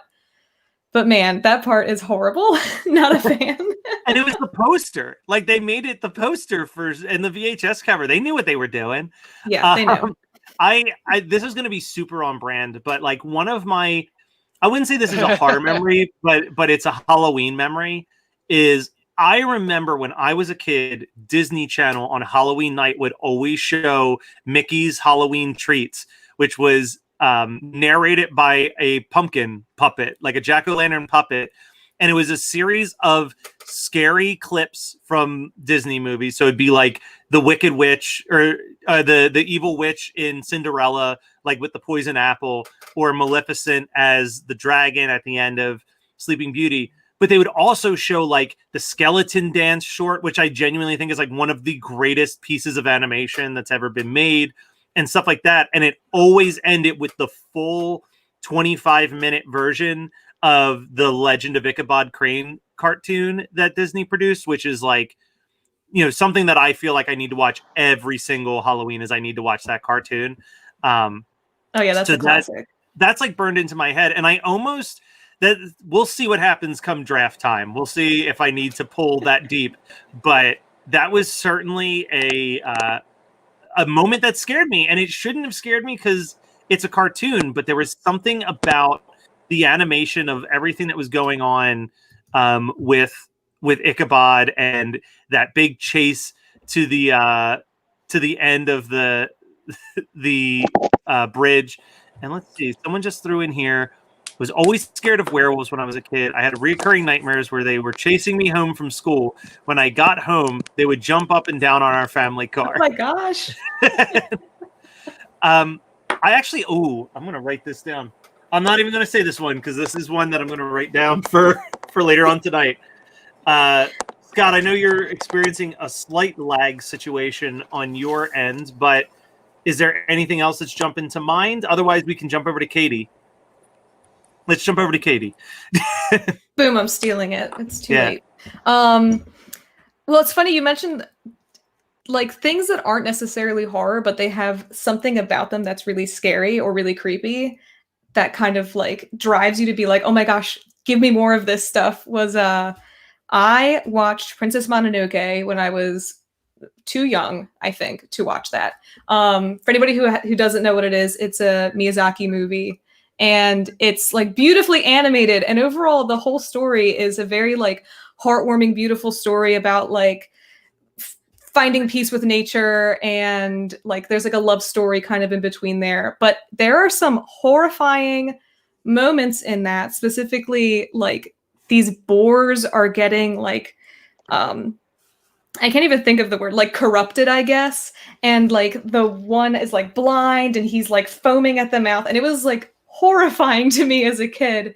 And then on top of that, the forest spirit gets like also corrupted. I won't spoil it for anybody who like hasn't seen it. You should watch it for sure.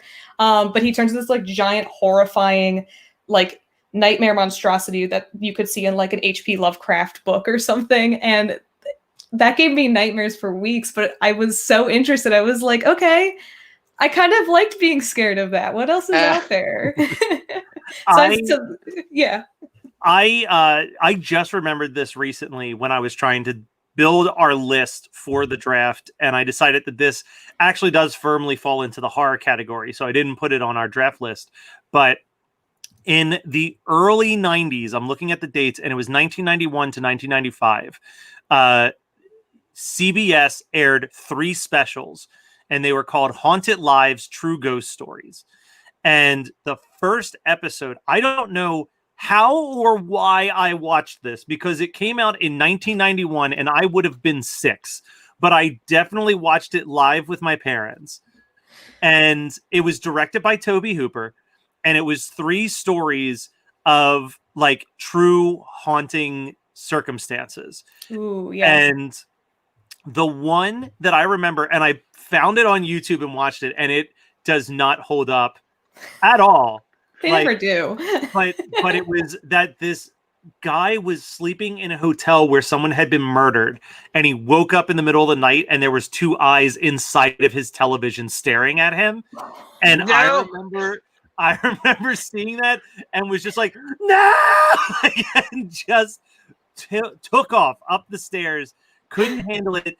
And similar to your like Bravo story, I also remember one night, and I remember this so vividly, I was on the floor watching TV with my mom, and it was around Halloween time, and they were doing like a countdown of the scariest things or whatever, and they showed a clip.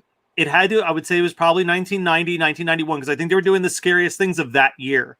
And they showed a clip from Freddy's Dead of Freddy Krueger where he's like standing there and he's like, every town has an Elm Street, and then like the street pole bursts out of the ground with the Elm Street thing on it. And that was the first time I ever saw Freddy Krueger, knew anything about him. Like I was a child. I was 5 or 6 years old. And that is like my first Freddy memory. And I remember I was like, I'm going to bed. Like I didn't, because I was That's like, what he wants you to do. yeah, I was like, this is scary. I don't know what this is. I don't want to see what else is coming up on this screen. So I'm going to just get the fuck out of here. Yeah. I got That was that. probably a good call. I absolutely have to interject here with what I was going to talk about with my with an early memory of Freddy. I think I've mentioned it at least once before on the show, and I know that Matt knows this story, but hey, I can tell Katie. So the first thing I found out about Freddy was that he murdered kids in their dreams. I didn't realize that he murders teenagers. He murders 24-year-olds that are in high school, basically. But I thought that he was like killing like 8 and 9-year-olds, right? And so I'm 8 or 9, and maybe I was younger, I don't know, but I saw in my grandma's TV guide a little black and white shitty picture of Freddy's face, and I understood that he was a burn victim that killed a ghost that killed people in their dreams, and he had a knives for hands, knives for fingers, and I was fucked for like a good 10, 15 years. Like there was so in my parents' house, there's an old basement. Like there's an old basement, there's an addition, and the old basement is like the unfinished side, right? And so I would have nightmares constantly, like almost every night, of walking down the stairs. And when you walk down the stairs, you'd be in the new basement, the addition, and there was an old wooden door that would take you into the old basement because it's like a farmhouse, right? And he would be in there, and that would be his that was his boiler room, and he'd come after me, and I was just absolutely horrified by that concept. And I remember it was so traumatic for me as a child that I must have been 7 or something. I wanted to watch Masters of the Universe on Channel 8 or something like that, like the Masters of the Universe live action movie, because I was obsessed with the He-Man toys. And that movie does not hold up. It wasn't good in the 80s, and it's not good now. But still not good. It's still not good. But the funniest thing about it is that I was taking a bath afterwards, and for some reason, no one else was in the house. I don't know where everyone else was. My parents were gone. My sister was gone. Something, or they weren't close enough, and I felt unsafe. And I thought, okay, if I just kind of like hum and talk to myself while I'm taking this bath, Freddy won't come and kill me. And like it's like the logic of me being asleep didn't even fucking matter anymore. It was literally like I'm alone, Freddy's gonna come get me. So yeah, like Freddy was a huge, like, it took me until I was 14 to watch Nightmare on Elm Street. I watched like tons of horror before I finally took the plunge to watch Nightmare on Elm Street. And I mean, I love it. It's a great film. It's my all-time favorite horror film. But it was one of those things where I think that the expectation was like, or I didn't even want to take the plunge because I was like, it's gonna be brutal if I watch it. But he horrified me for so long. Do you think that? Oh, go ahead. No, you go ahead. You're probably gonna say something way more intelligent. No, I was gonna ask Scott if he thinks that. Do you think that Nightmare on Elm Street is your favorite because it horrified you so much as a kid? Like just the concept of it scared you, and so like you've had such a long relationship with it, or do you just like the movie? That's a really great question, and I don't necessarily have a good answer for you. I think that so much of that film is bound up in like that childhood trauma of what Freddy could do, but at the same time, it's like a really, really well-made movie. Well, I think it holds up. That's what I was going to say. Was have any like nostalgia for it because I saw it when I was a teenager. Well, I was going to say it says a lot about how good that movie is because under most circumstances, for something that's been built up in you that long leading up to it, you would assume that the movie, you would be like, oh, that movie disappointed me because I had like 10 years of fear going into it. It's kind of like when I watched The Exorcist. Like I was like so afraid to watch The Exorcist because all I ever heard was like, oh my God, it's shit your pants scary. And then like when I watched, I was like, I mean, it's fine. Like, yeah. And the like, crab walks. If you see the one with the crab walk scene, it hits harder than the theatrical version. And like, here's the thing. I've said this before. Like, I enjoy The Shining. I enjoy The Exorcist. I'm not going to sit here and be like, I get why people rank them as like the greatest horror films of all time. They're just not for me. Like, they're not like my form of horror that I prefer. but I think also I just caught them at this time where like my foot in the door to horror was like Scream, and then like it was quickly into like Hellraiser and Event Horizon and like these really horrific cosmic horror. Like Event I Horizon love was the one fact of the that you first went horror from movies I Scream saw. to Event Horizon. I know, that's a I know. big Such leap. a huge jump. So I went into all this crazy shit. So then like going back and doing like the afterwards work, like stuff like The Exorcist and The Shining didn't hit. I actually hated the original Texas Chainsaw Massacre the first time I watched it. Now I think it's the best It's horror okay movie that's ever now. been made. Yeah. He's Oh made my up for god, that it's a mistake. classic. But I remember renting it for a sleepover, and like we were all like horror fans, and we'd heard how like brutal this movie is, so we're all like, "Ooh, we're saving this one until midnight." Yeah, like it was like midnight. We're gonna watch Texas Chainsaw Massacre. We're gonna build ourselves up. We're gonna get super hyped for it. And I was like, "This is so slow. This is so boring. This guy in the wheelchair is the most obnoxious He's really person in the world." annoying. Like, Yeah. like I was just like, I hate everything about this. And then it was years later where it was Halloween. I remember this memory so vividly. It was my freshman year of high school. It was Halloween night, and I was like, I gotta find stuff to watch. Like I wasn't really in the mood to watch anything that I already owned. So the Blockbuster, I was a walking distance from the Blockbuster and a walking distance from my school. So after school, I walked to the Blockbuster and I was looking at what horror movies they had for sale. And one of them was Texas Chainsaw Massacre. And I was like, fuck it, I'll give this a shot. So I bought that, and watching it by myself in a completely dark house in the middle of the night, like it hit differently. I was like, Oh, yeah. okay, I get this now. Like the last 20 minutes of that movie is just pure chaos. Yes. And I was like, okay, I get the appeal. I love everything about this movie. And then it became like obsessively watching it. And, you know, according to Scott, it's no Texas Chainsaw Massacre 2, but I think the original, I think the original's pretty okay. Oh yeah. It's got some fantastic moments in it, I gotta say. Like when you first see Leatherface and he just clocks him in the head with that mallet, that like, the sound design in that is so good. It like, it feels real. I love it. I genuinely don't think that there has ever been a better first reveal of a character in a horror movie than that Leatherface one. Slams that door shut. Yeah, Oh, it's God, it's so just good. it's chilling, and just that shot of his face as he opens the door, and there's like the pig noises in the back. You're just like, what the fuck? You're like, what is happening? Yeah.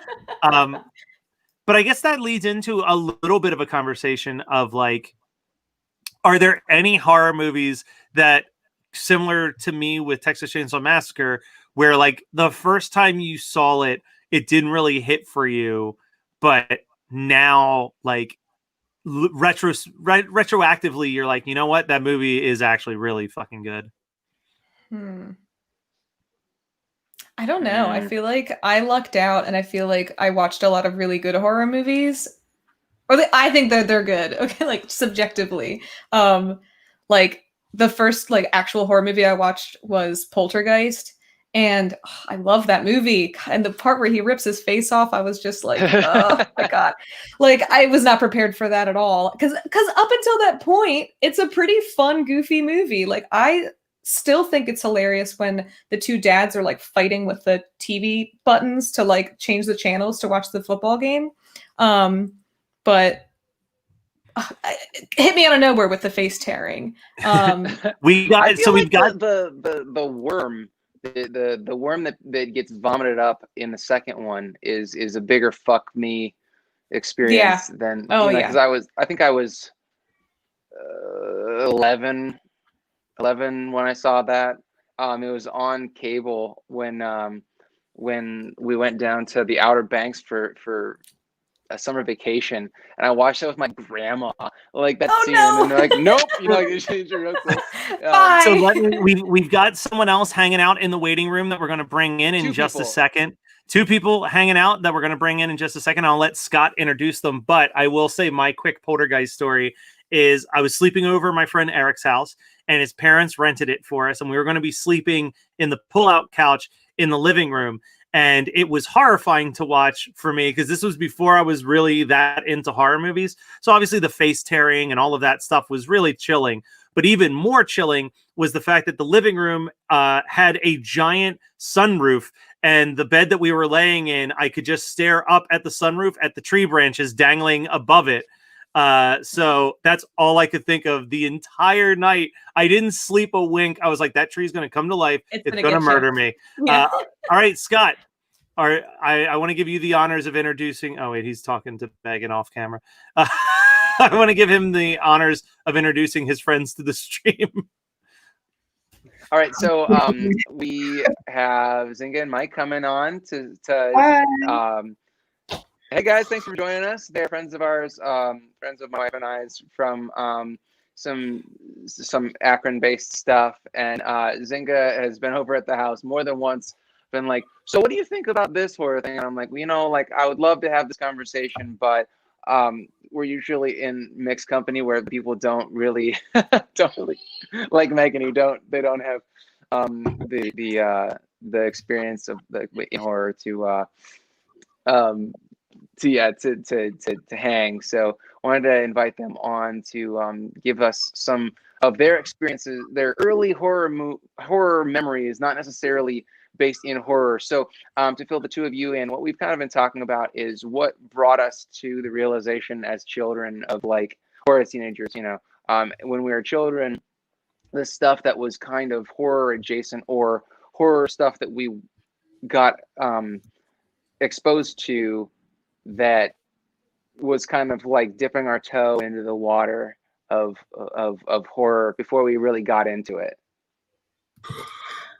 That is a really good question. And I was thinking about that too. I was like, should I bring up this movie that terrified me when I was a little girl? But it was definitely the scene from Fantasia. I don't know if anybody's seen that movie, but well, yeah. Right? And then the broom scene, when the brooms are like taking over, I had never been more terrified of brooms and buckets in my life than. Really?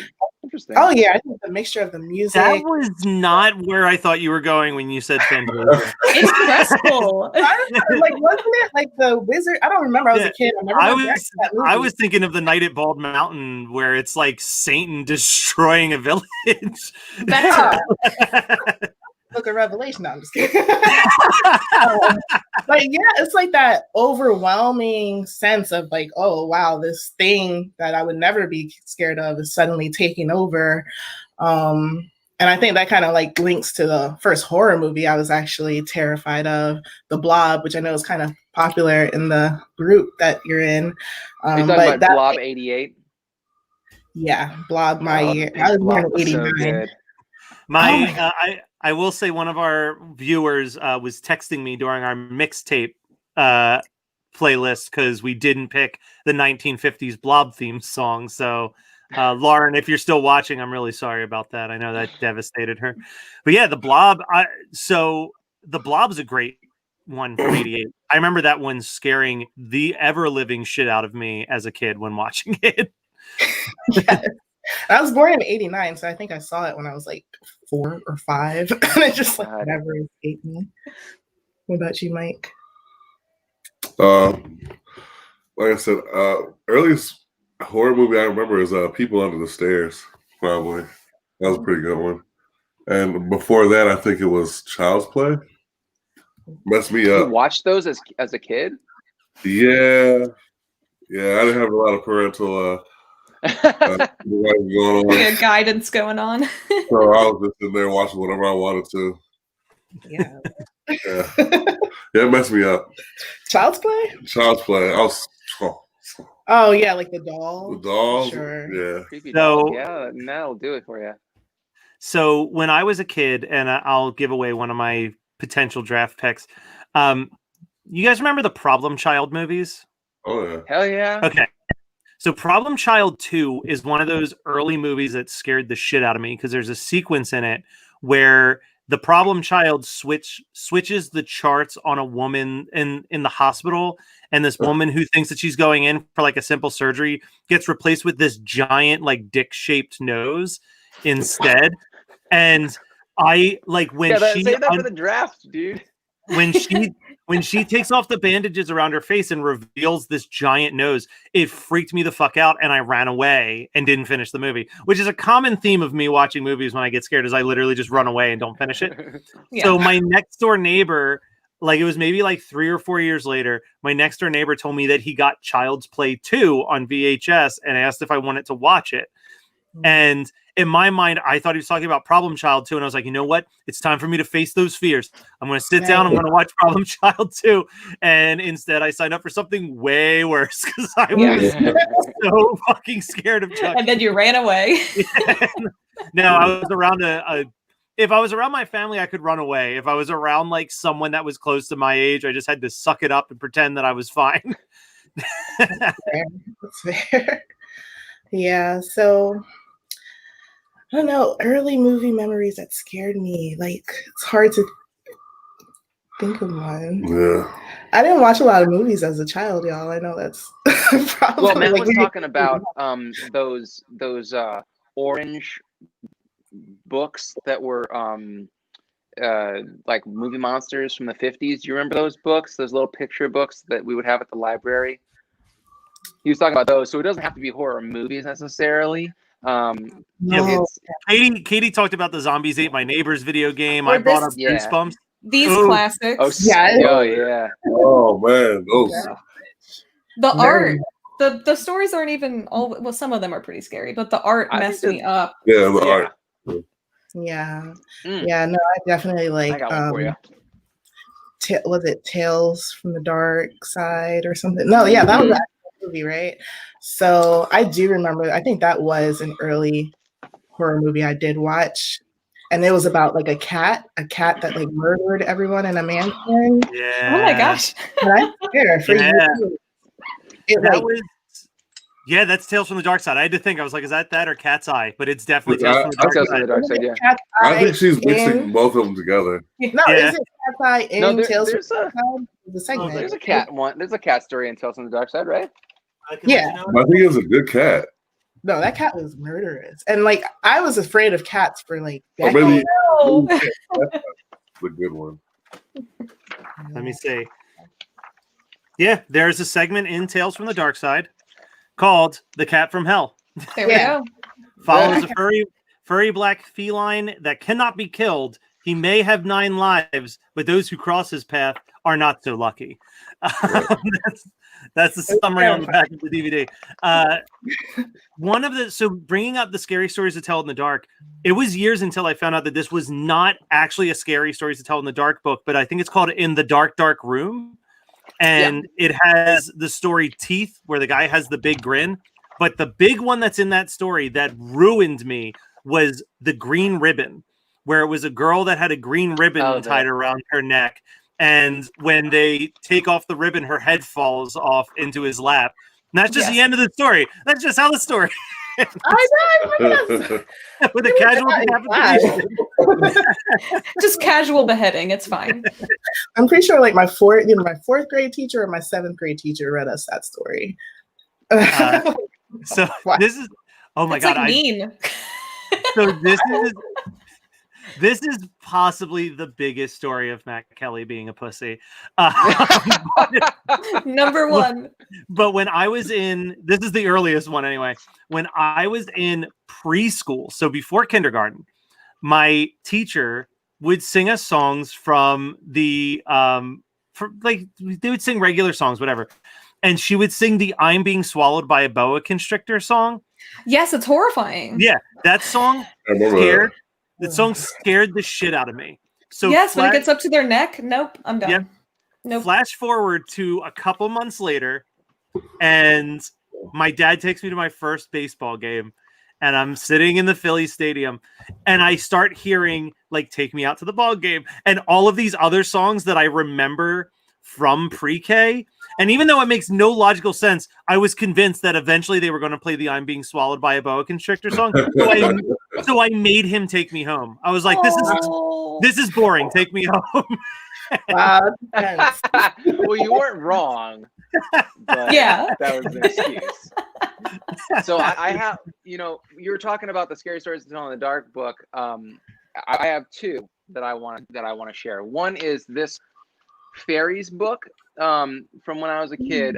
This is not the original book. This is one that my wife and I found at an estate sale in hardcover. We had the paperback at home, but it's like a 1970s, early 70s, I want to say, book that has like all these beautiful illustrations of different kinds of fairies and like, you remember in Legend, that bog witch that tries to eat Tom Cruise, you know, Miss Meg. I have not Meg watched- Mucklebones. I was She's gonna in say, I this haven't book. watched Legend that much, but Yeah, Meg Mucklebones is in this book. But I mean, 'cause she's like a real fairy, like a child-eating fairy. But this is what I wanted to show you, and let's see if I can get a good picture up in here. So there are these pictures that I got that in the back of the book of these little fucking gnome fairy creatures hanging out with the people that made the book, and it's this picture right here that really fucked me up as a child. Yeah, it's creepy. It's like they're taking pictures on a hillside, and then there are these little gnomes watching them. That really fucked me up. But also, I have one more book that I want to share. My all-time favorite scary story book. I got this in 1992, I want to say. 1992. It's a good year. I was 10 years old. Haunted Ohio 2. Now, I went to this thing called the Buckeye Book Fair, and it was in Wayne County, which is the county that I grew up in. And there was a book fair in November. And so I'm 10 years old, and I'm with my mom, and I'm like, Mom, will you please buy me this book? And I scared myself so bad reading this goddamn thing. It's just like, it doesn't hold up. I've tried to reread it as an adult, and the writing's terrible. The stories aren't scary. Nothing about this is scary. But I was just so terrified of the concept of all these ghosts growing up.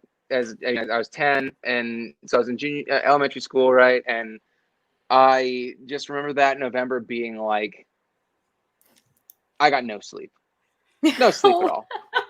I mean, we've talked about it on bonus episodes before, but like for me, a big one that I can't believe it took us 45 minutes in this discussion to bring up, but like trying to put on my brave face around all of my older cousins while watching Are You Afraid of the Dark on a Saturday night. Like, thank you. Yes. Like there are moments, like I still think that Zebo the Clown is a legitimate scary story to show kids. Like it is terrifying. And I still think that it is the best creepy opening credits to anything. Like, oh yeah, fuck Unsolved Mysteries, fuck the X-Files. Are You Afraid of the Dark is the best creepy opening credits I've ever seen. The opening credits were scarier. No, you're than forgetting a than very most of the important show, stories. dude. Are you about to say Goosebumps? Oh, Goosebumps too. No, Unsolved Mysteries, man. Unsolved Mysteries was a gateway drug for so many of us. There were ghost stories or alien stories. Come on. Fair enough. No, it was Are You Afraid of the Dark for sure. Yeah. I remember one that didn't seem like it was meant to be horror, but I don't know if anybody ever seen Ghost Rider. So there was like this one. Oh yeah. Feature where they had like this.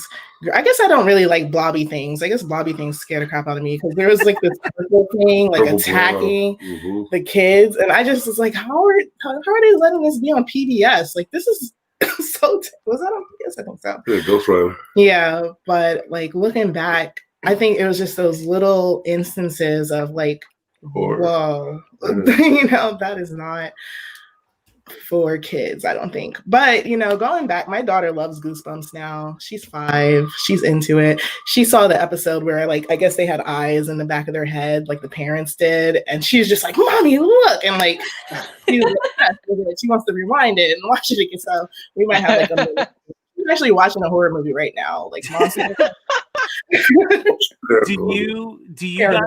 Do any of you have and this will kind of make this the final or close to final segment, so we can. I know Katie's like technically taking a long lunch break right now to be here.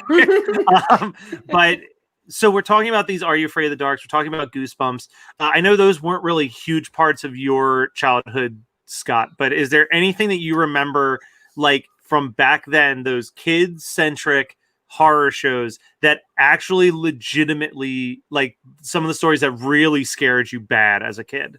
Because I've got two from Are You Afraid of the Dark. Goosebumps never did for me, but two. Okay, I'll let you go first so I don't steal one of yours. Okay, first would be well, from Are You Afraid of the Dark? It's probably not that scary now, but the Tale of the 13th Floor gave me a ridiculous fear of aliens that I've only recently gotten over. That was one of my two, for sure. That segment is so creepy. It's so well, and it's the whole episode is just unsettling because the aliens themselves, they look like normal, I guess, but their like spacecraft thing is these weird muted like pastel colors, and something about that just creeped me out beyond belief. And then like, if you want to watch the episode, I won't spoil what happens at the end, but it's very spooky. It has a very spooky twist ending. The other thing that I would say is not Are You Afraid of the Dark? Courage the Cowardly Dog. Loved that show growing up so much. And basically any episode that would feature like random CGI or claymation thrown in always scared the hell out of me. I don't remember. I think it's like Courage Goes to the Big City or something, but they're like traversing through this hotel, and they open it, all these doors and all these scary things. One of them is actually a clip from a Godzilla movie. And then he opens the door and it's this little girl, and you just see like the back of her, and she's playing a violin. And he goes, "Oh, that's not scary." And she turns around and she has this like horrifying claymation face. No, gave me nightmares forever, but I loved it. 10 out of 10, would watch again. The other one that you mentioned, so you mentioned the 13th Floor, which was definitely one for me. The other Are You Afraid of the Dark one that just rubbed me the wrong way is the one starring Melissa Joan Hart, where it's the little boy in the woods that keeps going, "I'm cold. I'm cold." And it is couldn't do it. I don't remember if I ever was actually scared of this, but does anyone remember Erie, Indiana? Yeah. I can't remember anything about it, but I remember it existed. What was that? Was that a TV show? Yeah, it was like a Fox Kids Saturday morning show, just about like a kid who lived in it. It was like if Pete and Pete was about horror stuff. Like it was like, oh, he lives in this town and everything's weird, but like everyone just accepts that it's weird. But because he's the new kid in town, he's like, no, this is strange. Like this shouldn't be acceptable. How about you two? Anything that you remember from like a kid-centric show that just like rubbed you the wrong way when you watched it as a kid? A kid-centric, not for me. I was always into the adult horror stuff, so I was watching. As a kid, like you said, Unsolved Mysteries, Tales from the Crypt, X-Files. Those are all the ones that got me messed up. what was the one that got like really messed you up on X-Files? The X-Files ones, it was about the cannibals in the baseball field. I remember that. Wow. I just remember a kid digging in the dirt, you know how they're about to hit the bat, and then like blood started coming up from the diamond, and Yeah. This family of cannibals were just like burying their kids on the baseball field. Oh my. You would never look there. Yeah. I remember the one where the kid thought that he was a vampire and he worked at the fast food restaurant, and there'd be like, he'd like be grilling burgers, and then it would cut to his POV, and the burgers were just a bunch of human brains and organs like on the grill for a split second. Oh no. I'm not going there. That's the Fluke episode, guys. Why are you talking about anything but the Fluke episode? That's the one. Oh, the fluke worm? Oh yeah, I remember that too. Horrifying. And the guy who like ate liver or whatever, and his fingers were like, you know what I'm talking about? No. Sally fingers. They had two episodes on that guy. Wow.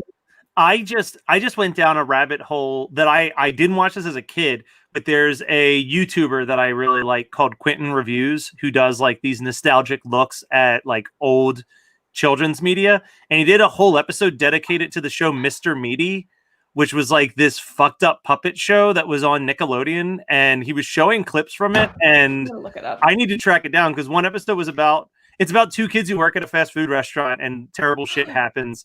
But the one is like the kid eats raw meat and I has a hated it. tapeworm. Yeah, he has like a raw tapeworm that just keeps shooting out of his mouth like the second mouth in an alien and eating food before he can eat it. And just like seeing the puppet of it, I was like, this is horrifying. They just looked like dirty, like they look like puppets that were like abandoned from like a dark ritual or something. You don't even need to watch it. Just look at what they look like, and you tell me if you think that kids should look at that. Yeah, I'll pull up an image for us real quick. Good. Everyone can have nightmares tonight now. You're I'm welcome. here for it. Terrifying. Ooh, Now, speaking of worms, I mean, this wasn't a TV show, but I definitely watched it as a kid, and I think it was targeted to kids. Beetlejuice, was that targeted? Was that a kids show? Like the giant, like faceless worm, The sandworm thing. Sandworm. Yeah, sandworm. Oh my You talking about the movie? Or you talking about the TV, the kids, the cartoon? There was a cartoon. There was a cartoon. Both. No, the movie. Look at that monstrosity. Oh. No. Nope. Nope. Nope. Worse and worse. Yeah, it's getting worse and What's worse. going on in that picture? Like, This is like the what is that one YouTube? The Don't Hug Me, I'm Scared. It's like that. Yeah. Yeah. Now, here it is. We can see the tapeworm coming out of his mouth. It's like the alien, little alien mouth. yeah, Cartoon Network and Nickelodeon was a trip for sure. Late night HBO. Once again, no kid was watching late HBO. I know. I needed way more parental guidance when I was. The cool kids, yeah.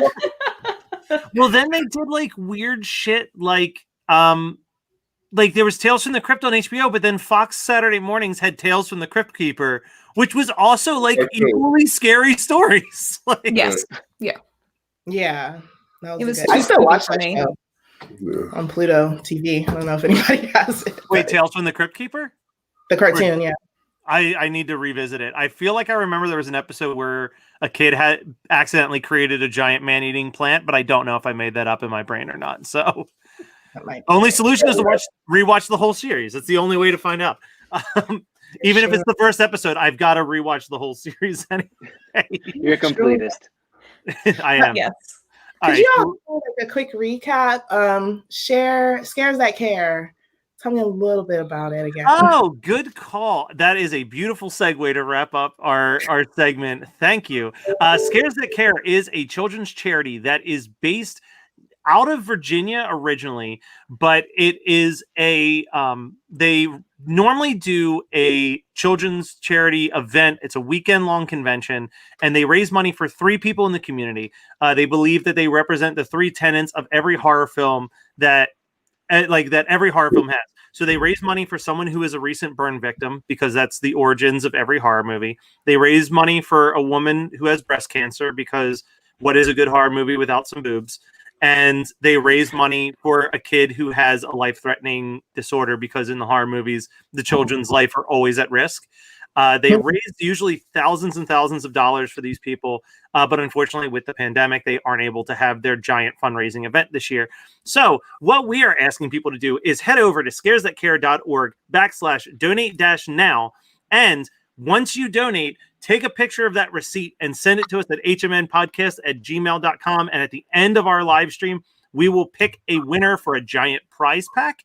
And it's worth saying, because we talked about this on the show, that this is all put together by the delightful Joe Ripple, who is a man who just loves what he does. He was involved with making a lot of movies in Maryland with a famous cult director, most well known for making the movie Night Beast in the 80s. But he made a lot of like schlocky, low budget movies. And one of the things that he does every year at the convention is that he lets the 3 people that they're raising money for pick out an outfit for him to wear. And it's almost always like borderline stripper clothes. So he'll be like in a G-string or whatever, and he walks around. The hotel has a bar. He walks around the bar the entire night taking tips in the bra and panties for donations, and sometimes they get up to like $2,000 just in the bar tipping that night. So definitely the living example to me of that you can do really good things and have a fun, goofy time while doing it. And that's what we're trying to do on this live stream. You know, have a good, fun time, but also raise money for some good folks out there. For sure. That is amazing. Oh, thank you. So let's bounce real quick to people, the two of you and Katie. Where can people go to check out the stuff that you're up to? If there's anything you have to promote, or if you just want to say, hey, we're just hanging out, that's fine too. I go. Okay, so this is kind of like our date because we love horror movies and this makes a cool date night. But I do know Halloween Charity Ball, if you're in Akron at all, they are supporting a nonprofit that is super near and dear to my heart this year, Limitless Ambition. So check out their costume contest, check out their raffle, and I hope everybody can make it to the virtual party because it's an awesome event for sure. I'll be there. I'm splitting my time between this and the charity ball tonight. I hope that fingers crossed, I'm trying to put some good vibes out of the ether that I win the costume contest. Yes, Megan come up with amazing costumes, so I'm excited to see what it is. Sure. All right. Well, thank you for joining us. I'm going to drop you guys out of the feed. Katie, thank you so much for joining us as well. Is there anything that you have to promote before we drop you out of the feed? Thank you. Mostly I'm just hanging out. I do occasionally post on a blog that I have. It's thescholarintthewoods.wordpress.com. Just throwing out random little horror musings here and there. I was lucky enough to get published in a book. So if you happen to find this book called Dark Forces at Work, it's really cool. There's a collection of essays. It's about like cultural connections between a lot of horror movies and like society. So check it out. It's not just me. Is there a way to cool order there. that, or to like read a PDF of it, or is there some way to like digitally find that, or is it like just have to go to a library? I'm pretty sure you can read an excerpt from it online. I didn't look it up beforehand. But worst case, see if you can find it in a bookstore, especially local, buy local. Save the libraries and whatnot. But otherwise, yeah, just hanging out, making memes, and living life. Love it. So that is going to be it for this particular stream. We are going to disconnect here and jump on to the next feed. Thanks, Facebook, for not allowing us to go 15 straight hours. And when we get onto that stream, we're going to be watching WNUF Halloween Special with writer-director Chris LaMartina. Yay! All right, thanks, Katie, so much for taking an extra long lunch break for us. Totally worth it. Worth it to hang out with you guys and to promote Scares That Cares. So you're the best. All right, guys, that is it. Let us bounce over to that next feed and broadcast.